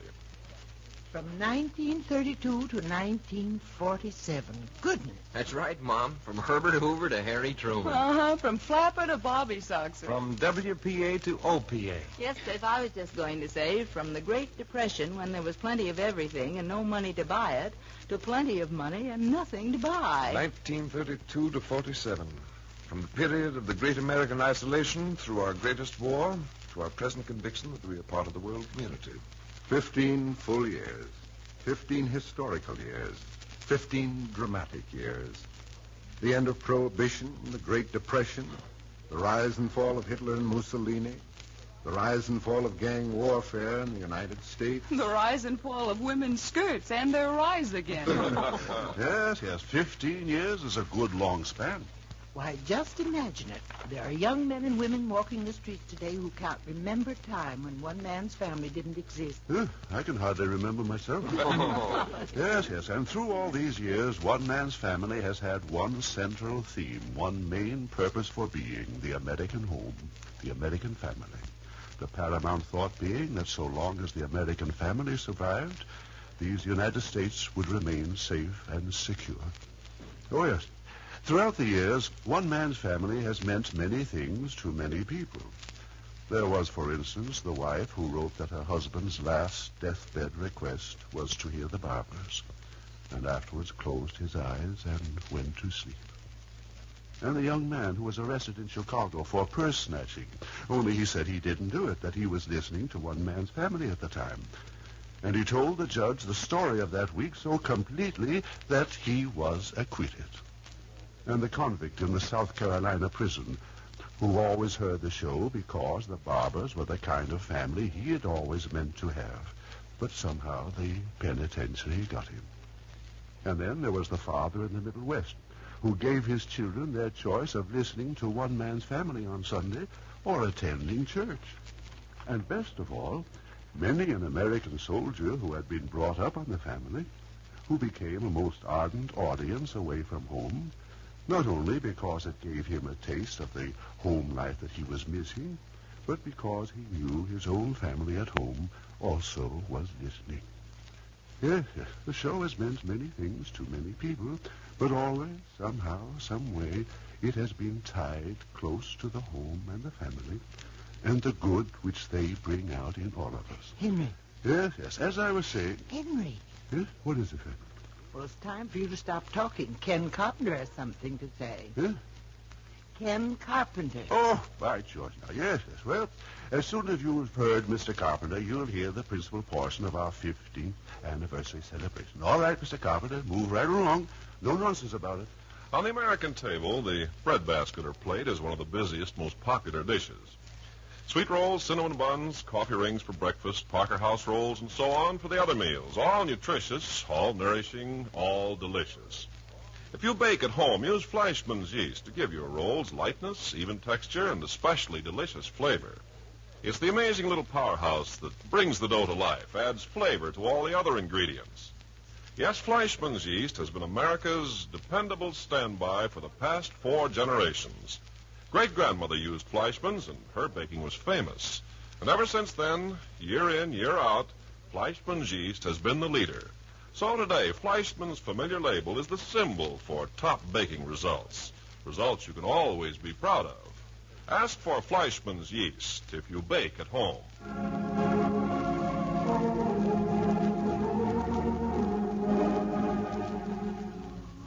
Now I'm going to turn the show over to Paul. Thank you. As we said in the opening today, on the beginning of our 16th year, we are rededicating one man's family to the American home and the American family. For 15 years, this has been our principal theme, as we're going to demonstrate for you in a moment.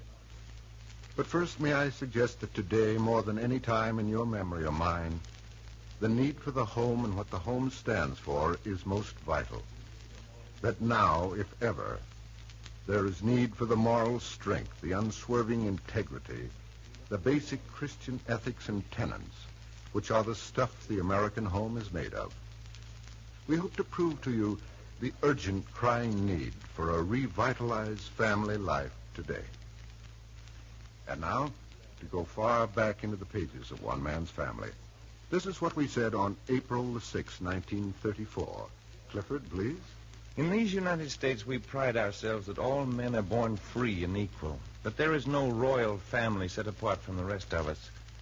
I think this is a mistake. I think there's a touch of royalty in every conservative, firmly established American home. I believe the children of these homes are born to the purple. They have behind them glory and honor and dignity and tradition. Just as surely as empires were molded by the will of kings, so this nation is molded by the will of the American family. And just as surely as empires crumbled under the touch of dissolute, degenerate monarchs, so this nation will fall away with the corruption of the American family. Well, a bit of something to think about. You know, I can remember Dad saying that to us way back there, just as plain as though it was yesterday. 1934. Goodness, Cliff, you and I weren't dry behind the ears yet. You couldn't have told us that then. How true, how true. Goodness, we were young. You were young. What does that make me? Bottle baby, no doubt. Well, that's what we said in 34. And now, here is what we said in 1936. Mom, will you do the honors? Already, Paul? Here, Mom, put on your glasses. Oh, goodness. Now, where's that copy you gave me, Paul? Right in your hands, Mother. Of course. Now, Paul. Yes. This is what we said in 1936. Marriage is the gateway through which a man or woman obtains personal experience in the field of human relations. Parenthood is the opportunity for putting that experience to practical use. Parents should not say, we shall have children because it is our God-given right, but rather we shall have children because we are able to give them intelligent, physical, mental, and moral training. Mother love may be beautiful, but mother love combined with intelligent discipline is the force which turns children into normal human beings and good citizens. Misdirected and misguided offspring results in one of civilization's most appalling wastes and expensive problems. For an undisciplined, unprincipled child grows into a useless citizen, another human life wasted, another burden for civilization to bear. Good citizens are necessary to civilization, but good parents are obligatory if civilization is to continue. Exactly. You still agree to that, huh, Dad? More than ever. Oh, yes. What a waste of time and effort and pain and worry to go to all the trouble of conceiving and bringing a child into the world only to abandon him to indolence, dishonor, and disreputable habits. And yet I think I'm going to be able to bring you proof that this is exactly what a large portion of our parents are doing. Oh, no, Paul. Well, don't rush me. We'll get to that presently. Just now, Claudia, you're going to read us what we said about family life in June of 1937. What Dad said. Huh? See if you remember saying this 10 years ago. Ooh. In this day, with gods of finance and the gods of power tumbling in a shower of unutterable chaos on every side, and with the very foundation of nations trembling on the brink, it is only natural that each of us should be looking for something firm, something staunch, something honest to which we can cling, something that neither fire nor flood, nor earthquake, nor avarice, nor greed, nor war, nor the rumor of war, can shake from its deep-rooted foundation. What is that something? In these United States, we have the American family. So long as the American family shall live, with its wholesomeness, with its ideals, and its basic principles of discipline and citizenship, we have little to fear. But once let the family life of America lose its own self-respect, and the fate descending on Germany and Italy will be a small catastrophe indeed, compared to the bitterness, the affliction, and the desolation which shall encompass us. Therefore, when we bring you the saga of the Barber family, we do more than tell a story. We pay tribute to the American family way of living, and we hope, in some small extent, extol its virtue and unveil its weaknesses. You remember saying that, Dan? Huh? I don't remember, but I'll be very happy to take the credit for it. He said it's all right. The sort of thing he was always preaching to you children. With excellent results, I'd say. Yes, I guess some of it soaked in. Yes. There were times, however, when I felt as if I was pouring water on a duck's back. Well, now we come to the year 1940. The year before the war. The year before we got into it. Oh, yeah, sure. Hazel, will you read us what we had to say about family life in 1940? Yes, Paul.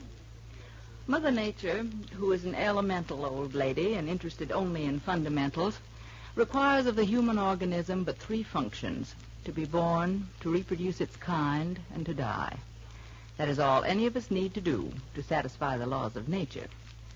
But somewhere along the rugged pathway which represents the evolution of man, this superior creation of nature picked up a spark of fire, a spark burning so fierce and hot that with each advancing generation it has increased in its intensity.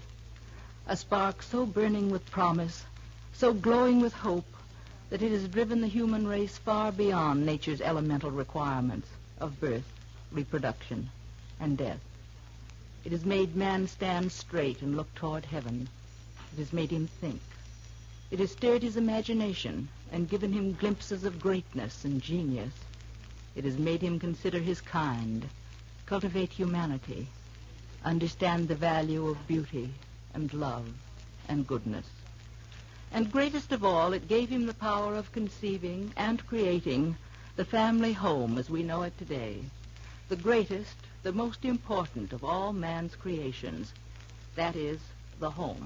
I say that's an excellent thought. Man's greatest achievement, the home. That's okay. I want you to notice the difference between what Hazel just read out of 1940 and what I'm going to ask Nicky to read out of 1941. There's a sort of calmness and sense of security in Hazel's words. Now listen to what Nicky reads just a year later. Please, Nicky. Right on. Today, the American family as a unit of society is more precious, more deserving of care and cultivation, and at the same time in more danger than at any other period in our national history. For we can promise you that out of the welter of strife and disorder in which the world is now engaged is coming great change. Practically nothing will be the same. We have seen one government after another submerged. We have seen peace-loving people forced to pull the plow out of the furrow and beat it into an implement of war. Right here in these Americas, we have seen, in a few months, weakling airplane factories blossom into a gigantic major industry. Shipyards which haven't turned out a vessel in years suddenly bursting into life and energy. We've seen our men in uniform again, marching up and down. We've made Iceland an outpost, and our South American neighbors have suddenly become nearer and dearer. And in the plethora of jobs, the WPA has become one of the dodo birds of the past.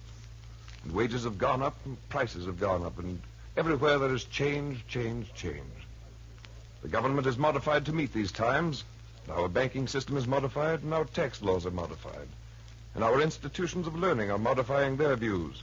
And every other institution, by reason of necessity or convenience or circumstance, is modifying its activities. Even the minds of men are thinking new thoughts, uncertain thoughts, worried thoughts, but still new thoughts. The businessman, the laboring man, the farmer, the industrialist, the politician, all are sitting in the anxious seat of change and uncertainty. And there is only one place where the American man may go for refuge, for comfort, for security: the bosom of his family, the American family. Nations may fall, institutions be dissolved, great men be brought to their knees. But so long as the American father can close the door of his home against the world, so long as the American mother can gather her children about her to love them and teach them, so long as the American child can have the granite solid foundation of the home to cling to, family love to warm the heart, and family continuity to give him a belief in and a hope for the future, all is not lost. In a word, so long as the American home exists, America itself exists. But beware, the American family is not modified with the changing of other institutions. There is the danger. It must be warmed and watched and nurtured as never before, lest it slip through our fingers and is gone, as many other things are being lost to us in these restless, urgent days. Beautifully done, Nicholas. Oh, yes. But did you notice the urgency, the sense of a need for preserving something important? Yes. What I read had a feeling that we possessed something precious. What Nicky read hinted at a dread of losing it. Yes, there was undoubtedly a great transition in American living from the early part of 1940 to the end of 1941. Oh, there was indeed. And now we come to 1947. Oh, we're jumping the war years completely? Yes, we're doing that deliberately. What we feared, what we dreaded might happen in 1941 is becoming a reality in 1947. Hazel, will you read this letter which we received a few weeks ago? When you've read it, I'll explain further. Miss Paul. Office of the Director, Federal Bureau of Investigation, United States Department of Justice, Washington, D.C., March 29, 1947. Dear Mr. Barber, on Sunday afternoon, March 23rd, I listened to One Man's Family, as is my custom on Sunday, whenever it is possible to sit down with a radio. I did want to drop this personal note to tell you how deeply I appreciate the splendid manner in which you developed the necessity of building up the home and the need for emphasizing constructive family life. I thought the program was particularly well done. The need is so great that this point cannot be stressed too frequently, and possibly by constant emphasis an impression can be made. With best wishes and kind regards, sincerely yours, J. Edgar Hoover. Hey, a pat on the head right from the top. Golly. But that's not the point. The important thing is that even our leaders in Washington are worried about the American family and the carelessness and laxity of today's parents.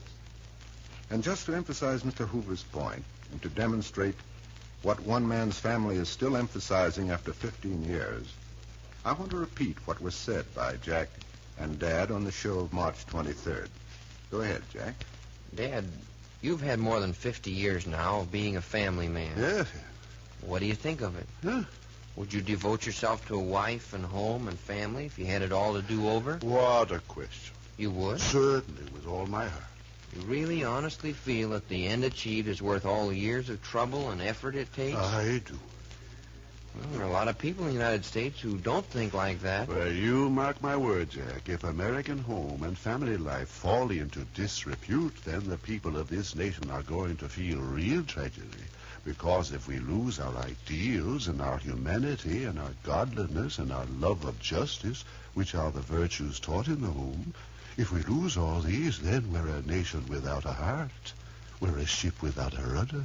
And just as surely as you and I are standing here, we'll drift into the chaos that has fallen upon the rest of the world. We'll be a people at the mercy of tyrants. In one generation, we'll be an ignorant, drifting, helpless people. A nation at cross purposes. A lost nation, ready to be swallowed up by the first outside power to come along. Dad, you really feel the American home and family is that important? The American home is the backbone of this nation. The American family is the lifeblood of American democracy, the seed of our way of life. If we let that seed die, if we kill the divine spark, then we've killed America. Well, when you come to think of it, that's one of the first things Hitler did in Germany. Broke up families, made a mockery of marriage and home ties, put a prize on license and illegitimacy. Yes, I'll never believe that the great body of America will give way to any such business. And I quite agree with you, Henry. We'll never fall to such a level. Of course not. Naturally. Are you also sure about that? Hey, of course. Huh? What are you driving at for? Well, now we come to the climax of this whole business. In the March 24th issue of Life magazine, there was an editorial headed The Family. I'm going to read you a portion of that editorial, and if when I'm finished, you still feel so smug and secure in where we're headed, I'll be interested in hearing you say so. In heaven's name, for readers, what is it? It begins this way. There is strong evidence that the institution of the family, not only in the United States, but throughout Western civilization, is at a crisis. Some people are more alarmed about it than others, but certain statistics are painful indeed. For instance, 1 out of 3 American marriages now ends in divorce. John Haynes Holmes, on a recent radio broadcast, said, "What's wrong with marriage, you ask? Our society is sick. Our social order is going to pieces." And a few days before that, Dr. Carl Zimmerman, Harvard sociologist, told the American Social Hygiene Association, "Evidence indicates that our middle-class family system has reached its maximum demoralization, or will very soon. If left alone, the family system will break up before the end of the century. The family is not a biological necessity. Primitive man thought that birth was a matter of the seasons, and it was not until he became better informed that he assumed responsibility toward his offspring. Once he did so, the family became the basis of human society. And the metabolism of the family has measured the health of Western civilization ever since it began some 3,000 years ago. Professor Zimmerman points out that the Western family has collapsed twice before. In Greece about 300 B.C. and in Rome about 300 A.D. In each case marking the decline of those states. Both times the manifestations were the same. 1, almost universal corruption and disregard of the marriage agreement. 2, vanishing birth rate. 3, denigration of parents. 4, juvenile and adult delinquency. It remained for our own epoch to give the family its first legal kicks in the teeth, when in France in 1791 and Russia in 1917, the familial legal system was temporarily overthrown by revolutionary governments. Nevertheless, the body of Western common law strongly supports the institution of the family. In the frequently cited language of Justice Birdseye of the New York State Supreme Court of 1857, the family is the origin of all society and of all government. The whole frame of government and laws has been said to exist only to protect and support the family. The bad news. Most social scientists are agreed that the family, particularly the American family, needs all the support and protection it can get right now. Some of them point out that our family system is undergoing the Greco-Roman style of dissolution in all its 4 tragic phases. 1, we are witnessing an intercontinental divorce spree, and the all-round champion is the United States, where about 1 urban marriage in 2 goes on the rocks, thus approximating the record hung up by the Bolshevik free lovers prior to Russia's familial reformation of 1936. And nobody knows how many American upper-middle-class families are precariously held together because the partners feel that the Internal Revenue Bureau doesn't leave them enough money to support separate establishments. The morality of this situation is no less extraordinary than the statistics. As Dr. Holmes has truly said, when a woman takes a 4th husband who is finding in her a 5th wife, they have no more to do with marriage than prostitution has to do with chastity.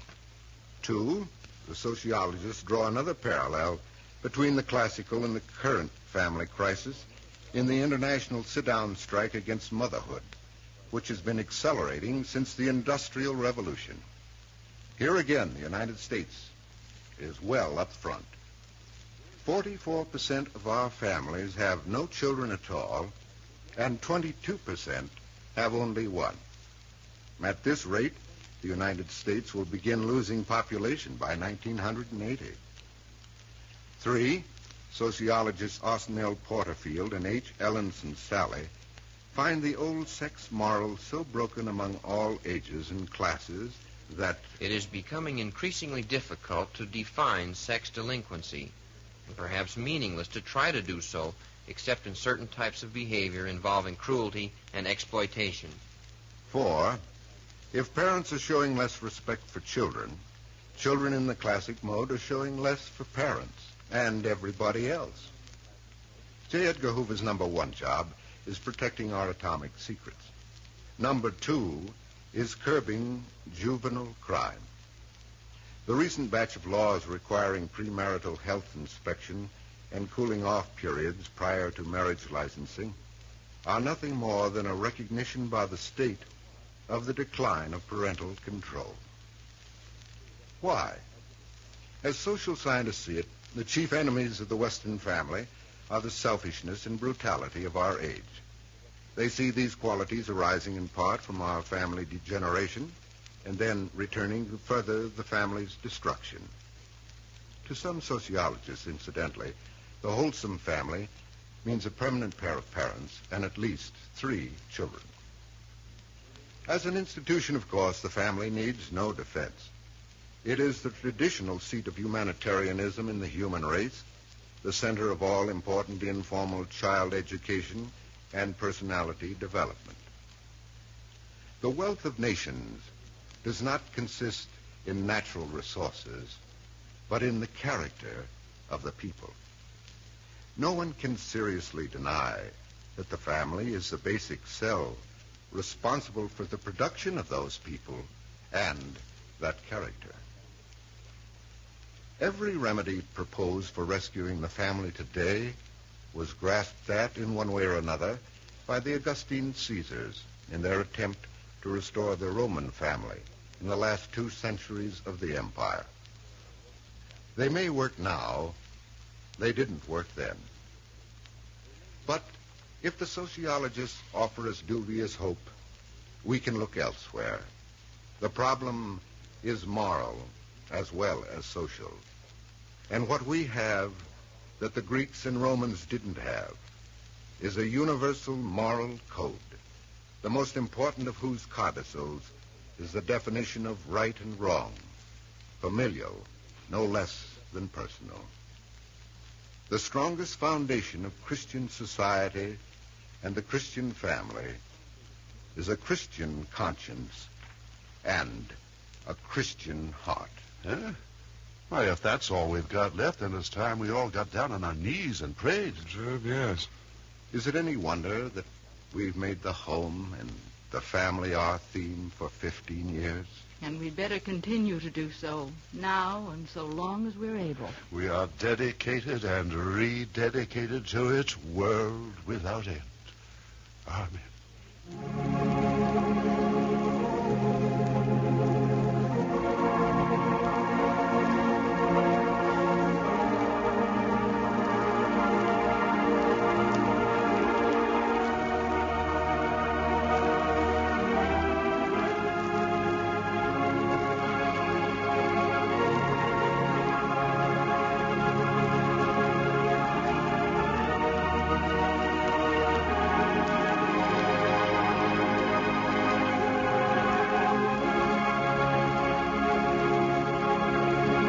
Jack's favorite room in the house has always been the kitchen, especially when one of his sisters is cooking. I won't be in the way, will I? Not at all. You can put the groceries away. Okay, on condition that I can talk as I do it.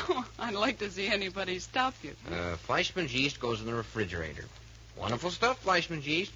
I bet you'd be mighty proud of me if I thought up something like that, but kept on doing good in the world for 79 years. I certainly would. 79 years. And tops all the time. That's what I mean. America's favorite yeast through 4 generations. Just think of all the rolls and bread it's baked in that time. Someday I'm going to figure out how many times they'd go around the moon. I suppose a roll is 4 inches long. How many inches around the moon? Maybe you'd better figure something on Earth, Jack. Okay. Figure all the people who've enjoyed those rolls and things made with Fleischmann's yeast. Why, standing shoulder to shoulder, they would cover continental United States. And Alaska, maybe. And then some. Boy, it's a lot of happiness all in one piece. And all from these yeast cakes. Well, put them in the refrigerator. They're getting warm in your hand. Let's see, 79 years times 3. Yes, Fleischmann's yeast is first choice today, just as it has been for the past 4 generations. If you bake at home, make sure of the flavor that calls for more. Get Fleischmann's yeast.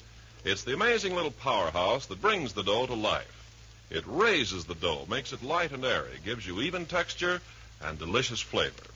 So follow great-grandmother's example. Look for the famous familiar label. Ask your grocer for Fleischmann's yeast if you bake at home.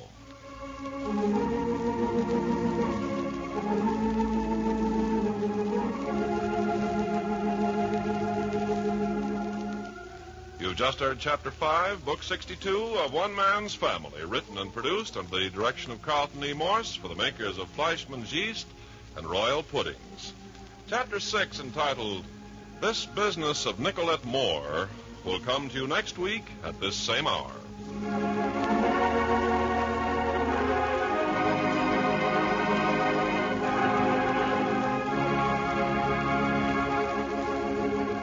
You're worried because food bills seem to be getting higher and higher? Well, then make a note of this. Royal puddings still cost only a few pennies a serving. And what a grand dessert they are. Royal puddings taste more delicious, say 8 out of every 10.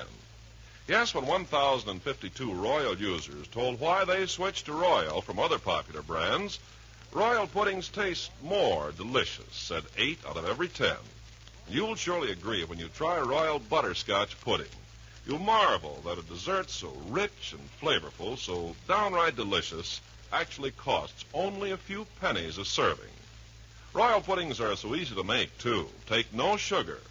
So no wonder women buy more royal puddings than any other kind. Be smart. Serve royal puddings several times a week. You have 3 tempting flavors to choose from. And remember, they cost only a few pennies a serving.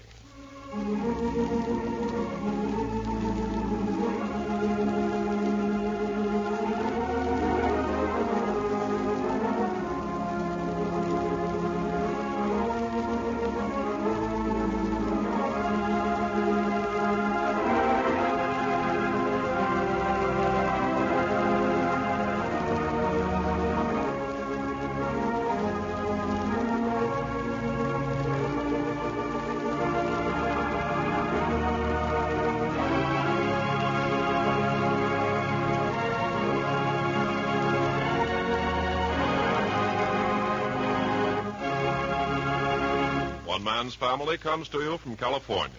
This is NBC, the national broadcasting company.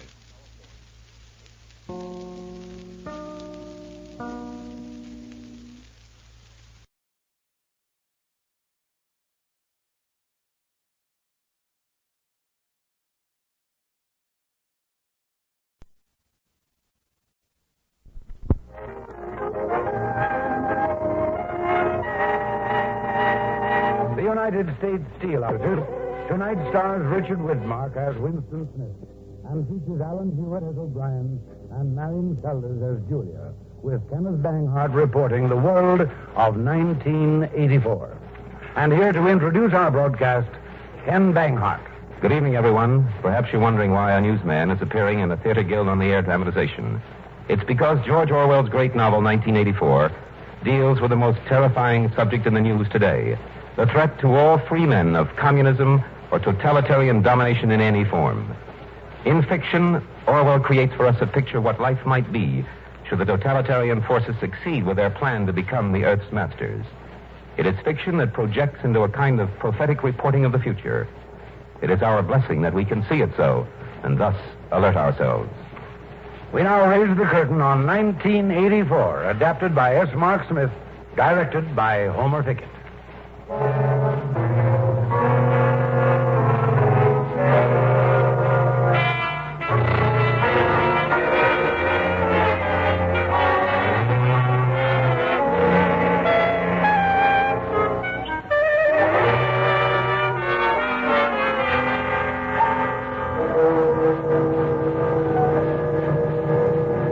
It is a bright, cold April day in the year 1984. The clocks are striking 13.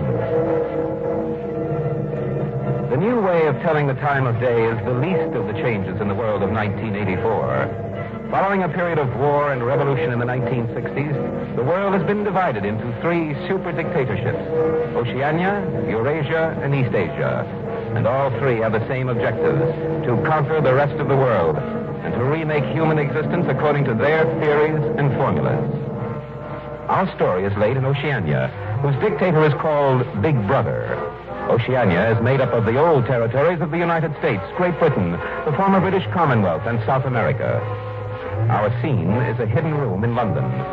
2 men are talking quietly. The one in whom we're interested is named O'Brien. He is a figure of obvious strength and magnetic personality. It is time to begin on Smith W. He is ready for us. His number is 6079. Smith W. 6079, yes, Comrade O'Brien. First name Winston, a writer in the Ministry of Truth, 39. Minute through age 39. His problem is memory. Smith remembers, or thinks he remembers. Memory. It torments him. He feels a mute protest in his very bones. An instinctive feeling that the conditions he lives in are intolerable, and that at some time or other, life must have been different. Instinctive protest, thought crime. I've observed it grow in him for 7 years. I've watched him closely. There is no act, speech, or train of thought that I cannot infer. When we pass at the office and our eyes meet, it's as though our 2 minds had opened and our thoughts were flowing from one into the other. He's aware of it? Yes. It frightens him sometimes. Nevertheless, he believes in this link of understanding between us. It encourages him to believe that others beside himself are enemies of the party, and that an underground opposition may actually exist. He knows, of course, that you're a member of the inner party. Of course. All the same, I know he is ready for us. He feels that I am someone he could talk to if we weren't being watched. Smith W., a writer, Minitrue Records Department. In the government of Oceania, the party rules through 4 ministries which execute its orders. The 4 are truth, which concerns itself with propaganda, peace, which is concerned with war, love, which is the secret police, the penal system, and the labor camps, and plenty, which is responsible for rationing and the control of production. In Newspeak, which is the official or purged form of the English language, the ministries are called Minitrue, Minipax, Minilove, and Miniplenty. An important function of Minitrue is to prove by documentary evidence that the party is never wrong. Winston Smith, of whom O'Brien has been speaking, is one of the staff who perform this job. In 1984, the party alters or destroys every record, word, picture, or scrap of information that conflicts with its needs. It applies the same process to human beings. Even the date of the year becomes uncertain. The past is dead. The future is unimaginable. In the end, the party will announce that 2 and 2 make 5, and it will have to be believed. You wander in the forests on the bottom of the sea, and always there are the eyes watching you, enveloping you. But if the party can thrust its hand into the past and say of this or that event, it never happened, that surely is more terrifying than mere torture or death. The truth is true. I must hold on to that. Stones are hard. Water is wet. Objects unsupported fall to earth by the force of gravity. Do you hear this, O'Brien? I address it to you. The solid world exists, and its laws do not change. By remaining sane, I carry on my human heritage.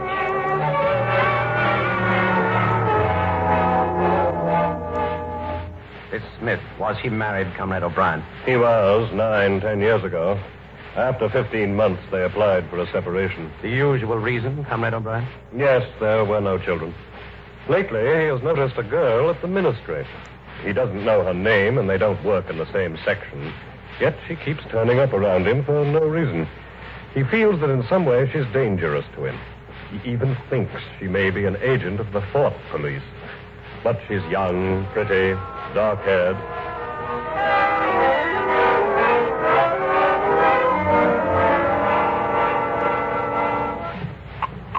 Times 3184. Big Brother malquoted world peace message. Excuse me. Smith W. What? What is it? Have you given your voluntary subscription for the new party banner? Yes, I've subscribed. Of course, I always subscribe. Oh, well. Excuse me, comrade. Liar. Spy hunter, bigot. What are you doing in the shape of a woman? If you had a quarter of a chance, you'd denounce me as a thought criminal and have me killed. Excuse me again, please. There will be a spontaneous demonstration tomorrow at 18 o'clock. Personnel of all offices will gather in the main hall at the central telescreen for a 2-minute hate meeting. Of course, I know. I have it on my calendar. Well, I thought I'd remind you. Goodbye, comrade. If I could only tell her to her face. If I could shout it at the top of my voice. But they're watching, man. Get hold of yourself or you'll give yourself away. Your worst enemy is your own nervous system. In 1984, the universal slogan posted everywhere with a benign-looking portrait of the dictator is, Big Brother is watching you. And the eyes of Big Brother and the party are the thought police. The thought police watch you through the telescreens, which are fixed on the walls at your place of work and in your home. And when or how often they have plugged in your wire is something you can never guess. The telescreens combine the functions of the earlier telephone, radio, and television instruments, and they regulate everyone's life. For example, at 7:15 every morning, The telescreen in his room awakens Winston. Age 30 to 40, everyone up. Up, 30 to 40s, on your feet. Hands on hips. Breathe deep and touch your toes. Up. Then. Up. Then. Smith. 6079 Smith W. Me? Yes, you. Bend lower. You're not pulling, Smith W. Anyone under 40 is perfectly capable of touching his toes. Don't you see me? I touch mine and I'm 43.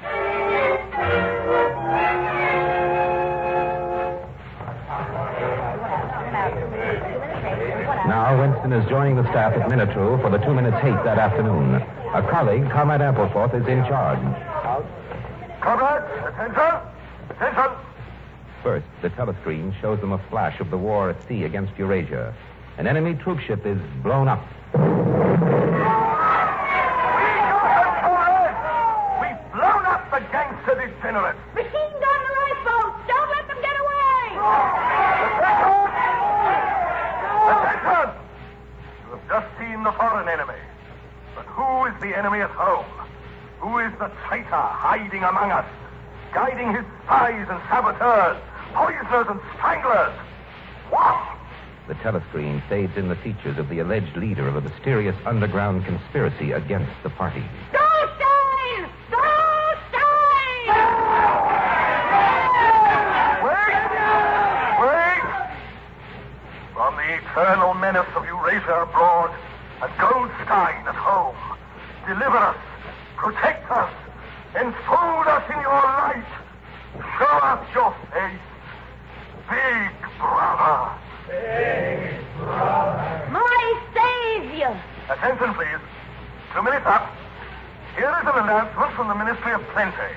Beginning next week, the chocolate ration will be reduced from 30 grams to 20. That is all. Dismissed. Wasn't it stimulating? I feel ever so gratified, replenished. Oh, yes, comrade, it's always ever so inspiring. She again. She was behind me all the time. Everywhere it's she, and I've got to stop her. No matter how. Anyway, my girl, you heard me hating with the rest. Yes, I hated. I hated you. And I know why now. Why you obsess me. Because in spite of everything, I see your eyes, and your hair, and your mouth. Because I want to hold you, not kill you.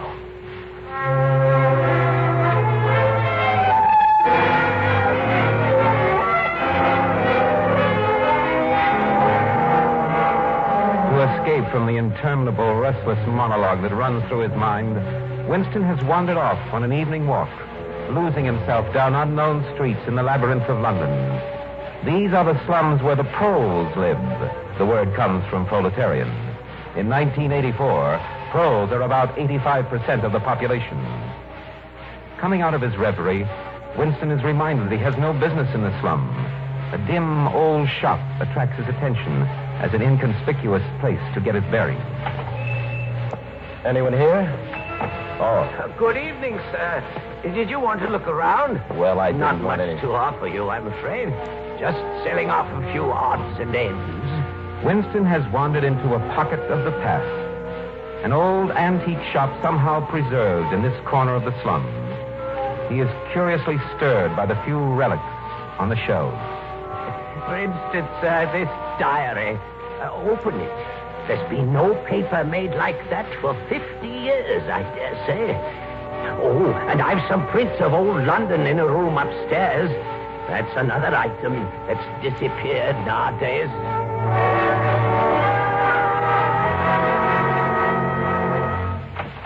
In here, sir. I'll light the lamp. It's still an oil lamp, you see. There we are. Why, there's no telescreen. Oh, I never saw the need of one of those things. Besides, a lot of old houses down here were never wired. We lived up in this room till my wife died. I've slept downstairs since. I remember a room like this. I was very small. I looked at the fire and I saw wonders. I once thought I might rent this room, but there were no takers. Now, if you happen to be interested, this print on the wall is an old church. Ever see it? Yes, I believe I have. It's a ruin now. That's right. It was bombed. I don't remember when. The frame is fixed to the wall, but I could unscrew it for you, I dare. Oh, no, that's all right. I never knew it had been a church. Yes. St. Clement's Dane, its name was. Oranges and lemons, say the bells of St. Clement's. You owe me 3 farthings, say the bells of St. Martin's. What's that? A rhyme we had when I was a little boy. How it goes on, I don't remember.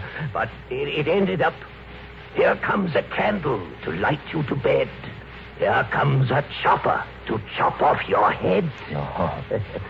I'd let that print go for $4 if you wanted it. Once it would have fetched £8. And £8 was... well, I can't work it out, but it was a lot of money. Well, Mr. Charrington, sir. I am interested in that old notebook, Mr. Charrington. That diary.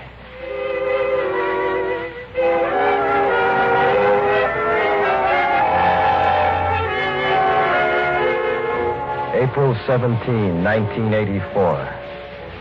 I have begun this diary as a safeguard, a control against the suicidal impulse to declare myself openly.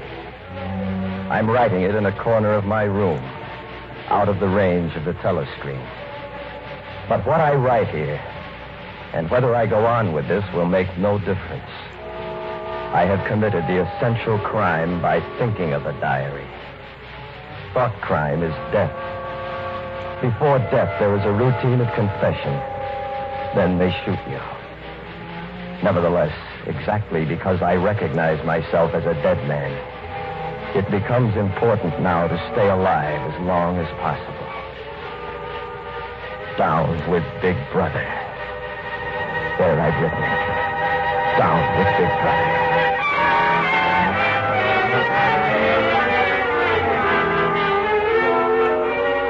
April 20. Today at lunch in the cafeteria, Ampleforth talked about the future of newspeak. Ampleforth is passionately devoted to the destruction of words. Take thought crime, Winston. I promise you that we shall make thought crime literally impossible, because there will be no words to express it. Breathtaking, what? Remarkable. If you have no words for the thought crime, how can you crime think? Fascinates me, Winston, by its logical perfection. You do see things clearly, Ampleforth. Oh, it's just a pure specimen of doublethink. April 23. Freedom is the freedom to say 2 and 2 make 4. If that is granted, all else follows.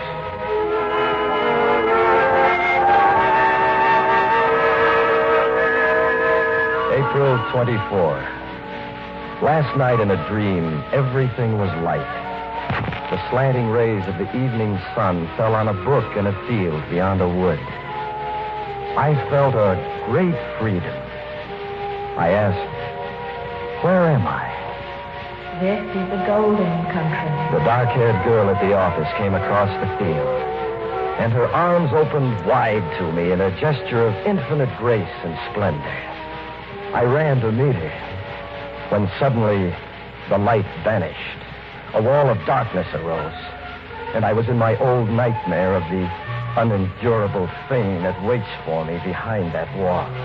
In panic, I escaped down a pitch-dark corridor, and there I heard a voice, quiet and casual.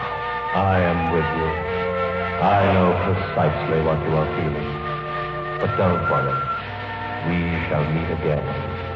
We shall meet in the place where there is no darkness. I've never known why I have this belief in O'Brien, but it doesn't matter. His voice had said, we shall meet in the place where there is no darkness. And whatever that may signify, I believe that in some way or another, it will come true.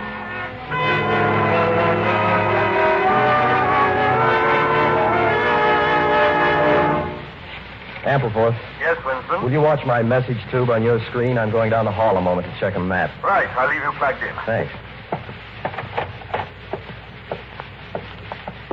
That girl coming up the corridor. She again.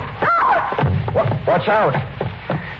Hey, what's the matter? You hurt? I stumbled. Well, let me help you up. Thanks. You're quite pale and you're trembling. You sure you're all right? Oh, quite sure. Quick, take this note, keep your hand over it, and go away. Winston, back already? Oh, ample force. Shall I track you out now? Yes, thank you. Right.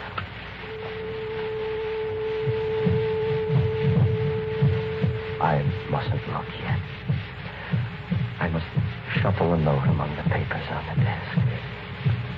I must leave it there a moment and then look at it casually. Whatever is written on that scrap of paper is from the thought police. Perhaps they had reasons for choosing to deliver it this way. Maybe a summons, an order to commit suicide, a trap of some description. Whatever is written probably means my death. Unfold it on the desk now. Keep your fingers from trembling. Now glance down and see what she... I love you. I can't believe it. It's a trick. I love you. It's a trick. I love you. But she was pale. She was frightened. Maybe... I love you.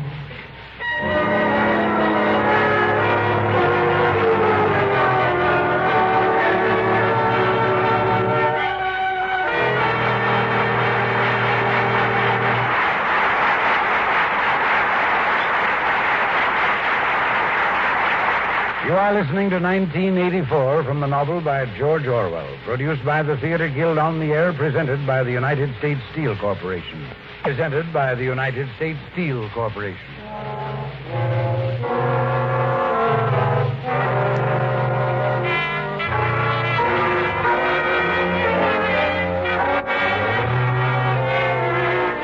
And now the curtain rises on the second act of 1984. Starring Richard Widmark as Winston and featuring Alan Hewitt as O'Brien.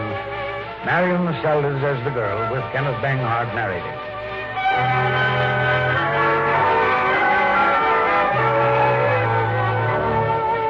It is Sunday afternoon the following week. For days, Winston had been in a kind of fever that he might lose the girl if he didn't act quickly. But how could he arrange a meeting? Then one evening, at a rally where the mob was roaring and the telescreens blaring, she appeared at his side and whispered a few directions. They were to meet that Sunday at a place she knew in the country. Winston takes a lane through a lonely wood and waits for her. Don't talk. Follow me. Here we are. Do you like it? What's your name? Julia. Julia. I didn't want to say anything there in the lane in case there's a microphone hidden. I don't suppose there is, but there could be. I know we're all right in this spot. Would you believe that until this moment I never knew what color your eyes were? They're brown. And the lashes are thick and dark. How old are you? 26. Well, now that you see me in broad daylight, can you still bear to look at me? Yes, easily. I'm 39 years old. I've had an unsuccessful marriage. What could you possibly see in a man like me? There was something in your face. I thought I'd take a chance. I'm good at spotting people who don't belong. As soon as I saw you, I knew you were against them. And you're against them, too? I hate them. You thought I was a good party member. Banners, processions, cold showers, always dressed in party overalls. Yes, Julia. Well, actually, I am that sort of girl to look at. Always yell with the crowd, that's what I say. It's the only way to be safe. And you want to be safe? Doesn't everyone? Listen to that fellow up there. He just sings away for nothing. To please himself. It's the golden country. Almost. The golden country? A dream, a landscape I've imagined. I just can't believe this. No, don't stand up. Don't go out into that field. You might be seen. Julia. Yes? You've made me feel very proud. It's a pride in myself I've never had before. Your mouth is beautiful. It's too wide. And your waist is soft, just as I thought. I've never held anything as sweet to me. Oh, my darling. Listen, Julia. I love you. Do you understand that? You can't have pure love when no emotion is pure and everything's mixed up nowadays with fear and hatred. But while we live, Julia, I love you.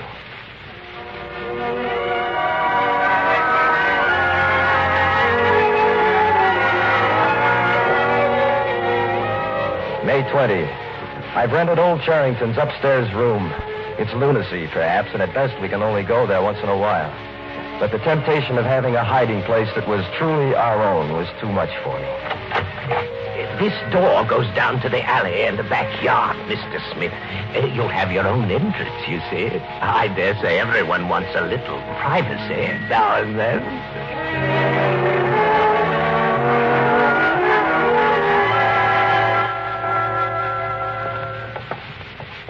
You can turn around now, Winston. Look. Julia, you put on makeup. Smith, that's perfume. Oh, good. In this room, I'm going to be a woman, not a party comrade. Yes, do that, Julia. The instincts they can't control are the forces that can tear the party to pieces. You make things too complicated, Winston. When you're in love, you're happy inside, aren't you? And if you're happy inside, why get excited about Big Brother and the party and all the rest? All this politics and yelling and marching up and down is simply energy gone sour. Because there is no love.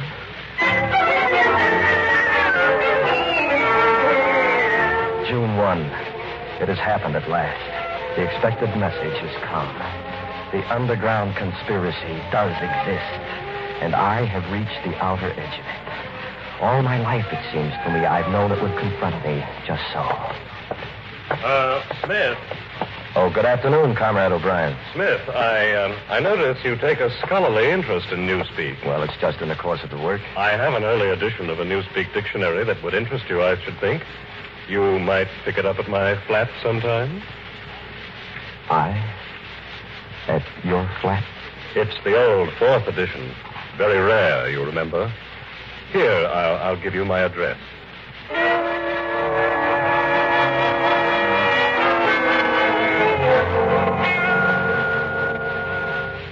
Don't you see, Julia? He was giving me a sign, a signal. But I don't understand. Why is an old dictionary That edition is not supposed to exist, Julia. It was purged for Goldsteinism. O'Brien's remark was an obvious code message. Well, to tell you the truth, these tales about Goldstein and his underground always struck me as rubbish. I think the party itself made them up for some reason, and you have to pretend to believe them. Julia, why don't you walk out of here before it's too late? You're young, you look innocent. If you keep clear of people like me, you might stay alive for another 50 years. Yes, dear, I know. But all the same, what you do, I'm going to do.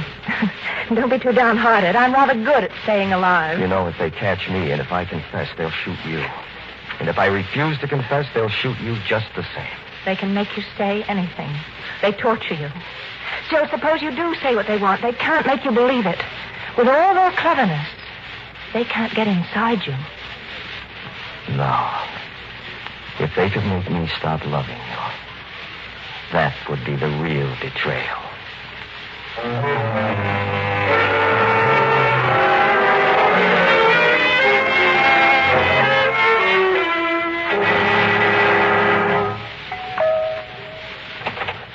Yes?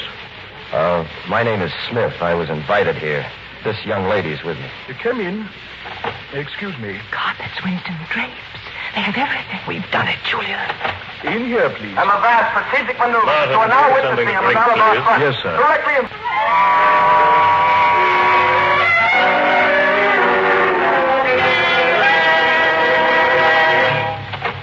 Oh, Julia, come in. I got it today, the book. Did you, dear? Yes. Good. It fascinates me. It's as though my own thoughts had been transformed by a mind enormously more powerful and vastly more systematic. That's nice, dear. I brought some water for the coffee. Julia, you'll have to read it, too. You read it out loud, then you can explain it to me as you... Ah! Get out, you filthy brute! What was that? Oh, rat. Huh? I saw him stick his nose out of the wall. There's a hole down there. Rats. In this room? Well, they're all over. And the nasty thing is... Don't go on. Dearest, what's the matter? Of all the horrors in the world, a rat. It's a nightmare. Winston, you've gone quite pale. I'm sorry, Julia. Don't pay any attention. Darling, hold me. Hold him close. Just something in me that I can't help, Julia. Something unendurable. It's all right. I'll stuff the hole with a bit of stocking. There. That'll keep the brute out. Thanks. Sir Winston, that picture on the wall, what is that place? Oh, that's a church. Or at least it used to be.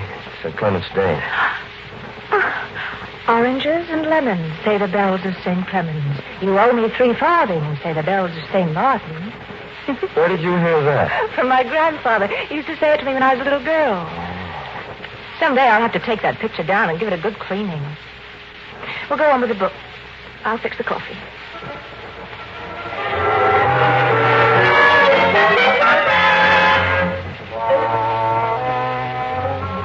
And now he comes to doublethink, Julia.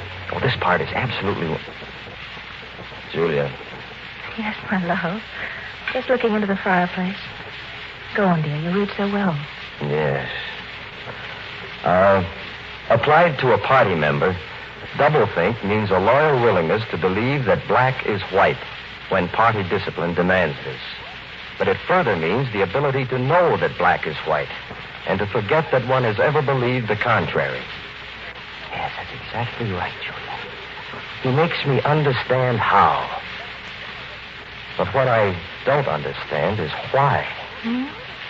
Yes, dear, of course. Go on. Thus, if human equality is to be forever averted, if power is to be retained indefinitely by the party, then the prevailing mental condition must be controlled insanity, which they regard as sanity. Now, here we reach the central secret that first led the masters of the party to the seizure of power. This motive really consists of... Julia, you awake? Oh, I drop off? Poor darling. Well, never mind. We'll let it go at that for this evening. It's late. We should leave here soon. No, not yet. You do enjoy this place, don't you? You've dozed. I've read a book. We've been alone. And it's been safe. Winston. You are that dead. It was behind the picture. A telescreen. It was behind the picture. Remain exactly where you are. Make no movement until you are ordered. The house is surrounded. The house is surrounded. And while we're on the subject, here comes a candle to light you to bed. Here comes a chopper to chop off your head. Charrington. Yes, Charrington. For the first time in your life, Winston, you can identify a member of the 4th Police. Take the man first, comrade.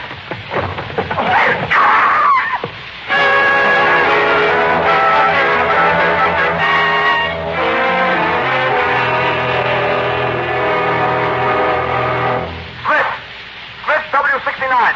Take your hands down from your face. No faces covered in the cell. If only the pain would stop. That's all you can wish, if pain that it would stop. When did they arrest me? How many days have they beaten me? But if I could save Julia by doubling my own pain, would I do it? They never turned the lights out. No darkness. In here. Oh, Brian. They've got you, too. They got me a long time ago. But don't worry, Winston. You're in my keeping. For 7 years, I watched over you. I read your inner thoughts. I studied the sickness in your mind, your insanity. Now, I shall save you. I shall make you perfect. I shall make you sane.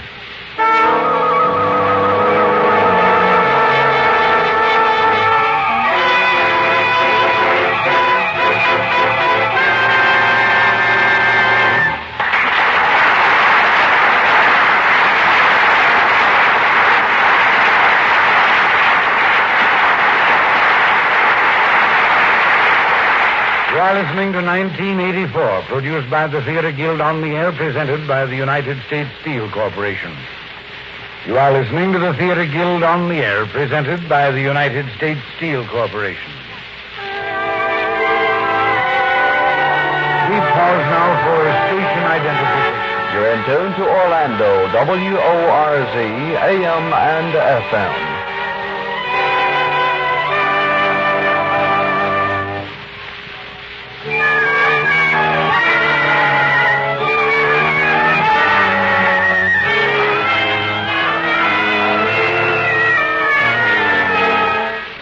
And now the curtain rises on the third act of 1984, starring Richard Widmark, featuring Alan Hewitt, Marion Seldes, Kenneth Banker.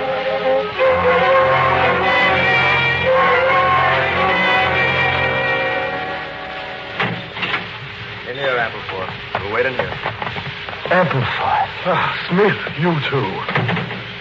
What are you in for? It was an indiscretion, undoubtedly. But I couldn't help it, Winston. We are producing a definitive edition of the poems of Kipling, and I allowed the word God to remain at the end of a line. The rhyme was Rod. Appleforth? Yes?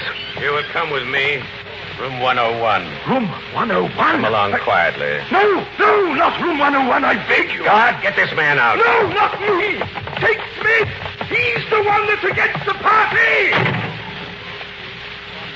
What is in room 101? You know what is in room 101, Smith. Everyone knows. Think, and it will come to you.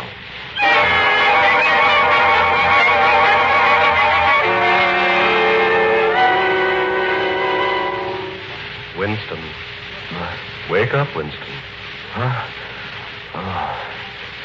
O'Brien. Don't try to move.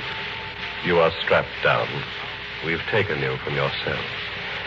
Is this your room 101? No. You will be told if you go to room 101. Everyone is told. Now look above you, Winston. You see the dial? Yes. The numbers run up to 100. My hand controls the lever. If I move it, a wave of pain will flood your body. For example, this is 40. You will remember then that throughout our conversation, I have it in my power to inflict pain on you at any moment and to whatever degree I choose. Do you understand that? I enjoy talking to you, Winston. Your mind resembles my own, except that you happen to be mentally deranged. No. It is impossible to see reality, Winston, except by looking through the eyes of the party. That is the fact you must relearn. It is impossible to think except with the party. How can you control the mind? Thought is involuntary. Do you remember writing in your diary, freedom is the freedom to say that 2 and 2 make 4? Yes. I have one hand on the lever of the dial. Here is my other hand. How many fingers am I holding up? 4. And if the party says it is not 4, but 5, how many? 4. The dial is at 55. How many fingers, Winston? At 60. How many fingers, Winston? 4 left. What can I say for them? Stop. There are 5. No, that's no use. You're lying. You still think there are 4. 5, anything you like. I'm dying to see 5. I'd see 5 if I could. Oh, stop the pain. Stop the pain. That's better. You see now that it is, at any rate, possible. Here, this syringe in your arm will ease things. No doubt, as you lie there, you're wondering why we go to the trouble of interrogating you, since you believe we intend to destroy you. Yes. Why bother to torture me? Because it is intolerable to us that an erroneous thought should exist anywhere in the world, but sorrow for what they have done and love for Big Brother. It is touching to see how they love Big Brother.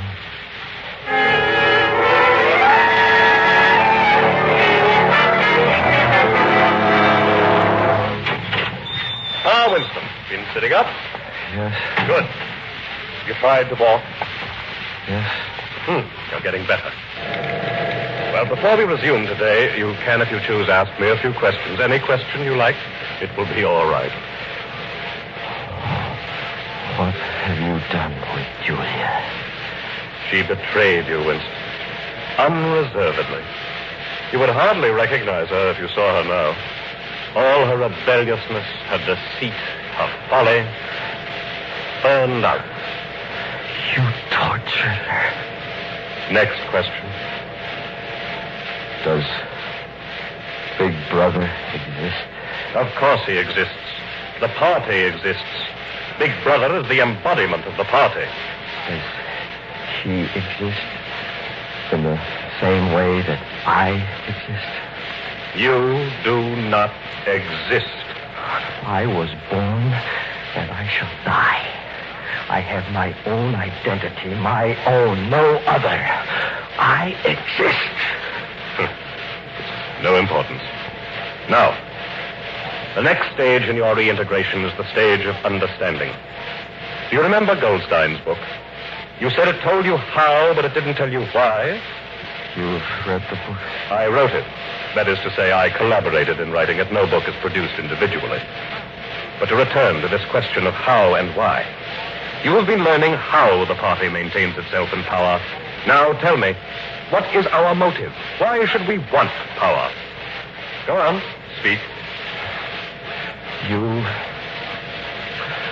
are ruling over us for what you believe is the good of... That was stupid, Winston. I will tell you the answer to my question. The party seeks power entirely for its own sake. We are interested solely in power. Pure power. Power is not a means. It is an end. The object of persecution is persecution. The object of torture is torture. The object of power is power. Do you begin to understand me? You can't do it. You can't succeed. You can't rule the world by fear and hatred and cruelty. You are talking with a part of your brain that we have not cured. Something will defeat you. Something, I don't know. Life, maybe the spirit of man. Something. Winston, I don't know. How does one man assert absolute power over another? Think. By making him suffer. Exactly. By making him suffer. Obedience is not enough. Unless he is suffering, how can you be sure that he's obeying your will and not his own? Somehow you will fail. There is some principle that you cannot overcome. With pure power, we are omnipotent. Never forget that, Winston.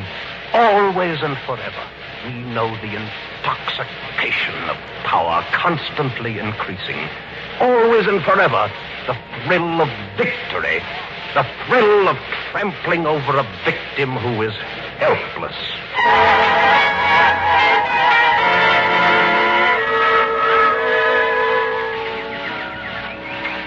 Winston, look. This is the golden country. Wake up, Winston. Julia, it's you. Of course. Wake up. Take my hand. I'm real. I'm alive. Don't you like it, Winston? Oh, my love. My beloved. You must help me, Julia. You must tell me something. What can you do against the lunatic who is more intelligent than yourself? They can make you say anything. Anything, Winston. Julia, wait. Get up, Winston. What? Wake up. Oh. You were dreaming. Stand up. Look me in the face. Intellectually, Winston, you were making progress. I was pleased with you. But I find you have had feelings that you thought to hide from me. That was foolish. What do you want? Tell me, Winston, what are your true feelings toward Big Brother? Remember, I am always able to detect a lie. I hate him. Then the time has come for you to take the final step. You must love Big Brother. We're going to room 101.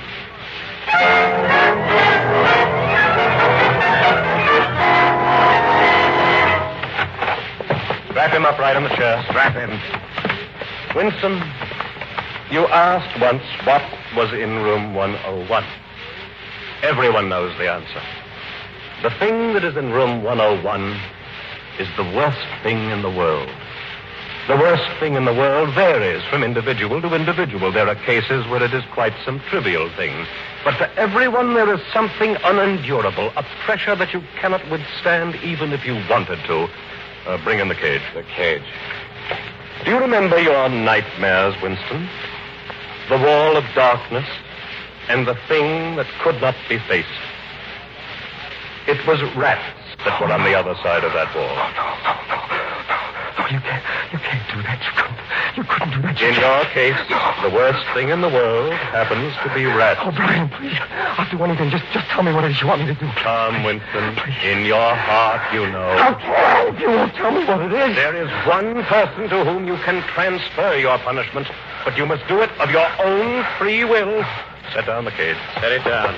It was an ancient Chinese punishment, Winston. No. The cage fits over the face, and the rest... No, don't do it to me, no! Punishment. No, not to me. Not at my face. Yours, no. Unless you transfer it. No, not to me. To her. To Julia. To Julia.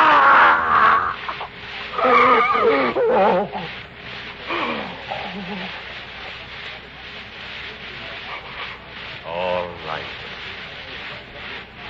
You have purged your heart. Now, your heart is pure.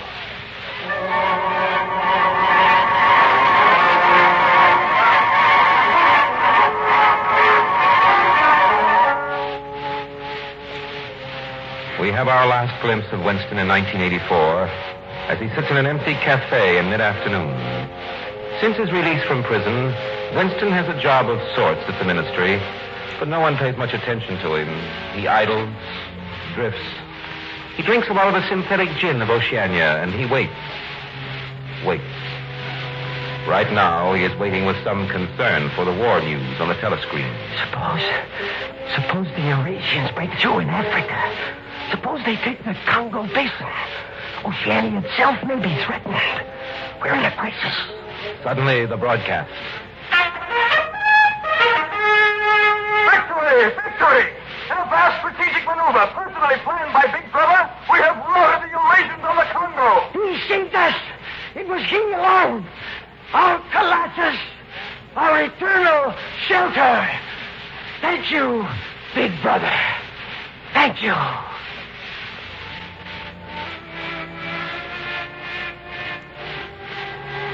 Winston has won the final victory over himself. He loves Big Brother.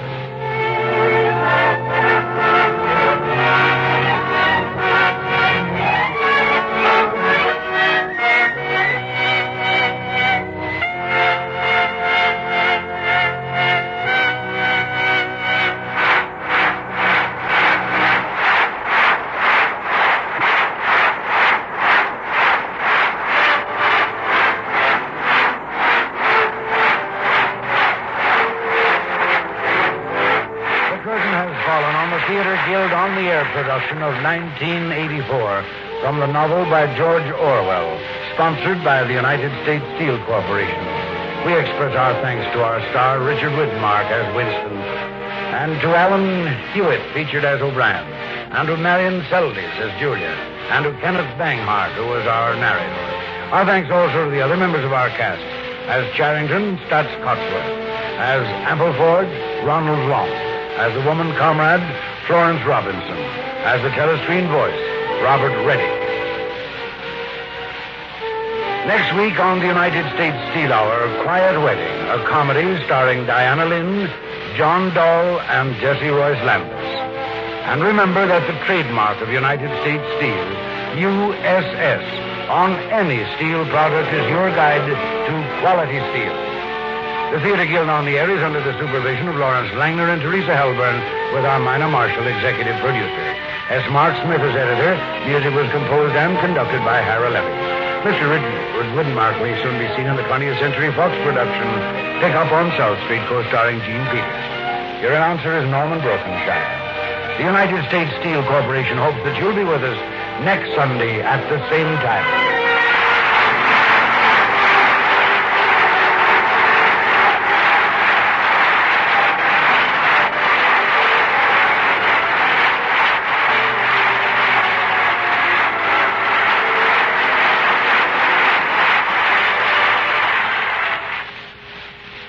Tonight here, Dragnet over NBC.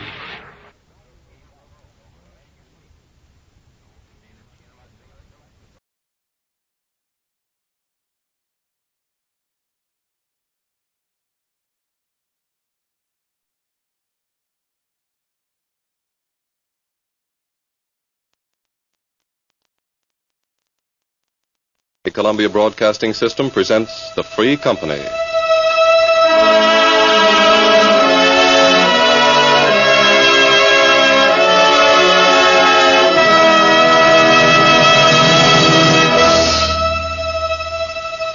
For what avail the plow or sail or land or life if freedom fail?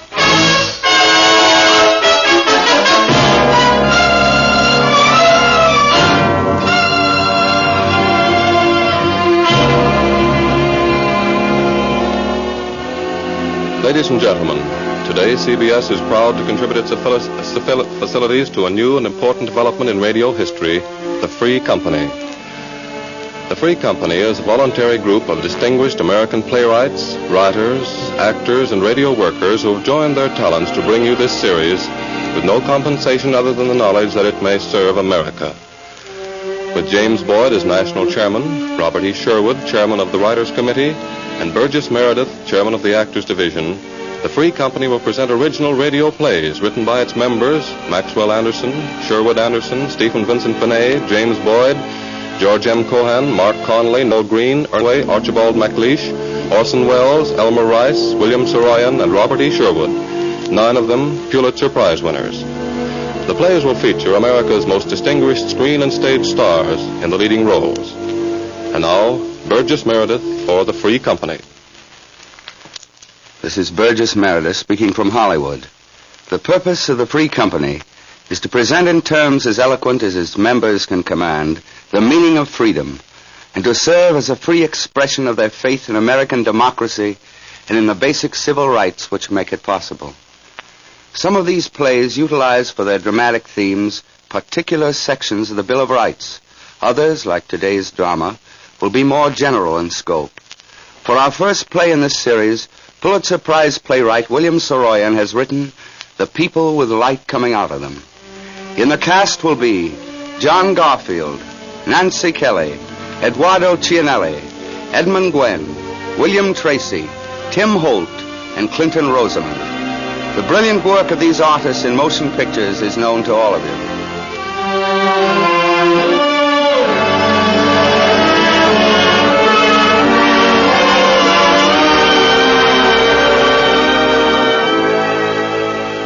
When we asked William Saroyan to join the Free Company, Bill said, Well, sure. I'm fond of freedom, crazy about company. What do I do? Write us a play. Okay, when? Now. Right now? Right now. Good. What do you want this play to be about? About the United States of America. My favorite subject. About why you like America. Why? You might as well ask me why I like to breathe. What do you really want? Well, Bill, tell us something about why you think this country is worth living and fighting for. Give us your reasons in a little play. You have reasons. Oh, millions of them. As many reasons as there are places and people. Take California, for instance, or Texas, or New York. Take San Francisco, or Peoria. Or take any place. Rockville Center, Freeport, Merrick, Belmore, Wantagh, Seaford, Massapequa, Amityville, Lindenhurst, and Babylon. Wait a minute. Can't you sort of break that down a little? Sure. We'll make it local. Now, look, we'll take one city block, any place, one American row of houses. Okay, now, there it is. Now, we'll take one American. Anybody. Let's take something like myself so I'll know what I'm talking about. Otherwise, anybody. Instead of being a writer, let's say this fellow's a painter. He looks at things carefully and then paints what he sees in them. Okay, now, there's one street and there's this young painter. He's standing on the corner. What corner? This American corner. Mm-hmm. Now, give me a typewriter and I'll go to work. Sure, here you are. Now, you sit right down. Thanks.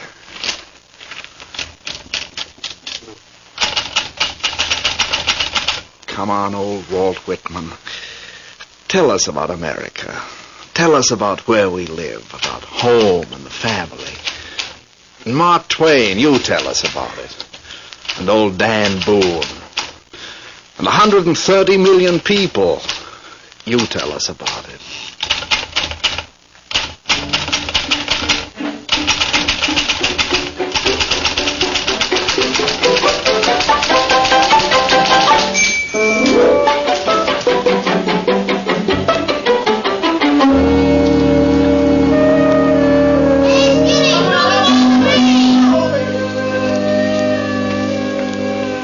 This is a good block.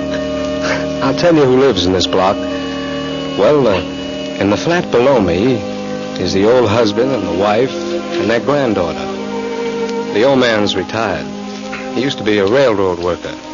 They gave him a pension about 2 years ago. Yesterday I saw him at the corner, just kind of standing in the sun there, burned up about having no job. And he said, "Oh, how does anybody know when a man's through? I'm not through, and I never have been. As long as a man wants to work, he's not through. So I'm keeping busy. Aye, they're not going to kill me with kindness. Do you know what I'm doing now, eh? Well, it's the truth. I've got a whole setup in the basement. Aye, last week I made a little table, and this week I'm working on a chair. I've got to keep going. I've got to do things. You can hear me hammering down there now, can't you? Is that you hammering? Yeah. How does it sound to you, eh? Young and vigorous? It doesn't sound old. I'll say it doesn't. There's plenty of people around here that can use a table or a chair or one thing or another. And I'm going to go ahead and make these things. And if they can't afford to pay for the lumber, I'll make them a present of it. I like to be making something. I don't like to sit around being an old man. You ever hear me sing while I'm working? Yes, I believe I have. Well, now, how does it sound? Come on, now, tell me the truth. Well, not bad at all. What is that song you keep singing all the time? Oh, it's Dolly Day. Is that what it is? Ah, you mean, oh, Dolly Day, she looks so gay. I run all around and around to hear her fairy footsteps play as she comes over the ground. Yes. Oh. Ah, it's my favourite, Dolly Day. It's my wee wifey's name, Dolly. Well, so long, lad. So long, Pop. I'll be seeing you. Well, the old man and his wife, they're folks. And the girl, their granddaughter, she's a stenographer somewhere. And she goes to work every morning looking like a princess. The old man, he's Scotch. And his wife's English, with a little French. And the granddaughter's mother, she has some Spanish. That's a lot of folks. Well, I was sitting on the steps last Sunday when the girl came home from church. I never saw anything prettier. She's something like her grandfather when it comes to starting a conversation anywhere at all. She came up the street and started talking from about 10 yards away. Hello. You're the man who's taken the flat upstairs, aren't you? No, it seems funny not hearing a lot of noise up there anymore. There were 5 growing kids in the family that moved out just before you moved in, and, gee, they sure used to have a lot of fun. Gosh, it's a beautiful day, isn't it? It sure is. One of the most beautiful I've ever seen. Too good to waste indoors. That's one thing I like about church on a good day.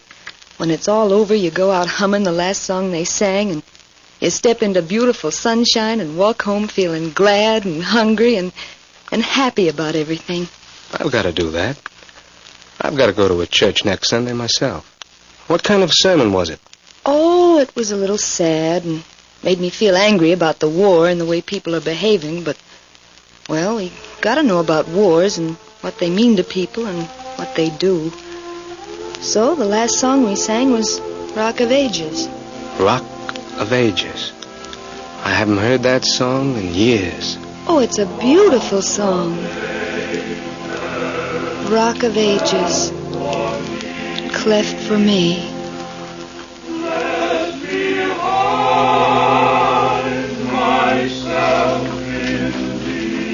It's good for people to feel that something is solid for them to hang on to. People sing songs like that all over the world, I guess.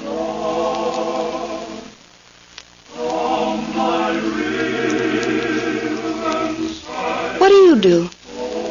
Yes, that's exactly how she said it. She's an American. She wanted to know, so she asked. She was sincere, and she was interested. I told her.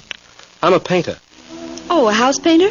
Well, I paint houses, too, among other things, but I don't mean that kind of painting. I paint on canvas. You mean you're an artist? Well, yes, although that sounds a little high-toned for me. I'm a worker whose work it is to paint. I've got no boss, and I don't keep regular hours or anything like that. But I work like everybody else. Gosh, I never knew people could live so near artists. Wait a minute, don't get me wrong. I'm not famous. In fact, I'm not very well known to more than 10 or 11 people in the whole world. I'm not rich either. I'm sort of poor, but it seems like everything I really want and need, I usually... Well, how do people get to be painters? Well, I suppose it creeps up on them gradually until they're so sure they're painters they're willing to work for years trying to prove it. I'm in my 7th year now. Have you got a lot of paintings? Lots of them. Dozens. Could I see them sometime? Well, I wish you would. But I've got to warn you, they're not nearly as pretty as some people in the world. Well, why don't you get your grandfather and grandmother and someday when I'm in town go upstairs and loaf around? Door's always open. Oh, we wouldn't go into your house if you weren't there. Well, why not? It would be easier for you to look at the paintings, and I wouldn't be there to bother you and trying to explain them to you. It's not easy for a painter to explain his pictures. You see, you start to paint things, and after a while, as you learn more and more about painting, you start to paint what's inside of things and always coming out. Light comes out of most things, especially people.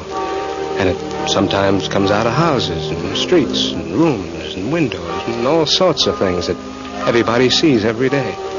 Well, I sort of concentrate on that light.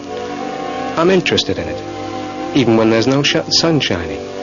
If you look carefully, you can see light coming out of all sorts of things.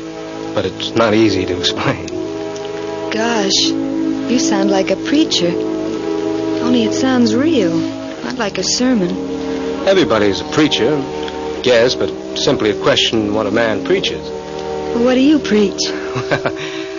Tell you the truth, I believe something that's so ordinary it's almost embarrassing to mention it.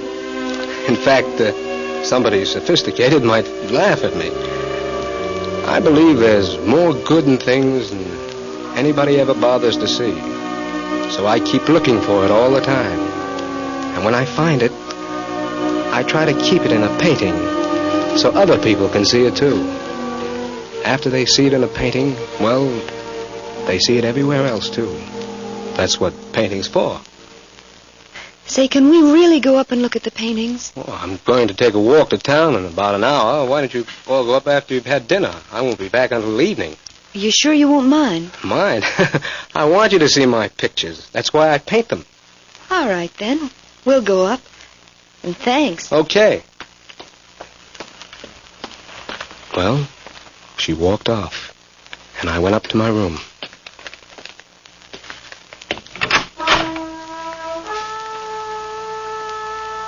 You hear that? That's Michael Agawa. He lives across the street. He's 16. His father runs that cleaning and pressing place. Mike delivers for his father. I've been here only 2 weeks, and I know practically everybody in this block. Take Mike, for instance. He came upstairs one afternoon with one of my suits his father had cleaned and pressed. I was working at the time, and it looked as if it was going to be a good picture, so I didn't want to stop working. I hollered, "Come in." The door opened, and somebody said, I brought your suit. "Okay, bring it up and put it on a chair somewhere." I went right on working. I guess I must have worked at least 40 minutes more before I stopped. The picture wasn't finished, and I didn't feel like doing any more work for a while. Wait till morning and go back to it fresh. Well, I lit a cigarette, inhaled, and yawned, and stretched. Hello, who are you? Mike? Hiya, my name is Jim Smith. Pleased to meet you. How long have you been here? ever since I brought your suit. Oh, I'm sorry. How much is it? Oh, it's all paid for. You paid my father the day you brought it in. Don't you remember? Then why... I wanted to see you make the picture. I never saw a man paint a picture before. Can I look at it? Sure. It's not finished, but you can take a look at what I've got so far. Thanks. That sure is pretty. Do you really mean that? That second house, that's our house, isn't it? But do you live in that house with the green roof? Sure, right over the shop. Wait till I tell Pa. It sure is pretty. What's your last name, Mike? Akagawa. I bet you know what nationality that is. Well, since it's yours, I'd say it's American. Oh, sure. But when it's my father's, it's Japanese, I guess. He was born in Japan. I was born in that house in the picture. Gee, I never thought I'd see that little house in the picture. Listen to him, will you? Listen to Mike Akagawa across the street blowing the trumpet. Isn't that beautiful? That's what I like about this block. All the wonderful Americans living here, doing their work and raising their families, going to school, trying to learn how to play the trumpet and looking around everywhere for the good things. 3 doors from here is the Areola family. Father, mother, and 7 kids, all under 17. Well, they're a great gang of people. The father works in the wholesale produce market, so he gets up at 3 in the morning to go to work. You know, I sometimes walk around town late at night to see how things are then. And one night, as I was coming home, I ran into Pete Areola on his way to work. Well, it's very quiet at 3 in the morning, and you don't expect a stranger to come up to you and start to talk. But Pete did. Hello. Hello. You are the new fellow in this neighborhood, ain't you? Yes, I am. I've got that flat 3 doors up from your place. Sure, I see you before. What's your name? Jim Smith. My name is Pete Areola. That's a good name, Pete. You're up early, aren't you? I go to work every day at 3 o'clock in the morning. Where you been? You work nighttime? Oh, in a way. What do you mean? Well, I haven't got any working hours, so I guess they're all working hours. Where do you work? Pete, I'm a painter. I paint pictures. I look around and paint what I see. You, Peter? Artiste? Yeah. I work wholesale produce market. Where's your family? Well, my wife's visiting her folks. She'll be here in a week or so. Lonesome, huh? Oh, little. You got kids? I got 7 kids. 7, that's swell. I got only 2. I got 7. All go to school except 2, the babies. Sometime you lonesome, come over to the house. Have a drink of wine, eat some food, and meet the kids. Thanks, Pete, I will. Jim, your name? Yeah, Jim Smith. All right, Jim, come on over. We have a good time. Okay. So I went over to Pete's the next night and met the family.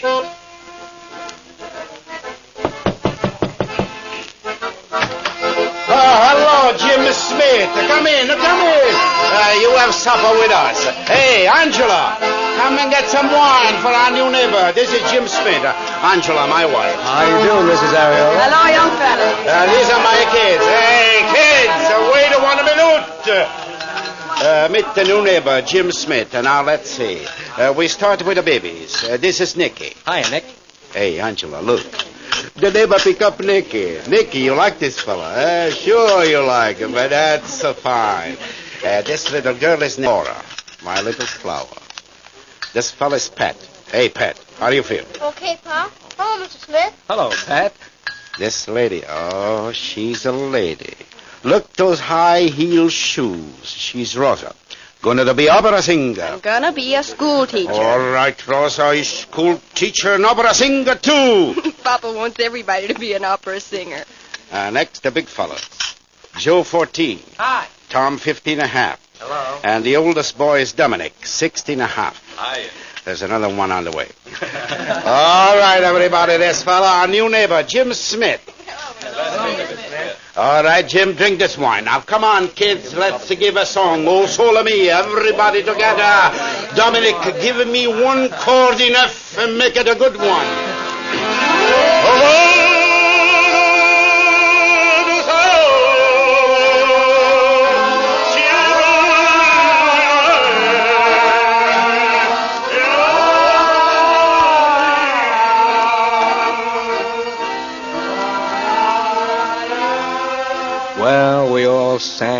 I sang as loud as anybody else. We drank and had supper together and talked, and before I left that house, I knew how important a part of America it is. What a fine American Pete is, and his wife, and all the kids. They've all been up to my place for a visit. Now and then the oldest boy, Dominic, comes up alone and talks. Everybody I've met on this block so far has had something to talk about. Dominic, for instance, wants to know if he ought to go to college, like his father wants him to, or if he ought to get out and go to work down at the wholesale produce market and help out with the family expenses. Well, I don't say anything. I just listen. And after 2 or 3 visits, Dominic answers all his own questions. He gets up and he says, "Well, thanks a lot, Mr. Smith. Thanks for telling me. That's what I'll do. I'll go to college and work both. I guess there's time for everything. If a fellow makes up his mind to find the time. I can work during summer vacation. And I can work Saturdays. I'd work Sundays, too, but we're Catholics, and Maud gets sore if I didn't go to church Sunday. Well, I'll be seeing you. Gee, that sure is a swell picture."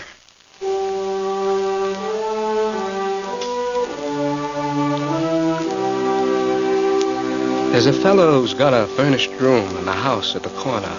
He's a doctor at the hospital up the hill. There's a clinic up there, and I drop in once in a while to see the people when they're sick. And that's where I met this fella. Well, the kids love him. They're afraid of the other doctors, but they love Dr. John. John Bailey is his name, but they call him Dr. John. We got to talking, and he came up one afternoon for a drink. I wanted to know why the kids weren't afraid of him. Most people are a little afraid of anybody whose color is a little different from their own, and Bailey's color is the blackest black you ever saw. I asked him about the kids not being afraid of him.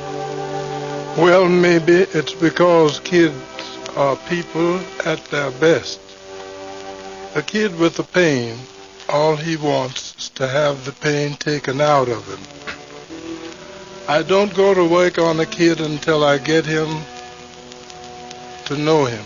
We talk a little while, and the first thing I know, they forget I'm a doctor. They even forget I'm colored. And then I know I can go to work. The greater part of pain is feeling hopeless about it. And I never feel hopeless about anything. Kids find out about that, and they stop being afraid of pain too. Well, by that time, more than half of it's gone, and what's left of it is on its way out.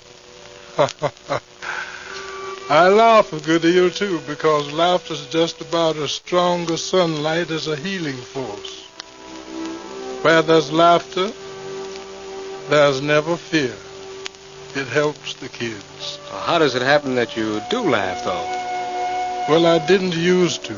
I used to let my own troubles grow until finally I found out that that was foolishness.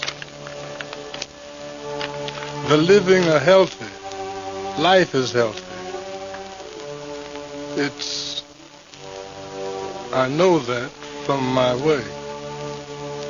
I've got to help them with medicine and heat and treatment and all that. But what really heals them is their own faith. Mind if I have another drink? Go ahead. Pour me one, too.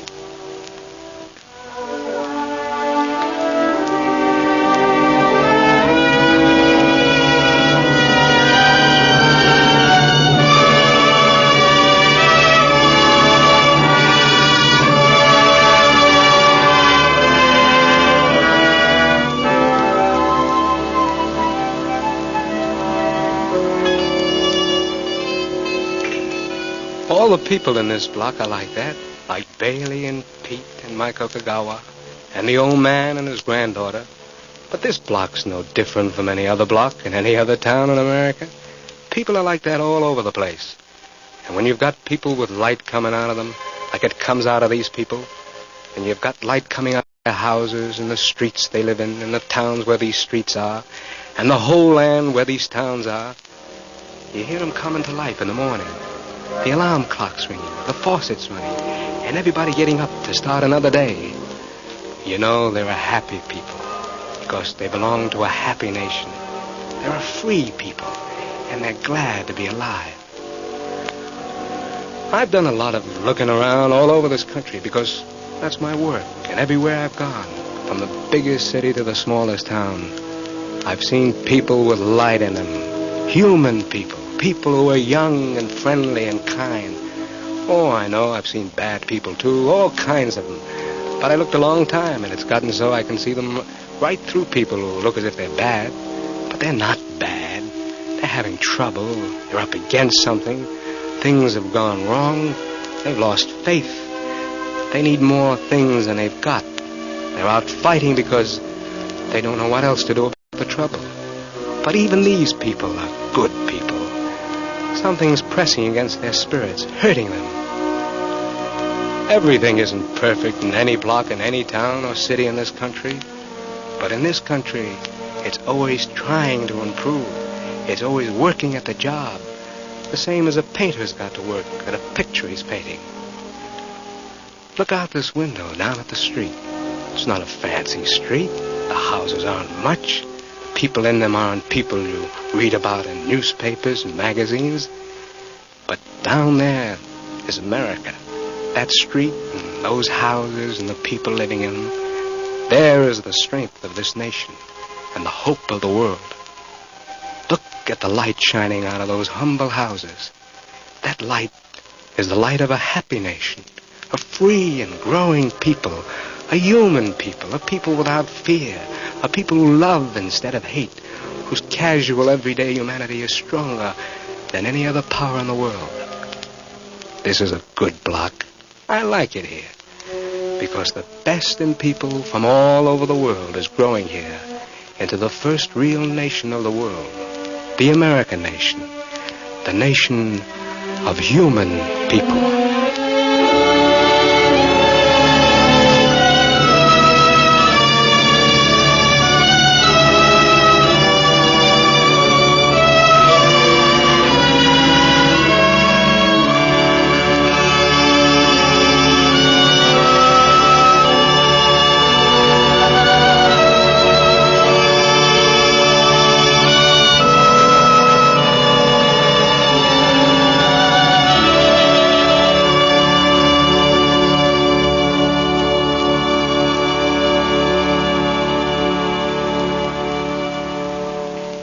Burgess Meredith speaking. Thank you, William Saroyan. In many countries, the light of humanity flickers and dies, snuffed out by faceless men, by men who have no light in themselves and who therefore deny the existence of light anywhere. Our nation was formulated by men who cherish the light that comes from people. The meaning of our freedom is this: not here in our land. Darkness can never win. Let us resolve again, in the face of threatening shadows, that government of the people, by the people, and for the people shall not perish from the earth.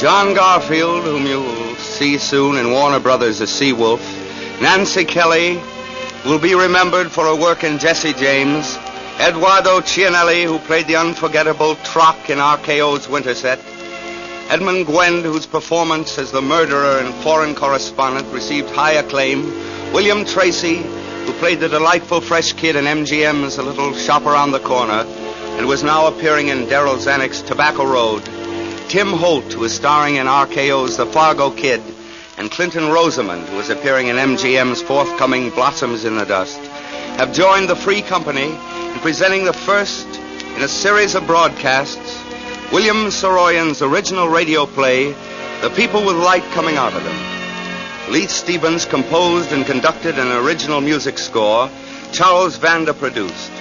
To all these people, to the Screen Actors Guild, and to the American Federation of Radio Artists, and to the Columbia Network, all who have combined to make this series possible, this is Burgess Meredith offering the sincere thanks of the Free Company.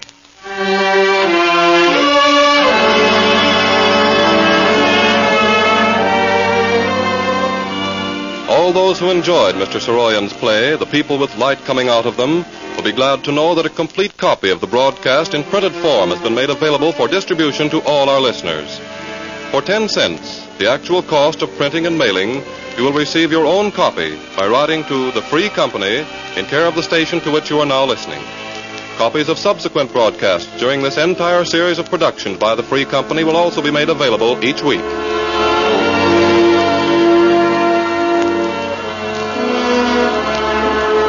Next week at this same time, the Free Company will present a play by the Pulitzer Prize winner Mark Connolly titled The Mole on Lincoln's Cheek. The Free Company series is directed by Irving Reese. This is the Columbia Broadcasting System.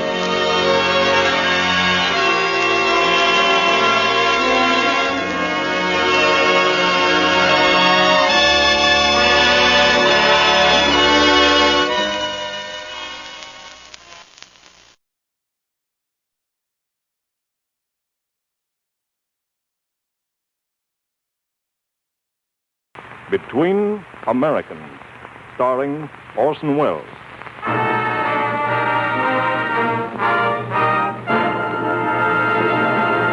The Gulf Screen Guild Theater.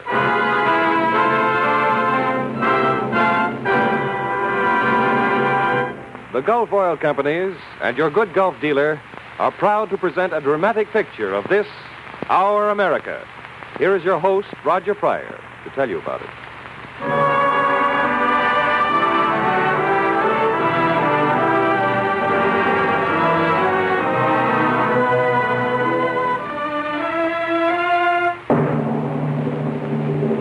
Good evening, everyone.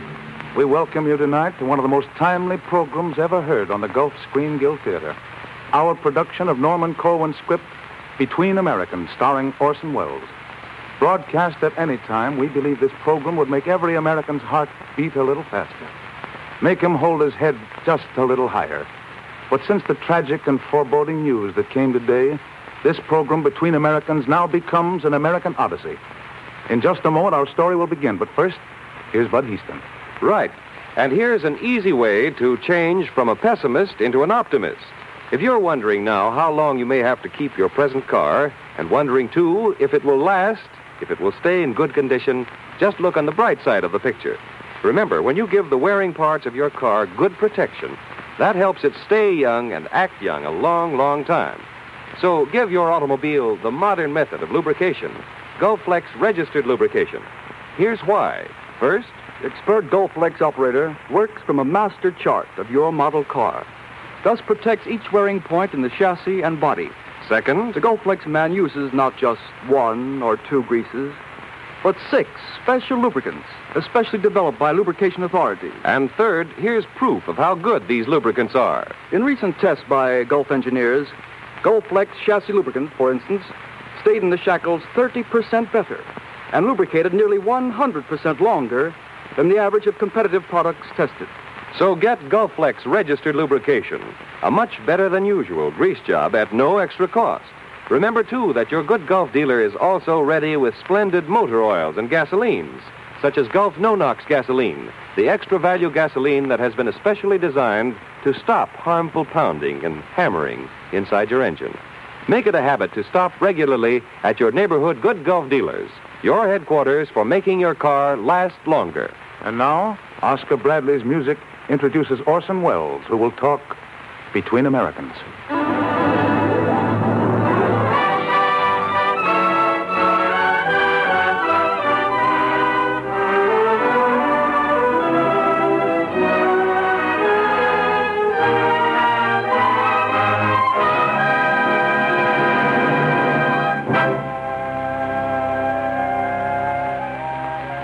This program is Between Americans.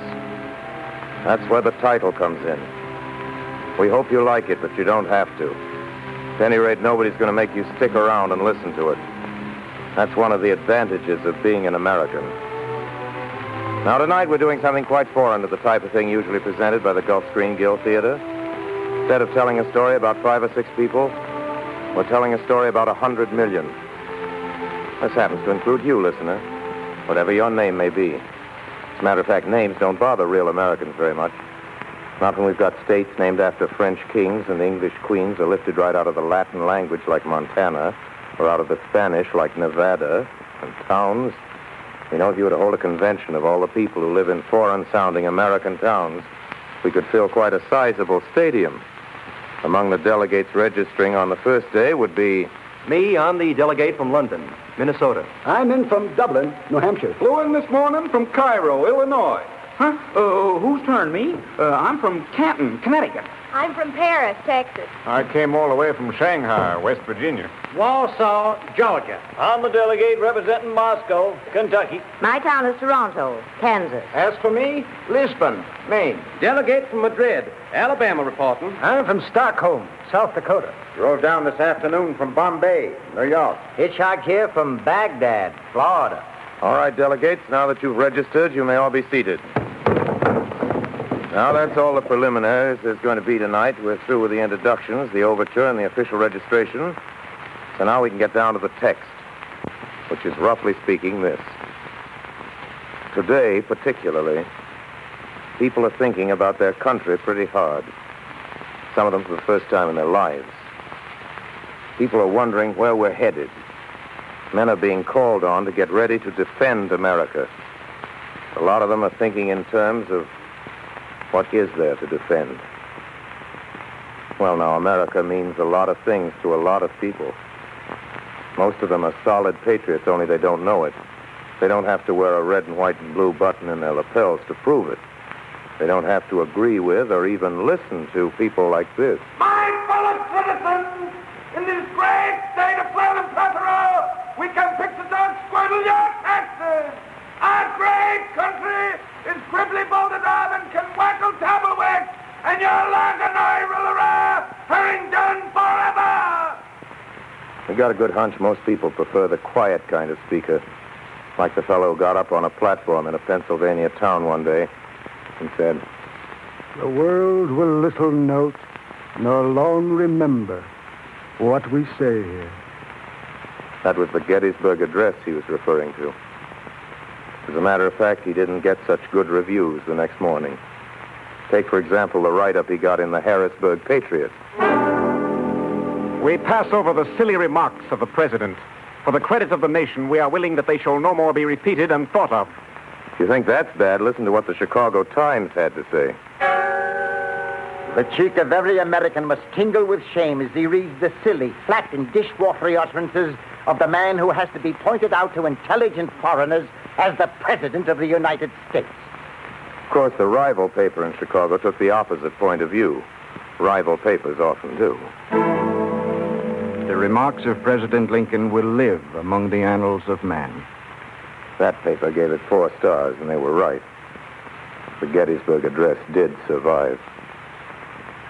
But that business of calling a president a ham is really something to be proud of.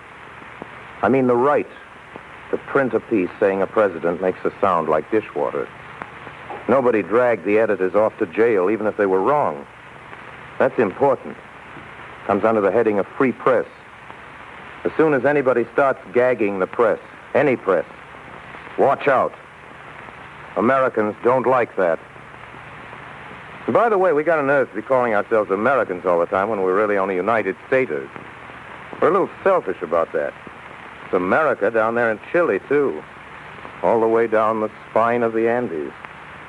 If any of you folks are hearing this down around Mexico or Honduras or Salvador or Argentina, or even if you're an Eskimo in the Arctic, we hope you'll overlook our calling ourselves Americans as though we were the only ones in the hemisphere. We do that just because it's so much easier to say than anything else, and also because it sounds so good. By the way, before we leave the subject, what about the original Americans? The Indians? There's a forgotten race for you. How about the Indian on the nickel and the buffalo who roamed the back of the great American jit? Seems a shame. No 2 ways about it. We have forgotten those 100% Americans who went down to quarantine to meet the Mayflower. We don't see them around in person very much these days, but their ghosts are still with us. Maybe the red men are forgotten. Maybe not. But between you and us, it's said that near Boonesboro, Kentucky, on certain nights in November, by the light of the waning moon, some very peculiar ghost meetings go on in the woods south of the river. Also in certain parts of the Alleghenies, between the hours of sundown and the coming of the morning mist. Yes. If you happen to be listening to this in a car, driving along Highway 99 in Wyoming, that man you passed walking down the road a few miles back wasn't a man at all.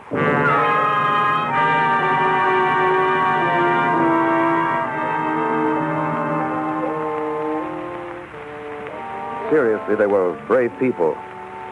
The Indians fought a losing fight against great odds. Wanted nothing more than to keep their land and their way of life. Fighting the fight so many people of all races have had to fight since. The fight to keep free and independent. The fight to stop men from the outside who want to civilize somebody their way. You ever asked yourself what America means to you? Does it mean 1776? Columbia, the gem of the ocean? Big business? The Bill of Rights? Uncle Sam? Chances are it means none of these things. Chances are it means something very personal to each of you. Something close to your heart which you'd miss like the very blazes if you were stranded abroad. Might have nothing at all to do with quotes from Madison or acts of Congress. It might be just the feeling about the crisp autumns in New England and the smell of burning leaves. It might be the memory of the way they smooth off the infield between the games of a doubleheader. It might be a thing as small as your little finger. You ever been abroad and run out of American cigarettes? Hey, speak English, mister? No, senor. Solo hablo español. Well, anyway, do you carry cigarettes? Ah, cigarrillos. Sí, tenemos bastante aquí. No, I just want cigarettes. Here, I'll take these. How much? 20 centavos. Yeah, keep the change. Hey, got a light there, senor? Sí, como no, senor. Un momento. Hey, what is this? Soft, cold soup? Tastes like an old shoe. Here, you can smoke the rest of them. Boy. There you are. America might mean a tight-packed cigarette, which tastes good. Might mean the way a hot dog man slaps mustard on a Frank. Might mean going with your wife to the movie on bank night. Or taking your girl to the annual barn dance and social at Tuckerman's Barn. Plenty of you listeners know what I'm talking about.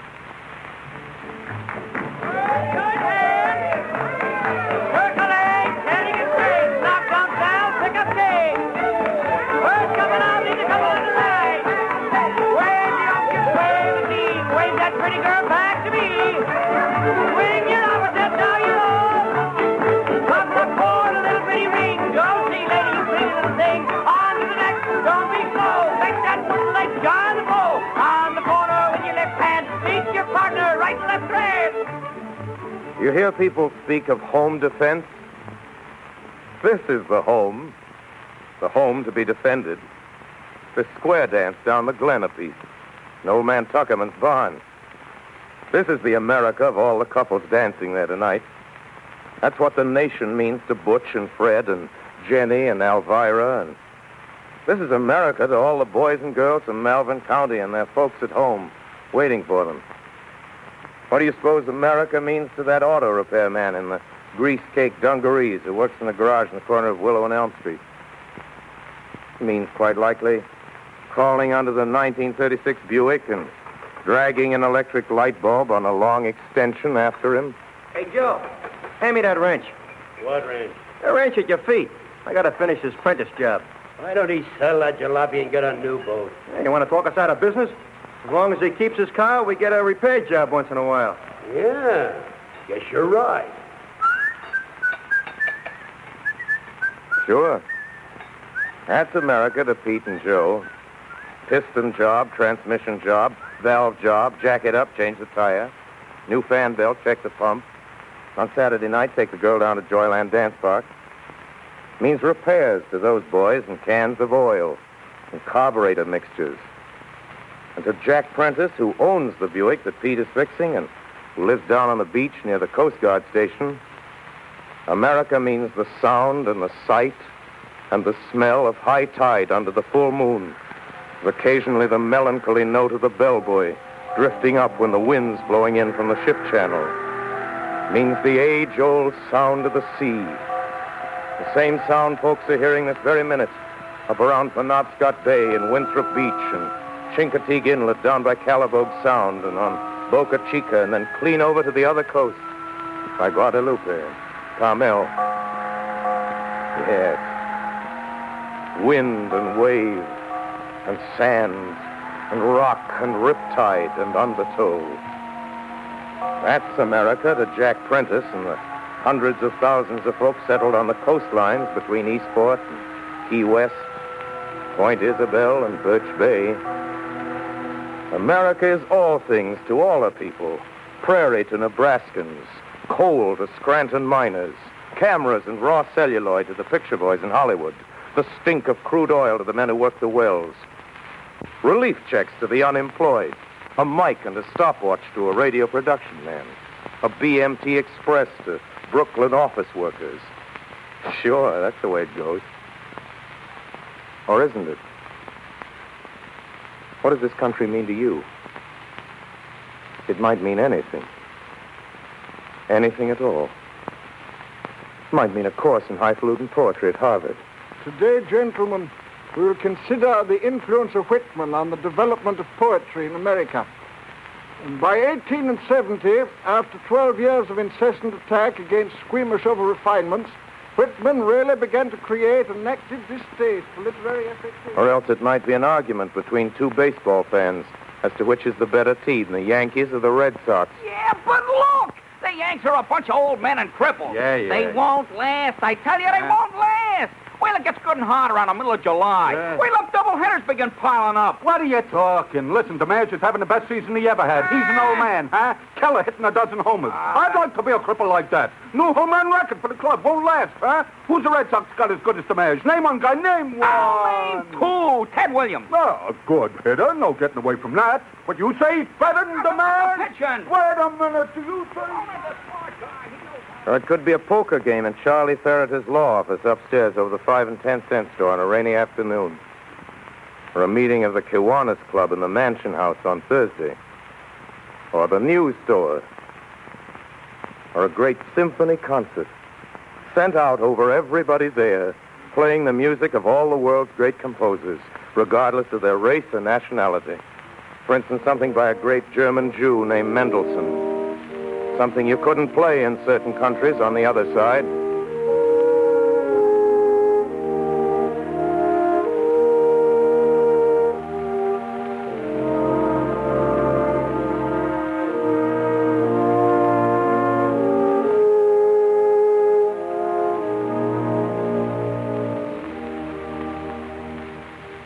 Now let's stop a minute and figure this out. Is it an accident that makes just being a citizen in this comparatively young country so attractive to so many people? To the world's greatest skater from Norway? To the world's greatest mathematician from Germany? To the world's greatest orchestra conductor from Italy? Is it an accident that 1,000 million people all around the world would give everything they own to be in your shoes? A free citizen of this country, right this very minute? Is it the weather here? Let's ask some of the natives. You from New York, how's the weather out your way? Oh, I like it all right, only the summers give me a pain, sticky and hot. And then we usually get a stretch of terrible overcast weather around April and November. Sometimes 10 days go by without the sun coming out once. And you, miss, from Miami, Florida. Oh, our climate's fine. Except you have to watch out for sunburn. A gentleman from Kansas? Well, summers get pretty hot. Winter's pretty cold. Tornadoes raise a ruckus every once in a while. Los Angeles. You? Ah, wonderful climate. Magnificent. Don't you ever get tired of all that sunshine? No, sir. Not a bit. Never rains? Well, a little precipitation maybe, but no rain. No earthquake? No, just little ones. Are you interested in some real estate? No, thanks. And you from San Francisco, how about it there? Best climate in the world, top. Lots of sunshine? Lots. Lots of fog? Lots. All right. Then it's not the weather which makes it so attractive. Is it maybe our wine, women, and song? Let's ask the experts. You there, expert on women. American women are beautiful, certainly. But we've never produced any classic or historic beauty. We've no legendary figure to compare with Helen of Troy, or with any of the Greek or Roman Venuses, or with Egypt's Cleopatra. As far as fiction is concerned, we can offer nobody to stand up against Italy's Juliet, or Germany's Isolde, or France's Roxane. Certainly not Scarlett O'Hara. Certainly not. No, indeed. All right, that's fine. Thanks very much. Now, what about our wines? Is that what makes America so attractive from the outside looking in?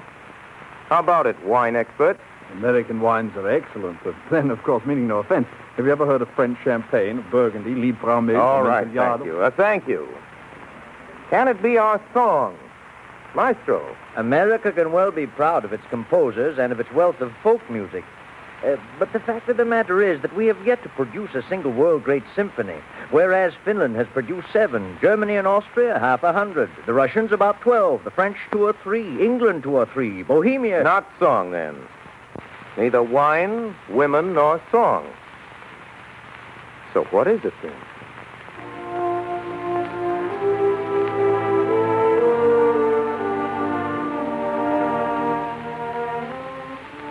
Well, it's this. Come right down to it. It's the spectacle of nearly 150 million people trying to live up to the expectations of a handful of great men who lived and died 150 years ago.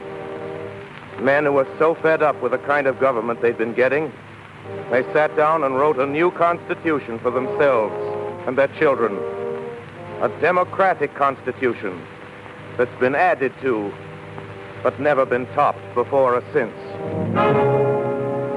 Congress shall make no law respecting an establishment of religion, or prohibiting the free exercise thereof, or abridging the freedom of speech or of the press, or the right of the people peaceably to assemble and petition the government for a redress of grievances. No person shall be deprived of life, liberty, or property without due process of law. The right of trial by jury shall be preserved. Excessive bail shall not be required, nor excessive fines imposed, nor cruel and unusual punishments inflicted. Neither slavery nor involuntary servitude shall exist within the United States or any place subject to their jurisdiction. The right of the citizens of the United States to vote shall not be denied or abridged by the United States or by any state on account of race, color, or previous condition of servitude. Or on account of sex. Those are pretty good sentiments to be kept alive and flourishing in the world today. Of course, there are other things that makes our union a good one to belong to. It's a beautiful country, even though it has a lot of incorrigible badlands and corrigible slums. Aren't many countries have as much in them to look at and wonder about as this one. This can be a rather fierce country, too. Ever see the way its mountains frown down sometimes? Know what they're frowning at? Some rumors they heard about petty intrigue, about political bosses and shysters and fakers and grafters and men who make a business of gypping the people. Ever see the way the sky suddenly gets black and the thunder roars and the lightning starts throwing itself around? Ever see a storm whipping it up across the Great Lakes? That's how the American winds feel about anybody who denies anybody else a fair trial, or free speech, or the right to assemble, or the right to worship as one sees fit.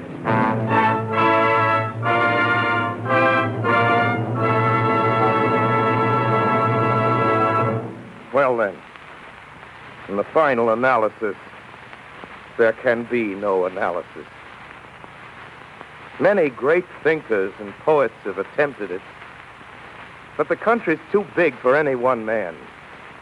There's Walt Whitman and Carl Sandburg and Tom Wolfe and They all felt the magnitude and magnificence of the nation that got put together piece by piece like a jigsaw puzzle. They felt it and wrote about it in unforgettable ways. But still, it's bigger than any of them, or any of us. Whitman hit it on the nose when he said it was bigger than the president and the cabinet and the District of Columbia. It's not Park Avenue, or Broadway, or 42nd Street, or the Loop, or the Golden Triangle. It's other things. Many, many, many other things. Mill towns. Steel towns. Tobacco towns. Mining towns. Oil towns. Cotton towns. Farmhouses. Railroad sidings. Statues on the common. Tourist houses on the edge of town along the state highway. Swimming holes. Gas stations. Strollers on Main Street. Kettles of sorghum molasses. Sunday papers. Season tickets to concerts. Auctioneers. Night courts. Radios. Parades. Toothpaste. Shaving cream. Dogs. Cats. Skyscrapers. Subways. Cornfields. Offices. Hotel rooms. Airports. Hospitals. Factories. Oh, we could go on for weeks with this, never come any closer to a working definition of America, or to any real understanding of its total meaning.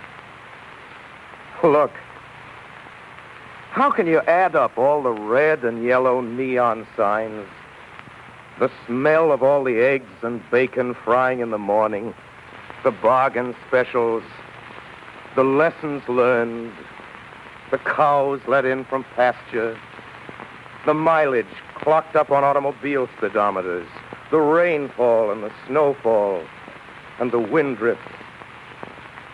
It's much too big for you, or me, or any of us who happen to stand alone or in small groups. It's much too great for any person or any party. Too much loved by all its people. Loved in spite of and because of its faults and virtues and its past mistakes and future promises. America is not a map, a poem, an almanac, a mural, a building in the heart of Washington. It's a territory possessed by people, possessed by an ideal.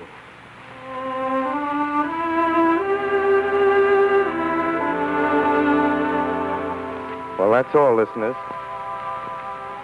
Just wanted to talk between Americans for a half hour of a Sunday evening. No big finish here. No brass section bringing down the curtain. Just a little music to follow a friendly little chat. Good night, Americans.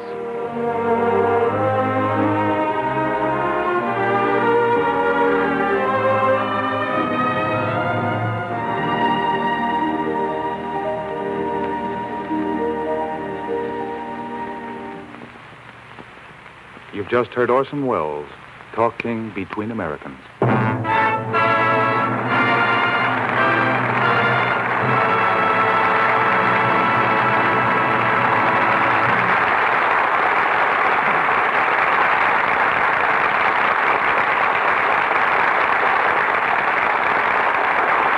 Ladies and gentlemen, Orson Welles has just spoken to you as one American to another.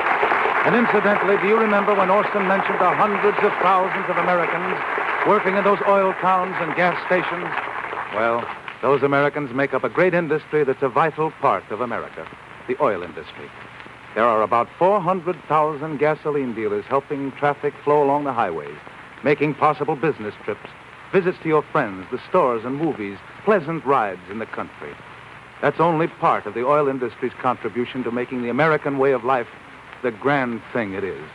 And to keep it that way, to safeguard our way of life, well, the industry's helping there, too. It's supplying fuels and lubricants for factories busy turning out materials for our defense. In addition, the oil industry is supplying all the gas and oil needs of the Army, the Navy, and the Air Force. And for the vastly augmented Air Force planned in the future, Gulf and other oil companies are building enough 100-octane aviation fuel plants to take care of the increased demand. That's only a glimpse of what the oil industry, of which Gulf is a part, means today to the American people and the American way of life.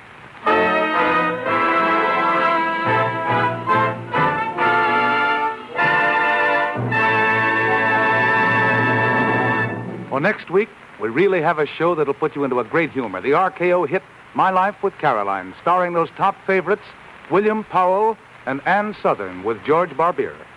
Music by Oscar Bradley, assisted by Frank Tours. Until then, this is Roger Pryor speaking for your neighborhood good golf dealer and saying, good night, everyone.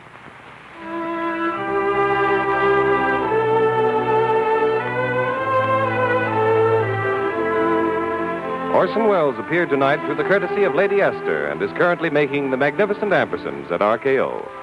Don't forget our date next week when the Gulf Screen Guild Theater brings you William Powell, Ann Sothern, and George Barbier in My Life with Caroline.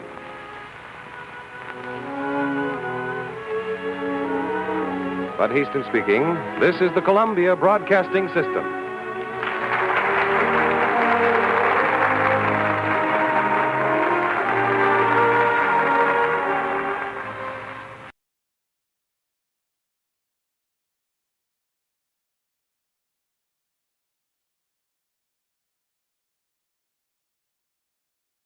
We hold these truths.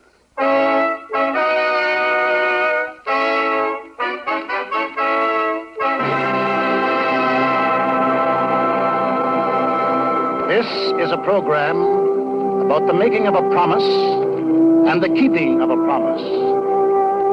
This is a program about the rights of people. This is a program coming to you over the combined radio networks of the United States, bringing you the voices of Americans, bringing you the voice of the President of the United States. This is a program for listeners in all zones of continental time, for listeners on ships away from home, for listeners in uniform, for listeners on the American islands in the two great oceans. This is a program about the guarantee made to the people of America 150 years ago.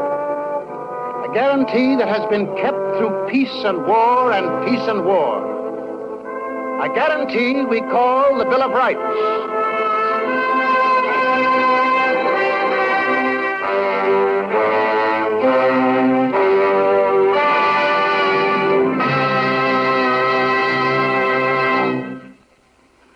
My name is Barrymore. I'm one of several actors gathered in a studio in California near shores that face an enemy across an ocean now Pacific in name only. We are here tonight to join 130 million fellow Americans in praise of a document that men have fought for, that men are fighting for, that men will keep on fighting for as long as freedom is a strong word falling sweet upon the ear. What we enact here tonight has been enacted many times before in living flesh and blood. The people we portray have walked the world. The drama is an ancient one, the endless one, the struggle for men's rights to live their lives out peacefully and profitably in a decent world. It may be many of us people here are known to many of you people there, for with us, honored to have a part in this program of commemoration, are some whose names you may have heard.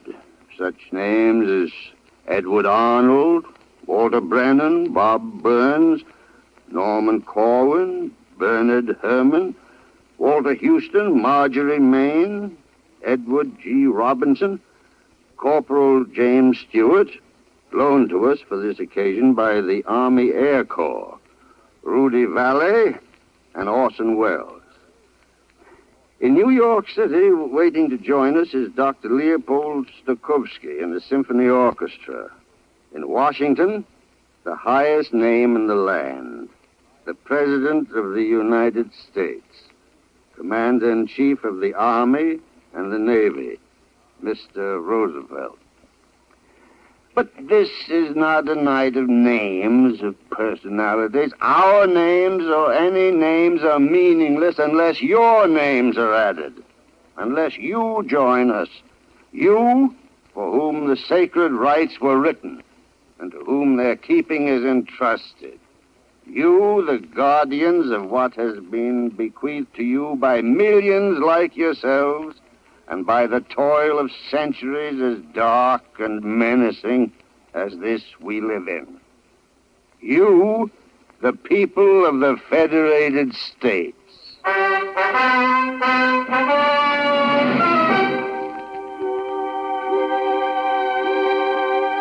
150 years is not long in the reckoning of a hill, but to a man it's long enough.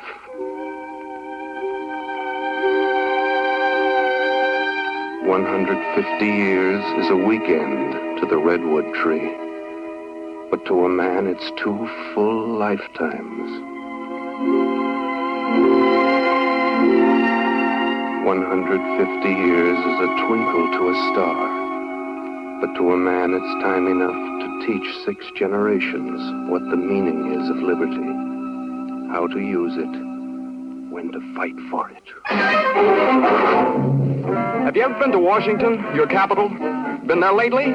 Well, let me tell you, it's a place of buildings and of boom and bustle, of the fever of emergency, of workers working overtime, of windows lighted late into the night. It's a handsome city, proud of its sturdy name, proud of the men who stopped there and made decisions, proud of its domes and lawns and monuments. Of course, Washington is like some other cities you've seen. It has streetcars, haberdasheries, newsstands, coffee shops, and slums. At busy intersections, there are neon traffic signs which, when the light's against you, say, "Don't walk." And when the light changes, walk. It's a tourist city, which is proper when you think how much of history a busy guide can cover in a day, and when you realize that the District of Columbia belongs to all the people of the states. The tourists know that here their voices have been heard from clear back home, that here their votes are put to work.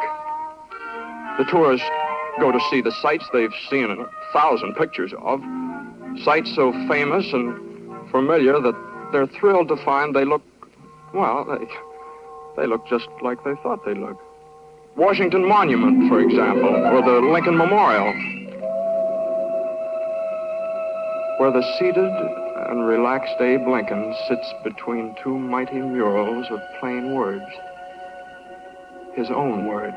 With firmness in the right, as God gives us to see the right, let us strive on to finish the work we are in, to do all which may achieve and cherish a just and lasting peace among ourselves and with all nations. The city moves on busily outside the monument. The tourist goes to see the Capitol, the White House, the museums, sees all about him statues and inscriptions with more sayings than he's ever seen in his life before. They're wise sayings, profound sayings. At the Union Station, for example. "A man must carry knowledge with him if he would bring home knowledge." Samuel Johnson. The Archives Building. What is past is prologue. The Supreme Court. Justice, the guardian of liberty. But one of the best is in the Library of Congress. The noblest motive is the public good. Virgil.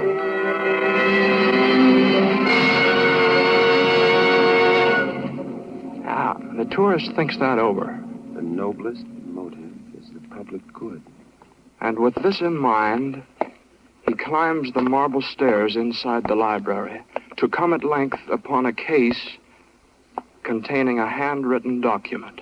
The engrossed original of the Constitution of the United States of America. He sees the manuscript is aging, that its words are worn as though from use. The writing's dim. It's hard to make it out. It's getting on in years.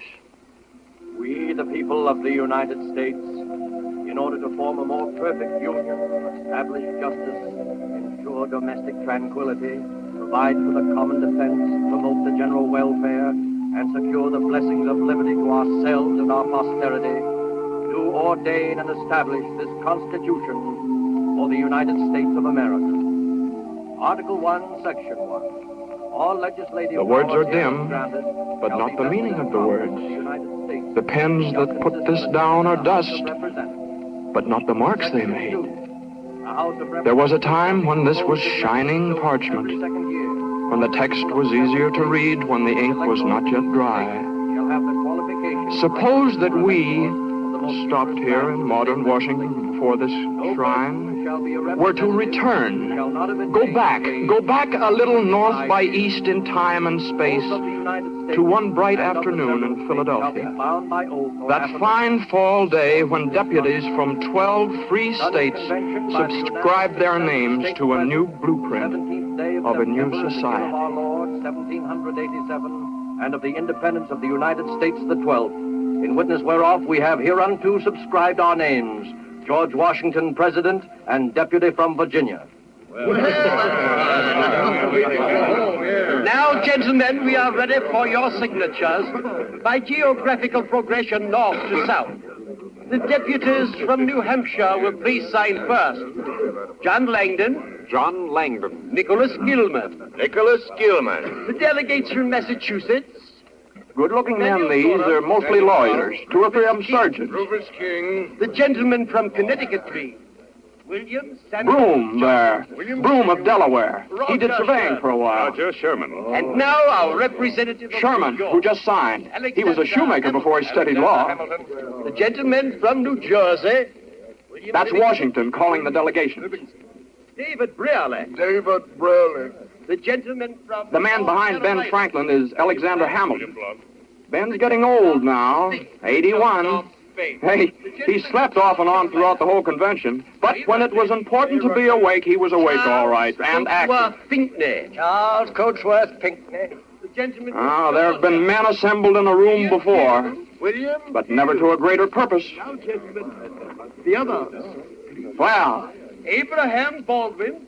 Here comes the last to sign now. William Jackson, Secretary. So,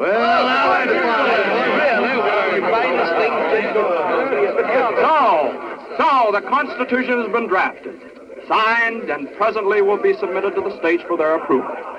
Now, the convention's all relaxed now. There are handshakes, felicitations. Is everybody happy? Will they celebrate, do you suppose?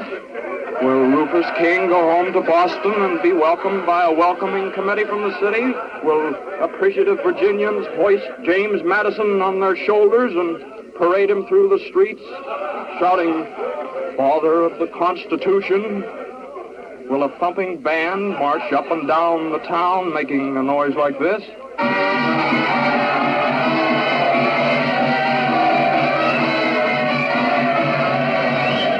No.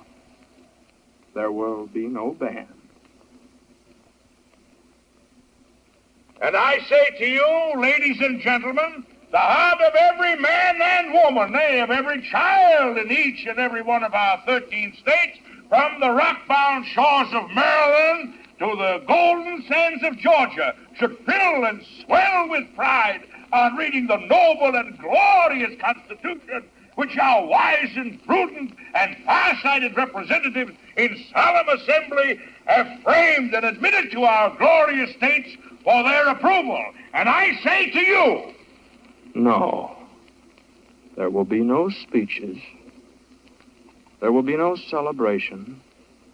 No confetti from the windows. Fireworks saluting cannon. Roses strewn beneath the coaches of the delegates. Instead, suspicion. Suspicion by the very men who fought the long fight so that there could be a constitution drawn for the emancipated states. The farmers and the clerks and the hackmen and the artisans and the grease-grimed blacksmiths in their shops. These men who only lately put away their guns and powder in a good dry place. These men who won a war of freedom, but who know that freedom must be guarded to be kept. And they're suspicious. And they're talking in the common, in the tavern, and in the parlor, and in the foundry room.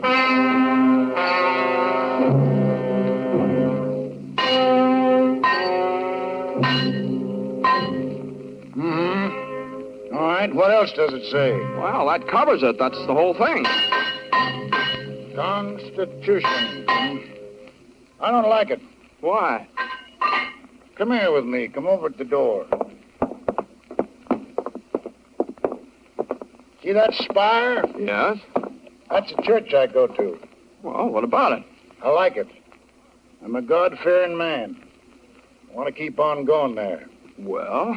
Don't want anybody telling me I have to pray his way. Well, who'd think of doing that? It's been done. It's happened often. You ever hear of state religion? Yes. Bad. I don't like it. Don't think we should have it. Well, we haven't got it. Nothing in that thing you read me guarantees we won't get it.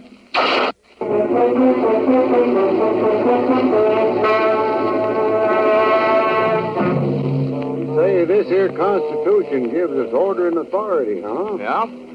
But we had order and authority under King George before the Revolution. Shucks, the Romans had order and authority under Nero, too. Only the wrong kind and too much of it. Oh, yes, but surely you can trust the man. No, it ain't that I don't trust the man who wrote the Constitution. Oh, sure, I trust him, but them fellers won't always be around. Oh, yeah, well, you don't seem to understand. This is our own authority. Now, if you... The fact that it's our own don't make no difference. Constitution's fine as far as it goes. But the time to talk authority is after you put it down in black and white that we're all free men. Then we'll give you all the authority you need to keep us that way. What's more, we'll back it up with guns. That fair enough? Now, the way you talk, you'd think that... The way I talk, I think it all depends on who's handing out authority. Whether it's to keep men slaves or keep them free.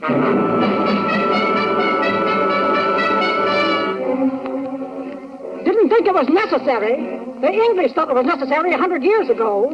They've got a Bill of Rights. Where's ours? Well, maybe they'll get around to that. Maybe they'll amend the Constitution later. How do we know they will? Well, maybe they're planning some... I don't like this maybe business. When my husband Robert got killed at Trenton, there was no maybe about it. He got killed. He knew what he was fighting for, and he was glad to die for it. Now the fighting's over. I want to see it.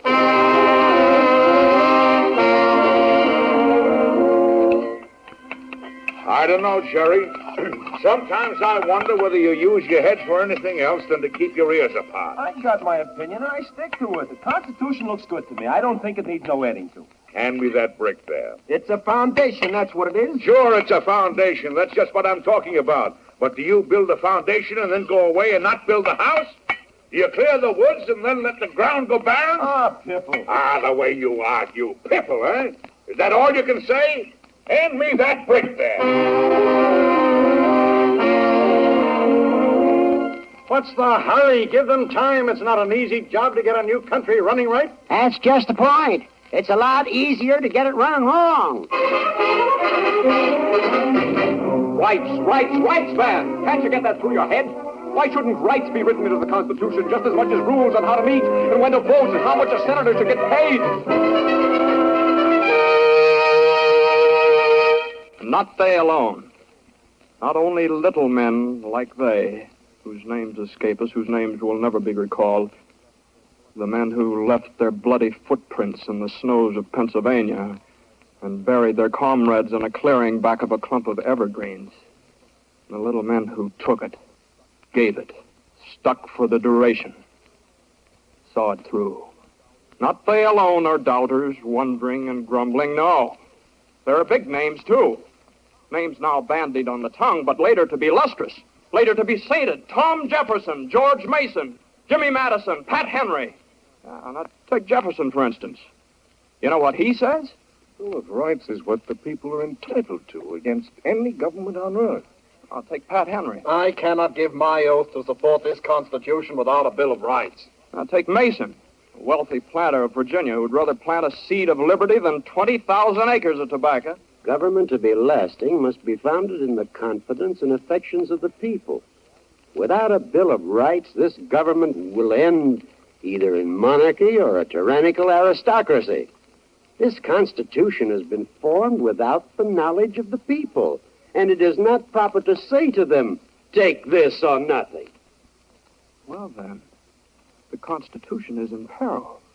This document so handsomely engrossed in Philadelphia, there are doubts about it and suspicions. Will the states approve of it? Approve by ratifying? Will they throw it out? Or will they ratify providing certain changes will be made?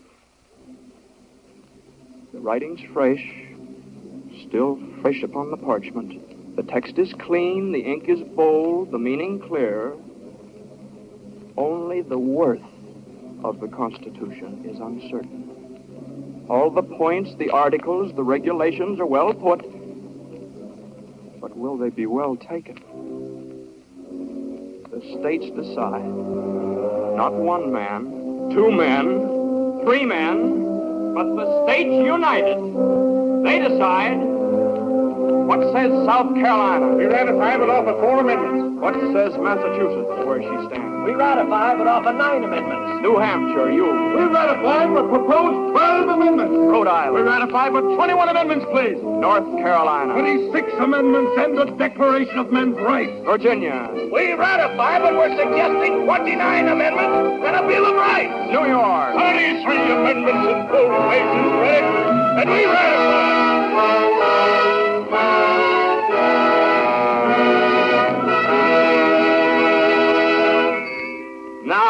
Now, Congress may begin. May call itself First Congress. May go to work. May tackle the new job of running a democracy. But it has one thing to remember. A promise is a promise. The people have been promised changes, promised amendments, promised that their freedoms should be written down in black and white for all to see, for all to know, for all to live and prosper by. Well, it'll take time. No quorum to begin with. Bad roads, New York City hard to get to. There's some indifference, too. So, well, days go by. No quorum. Month of March goes by. No quorum. Well, patience. Good things grow slowly. Good things don't come running when you whistle to them. Good things are always fought for, worked for, grown. The acorn to the oak is not an overnight procedure, you know. God himself took several days to make the earth. But one day they begin. They sit down in a drafty hall in New York City and they go to work. At first they're busy with 100 other things, but Madison, he keeps after them. He's a stickler for this Bill of Rights. Madison remembers what the people want. And by this time, carpenters are making changes in Federal Hall, adding more room. Now, the place has got to be enlarged. The government's growing, you know. And the representatives, all 55 of them, they work through the noise. They're making some additions of their own. They're working on the Bill of Rights.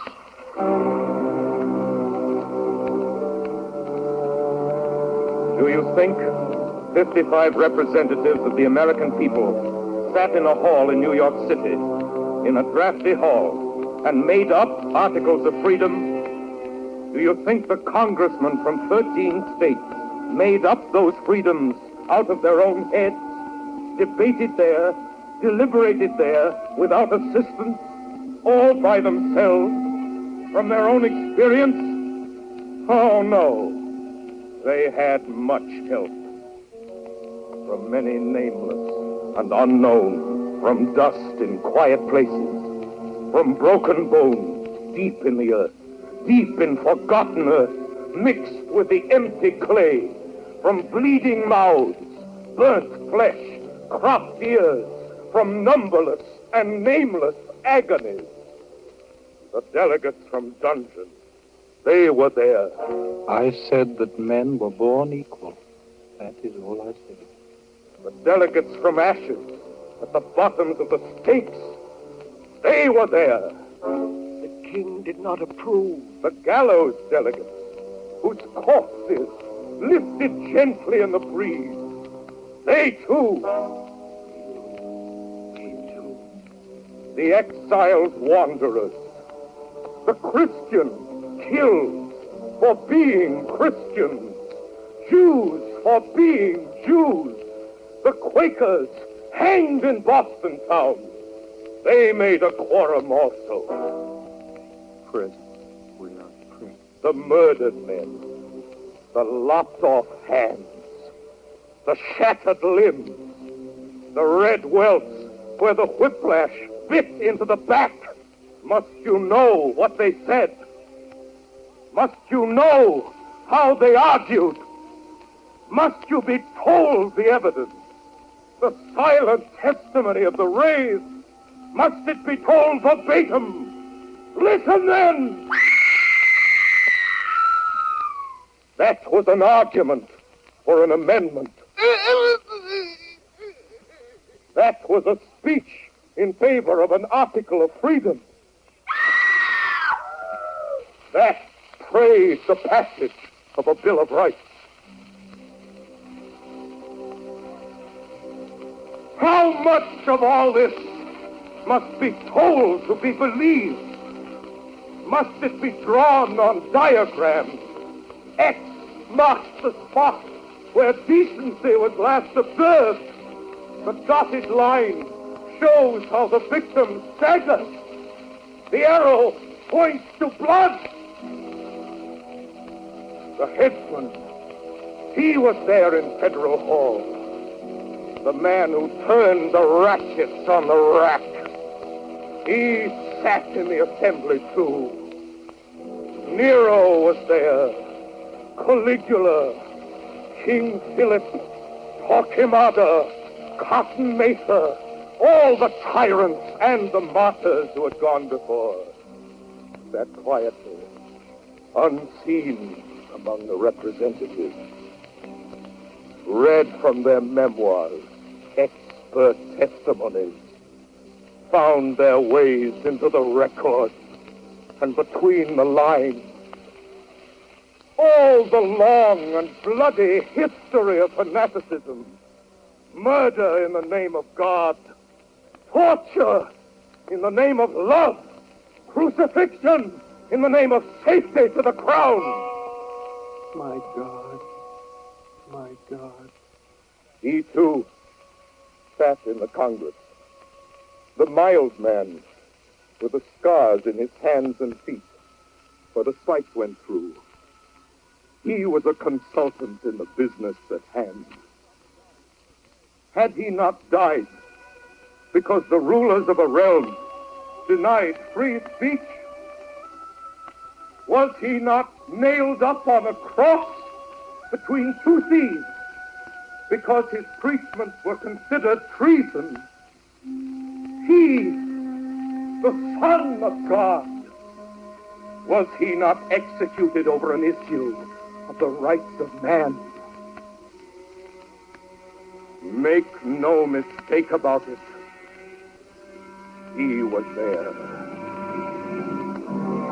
He sat beside James Madison and Elbridge Gerry and John Page in Federal Hall. Unseen he was. The men of Congress were collaborated with. They added up the gains and losses, and the brave words spoken, and the brave songs sung. They weighed the drawn and quartered flesh. They took into account the hemlock and the crucifix, the faggot and garrote. And then they framed amendments to the Constitution out of the agonies, out of the crisscrossed scars of all the human race. They made a Bill of Rights for their own people, for a new, a willful, and a hopeful nation. Made a Bill of Rights stand against the enemies within, connivers, fakers, those who lust for power, those who make of their authority an insolence.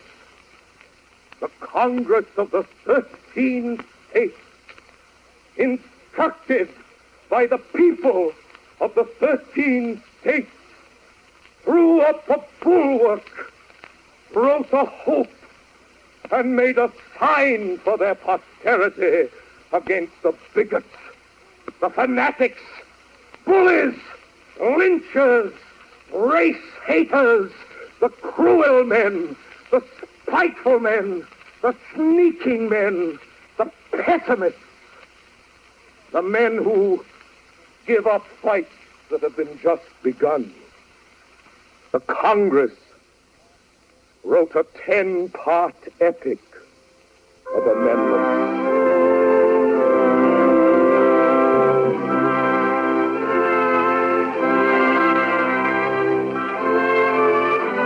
Amendment 1. Congress shall make no law regarding an establishment of religion, or prohibiting the free exercise thereof, or abridging the freedom of speech, or of the press, or of the right of the people peaceably to assemble, and to petition the government for a redress of grievances. Mr. Speaker. Mr. Redburn. I move this amendment be accepted in its present form without qualification. These are the voices of Virginians. We are debating Congress's amendment on this mild December afternoon, this 15th of December, 1791, debating in the State Assembly in the capital at Richmond. Only one more state is needed now to ratify. Just one more state and the amendment becomes law. The victory is close at hand. Virginia likes these articles. Virginia, the home of Washington and Jefferson, of Madison and Mason. Virginia has fought to win these rights for many years, has waited for this day. This is December the 15th, 1791. Virginia will ratify the Bill of Rights today, and freedom will take hold, take root, begin to burgeon in the rich earth of America. Today, the 15th of December.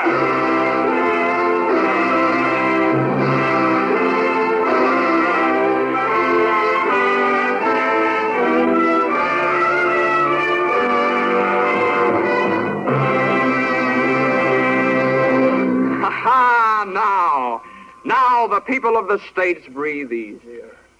It's all down in black and white. A contract. It's a deal between the future and themselves. Americans don't make a promise lightly, or take it that way either.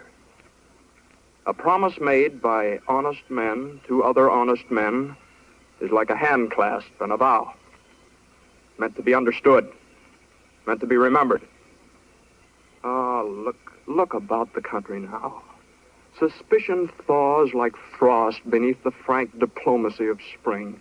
The people read the new amendment slowly, pleasurefully, as they'd read a letter from a son just set up in business who'd written home to tell how he was making good. Oh, well, now that's more like it. Yes, sir, that's more like it. Got your sleeve in the soup, dear. What's more like what? Listen to this. Amendment 2. A well-regulated militia being necessary to the security of a free state, the right of the people to keep and bear arms shall not be infringed. That mean you can keep your gun? That means if somebody gets into office and turns sour on the people that put him there, why, he can't vex us with a standing army the way George did before the war. No, sir, we people of the states, if we got arms, nobody's going to order us to do things the majority of the country ain't voted for. Not without a fight. Better eat that soup before it gets cold. Shouldn't read when you eat anyways. Put down the paper. Oh, all right. That's a good law, ain't it, Jasper?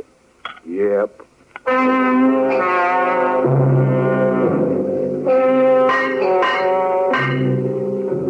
Go on reading it. Why'd you stop? Well, how can you hear me when you're hammering? Concentration. Go on. Amendment 3. No soldier shall in time of peace be quartered in any house without the consent of the owner, nor in time of war, but in a manner to be prescribed by law. Gives me elbow grease just hearing things like that. Makes the old hammer handle easier. The way this sounds, you'd think we was expecting another war. In a time of war, this says. Why, I thought we'd just been all through that a little while ago. Why, the more these amendments make us free, the more they'll be hated by those who don't want freedom because it spoils their game. Think nobody's going to try and break us up because we're united and agreed? Some people are just ornery that way. Wouldn't surprise me none if we had to fight more wars. Why, you mean to say we're maybe going to have to fight all over again to keep our independence? Well, I hope it don't get to be a habit. I hope it does. Pretty good habit to get into, fighting for your rights. Always somebody waiting for a chance to steal valuables. And if freedom ain't a valuable, I don't know what is. Yeah, well... Go on, read some more. Amendment 4. The rights of the people to be secure in their persons, homes, papers, and effects against unreasonable searches and seizures shall not be violated, and no warrant shall issue but upon probable cause supported by oath and affirmation, and particularly describing the place to be searched and the person or things to be seized.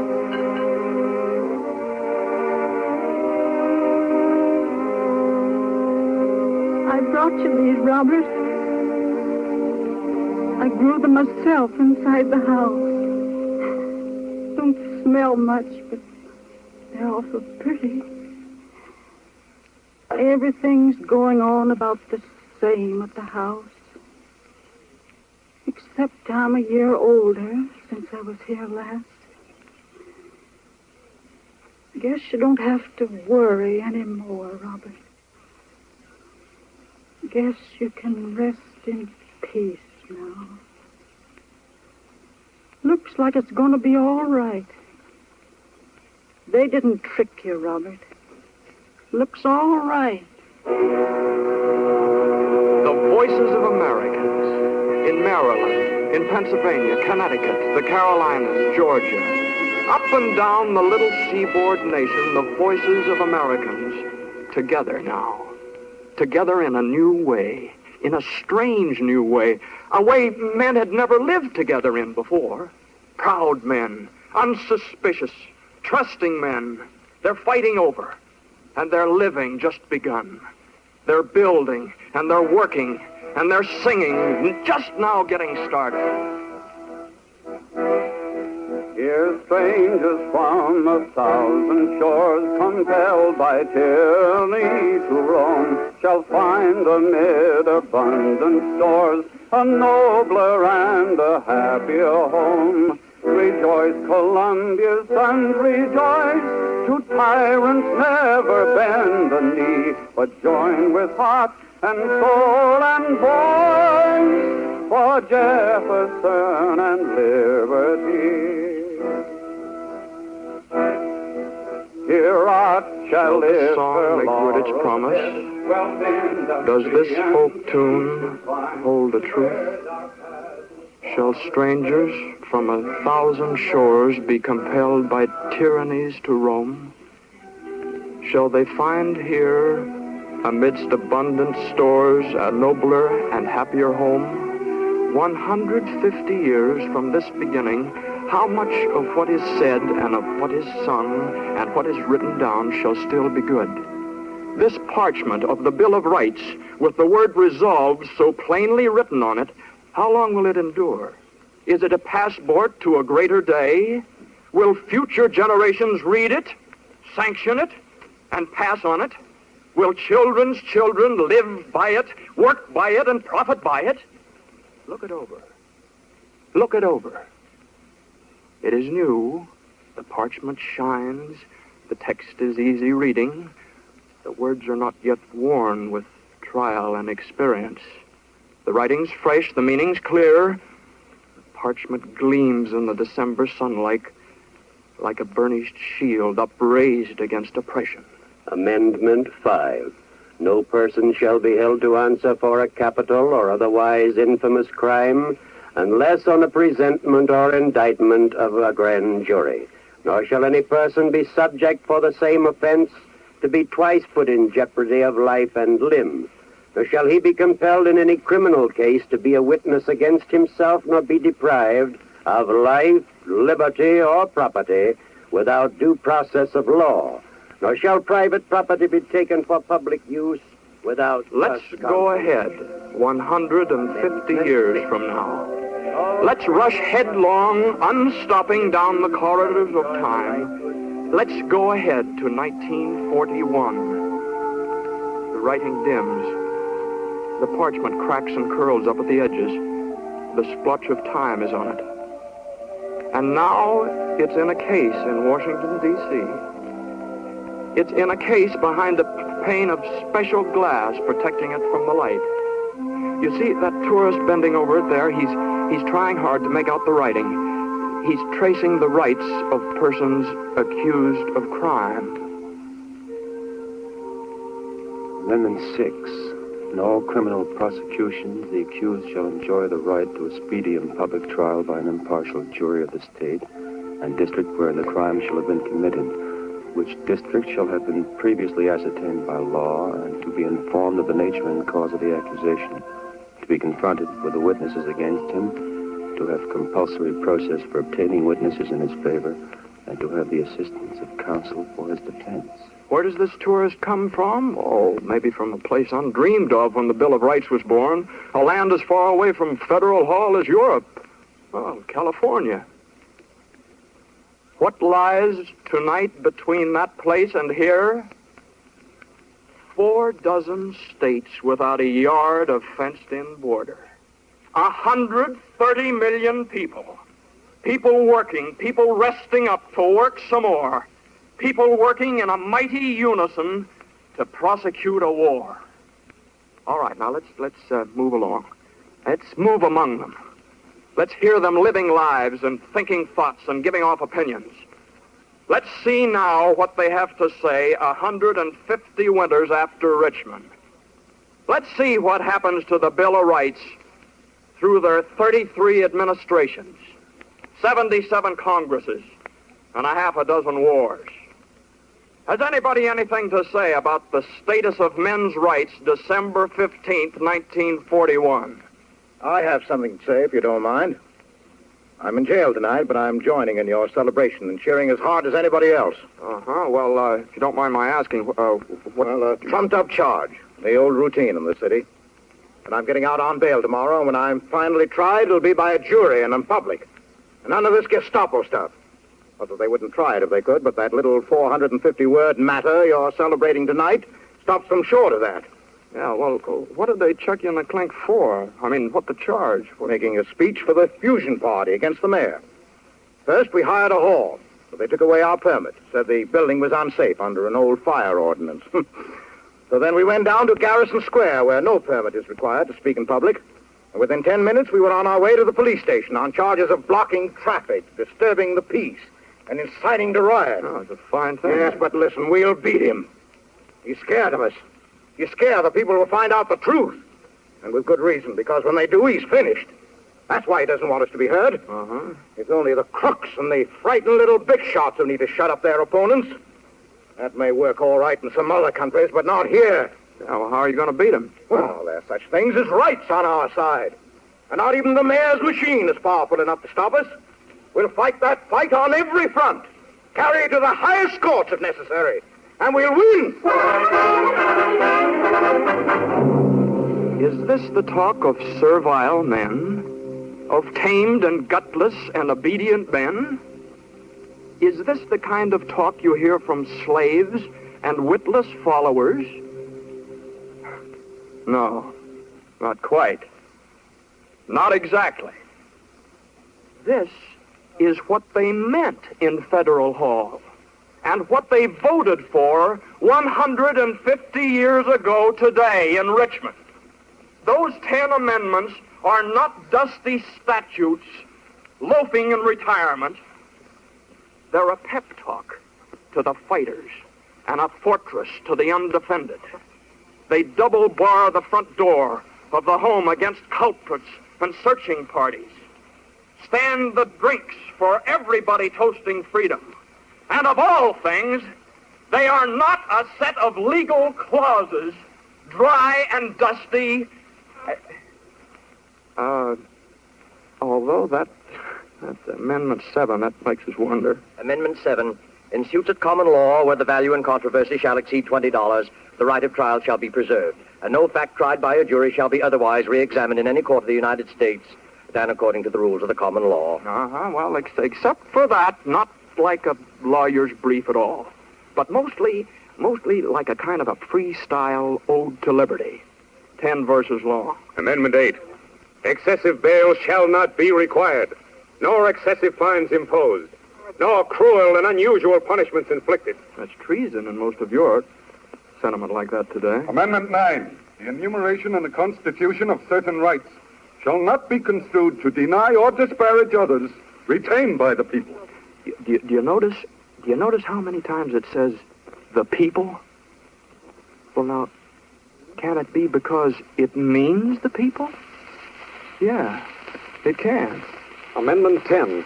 The powers not delegated to the United States by the Constitution, nor prohibited by it to the states, are reserved to the states respectively, or to the people. Powers reserved to the people in the Bill of Rights. How the mighty and the proud have fallen. Why, King John, who threw a fit when barons made him sign the Magna Carta.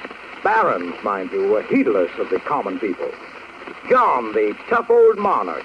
Well, he would have died 1,000 deaths of apoplexy at the mention of the thought of it. The pharaohs of old Egypt, masters of the blackest arts of slavery. They would have crawled inside a pyramid and shut 147 secret doors behind them in a panic. A promise is a promise. Has America's been kept? Has it come through peace and war untarnished and unbroken? Has it worked, and is it working? For the people and by the people? Is it going anywhere from here? Are the rights the right rights? Are they rolling? Do they function? Do they click? Well, who knows the answer better than the people? Who better can we ask than ask the great custodians themselves, the 100 million keepers of the promise? And we shall ask them. Ask a few of them who stand for many more than few, the high and the low among them. Ladies and gentlemen, an office clerk. Well, we know what freedom is now. But for a while there, like a lot of us had forgot what it really meant and how much we had of it. But the news that kept piling in from the four corners of the earth, that reminded us all right. Ladies and gentlemen, an editor. There have been attacks on the freedom of the press and strangleholds of various sorts, but they've been broken every time. And today a man is free to start a paper, run it as he pleases, differ from the next man, all he wants. That would make it seem to me, for one, that our rights have come down undamaged. Ladies and gentlemen, a worshiper. I go to the church of my choice. When I don't wish to go, I don't go. Ladies and gentlemen, an auto worker. We got the right to organize. We got the right to bargain collectively. Those are good rights, and we're proud of them. We're better workers on account of them. Ladies and gentlemen, a manufacturer. There is nothing in any law which forbids us to forget class differences and work together to strengthen the sinews of our country. Ladies and gentlemen, an Okie. I got a right if I'm hungry and out of work, which I has been, to go looking for work anywhere in my country. The big court says nobody can't stop me from looking. Dang it, that's my right. Ladies and gentlemen, a mother. I might be afraid to bring a child into the world, but not to bring a citizen into the population of the United States. Yes. And from men beneath the rocking spars of fishing boats in Gloucester, from the vast tenancy of busy cities, roaring with the million mingled sounds of work, from towns spread thinly through the Appalachians, from the assembly lines, the forges spitting flame, the night shifts in the mines, the great flat counties of the prairie states, from the grocers, from the salesmen, from the tugboat pilots and the motor makers, acclamation! Yes! United proudly in a solemn day, knit more strongly than we were 150 years ago this day. Can it be progress if our Bill of Rights is stronger now than when it was conceived? Is that not what you would call wearing well? The incubation of invincibility? Is not our Bill of Rights more cherished now than ever? The blood more zealous to preserve it whole? Americans shall answer, for they alone they know the answer. The people of America, from the east, from west, from north, from south.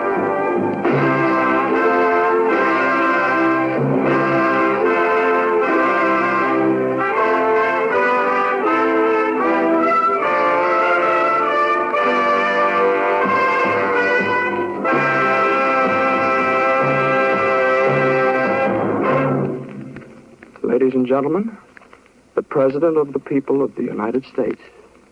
Free Americans. No date in the long history of freedom means more to liberty-loving men in all liberty-loving countries than the 15th day of December, 1791. On that day, 150 years ago, a new nation, through an elected Congress, adopted a Declaration of Human Rights which has influenced the thinking of all mankind from one end of the world to the other. There is not a single republic of this hemisphere which has not adopted in its fundamental law basic principles of freedom of man and freedom of mind enacted in the American Bill of Rights. There is not a country, large or small, on this continent and in this world which has not felt the influence of that document, directly or indirectly. Indeed, prior to the year 1933, the essential validity of the American Bill of Rights was accepted everywhere, at least in principle. Even today, with the exception of Germany, Italy, and Japan, the peoples of the whole world, in all probability 4/5 of them, support its principles, its teachings, and its glorious results. But in the year 1933, there came to power in Germany a political clique which did not accept the declarations of the American Bill of Human Rights as valid. A small clique of ambitious and unscrupulous politicians whose announced and admitted platform was precisely the destruction of the rights that instrument declared. Indeed, the entire program and goal of these political and moral tigers was nothing more than the overthrow throughout the earth of the great revolution of human liberty, of which our American Bill of Rights is the mother charter. The truths which were self-evident to Thomas Jefferson, which have been self-evident to the 6 generations of Americans who followed him, were to these men hateful.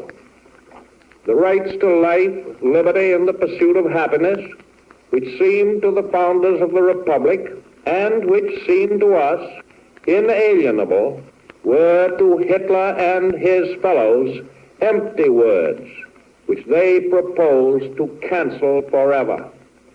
The propositions they advanced to take the place of Jefferson's inalienable rights were these: that the individual human being has no rights whatever in himself and by virtue of his humanity, that the individual human being has no right to a soul of his own, or a mind of his own, or a tongue of his own, or a trade of his own, or even to live where he pleases, or to marry the woman he loves. That his only duty is the duty of obedience, not to his God, not to his conscience, but to Adolf Hitler, and that his only value is his value not as a man, but as a unit of the Nazi state. To Hitler, the ideal of the people as we conceive it, the free, self-governing, and responsible people, is incomprehensible. The people to Hitler are the masses, and the highest human idealism is in his own words, that a man should wish to become a dust particle of the order of force which is to shape his universe. To Hitler, the government as we conceive it is an impossible conception. The government to him is not the servant and the instrument of the people, but their absolute master and the dictator of their very act. To Hitler, the church as we conceive it is a monstrosity to be destroyed by every means at his command. The Nazi church is to be the national church, a pagan church, absolutely and exclusively in the service of but one doctrine, one race, one nation. To Hitler, the freedom of men to think as they please, and speak as they please, and worship as they please, is of all things imaginable most hateful and most desperately to be feared. The issue of our time, the issue of the war in which we are engaged, is the issue forced upon the decent, self-respecting peoples of the earth by the aggressive dogmas of this attempted revival of barbarism. This proposed return to tyranny, this effort to impose again upon the peoples of the world doctrines of absolute obedience, of dictatorial rule, of the suppression of truth, of the oppression of conscience, which the free nations of the earth have long ago rejected. What we face is nothing more nor less than an attempt to overthrow and to cancel out the great upsurge of human liberty, of which the American Bill of Rights is the fundamental document, to force the peoples of the earth, and among them the peoples of this continent and this nation, to accept again the absolute authority and despotic rule from which the courage and the resolution and the sacrifices of their ancestors liberated them many, many years ago. It is an attempt which could succeed only if those who have inherited the gift of liberty had lost the manhood to preserve it. But we Americans know that the determination of this generation of our people, our generation to preserve liberty, is as fixed and certain as the determination of that earlier generation of Americans was to win it. We will not, under any threat or in the face of any danger, surrender the guarantees of liberty our forefathers framed for us in our Bill of Rights. We hold with all the passion of our hearts and minds to those commitments of the human spirit. We are solemnly determined that no power or combination of powers of this earth shall shake our hold upon them. We covenant with each other before all the world that having taken up arms in the defense of liberty, we will not lay them down before liberty is once again secure in the world we live in. For that security we pray. For that security we act, now and evermore. Ladies and gentlemen, you've just heard the President of the United States speaking from the White House in Washington, D.C. Our national anthem.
You have been listening to We Hold These Truths, a special program commemorating the 150th anniversary of the ratification of the Bill of Rights and presented over the combined radio networks of the United States.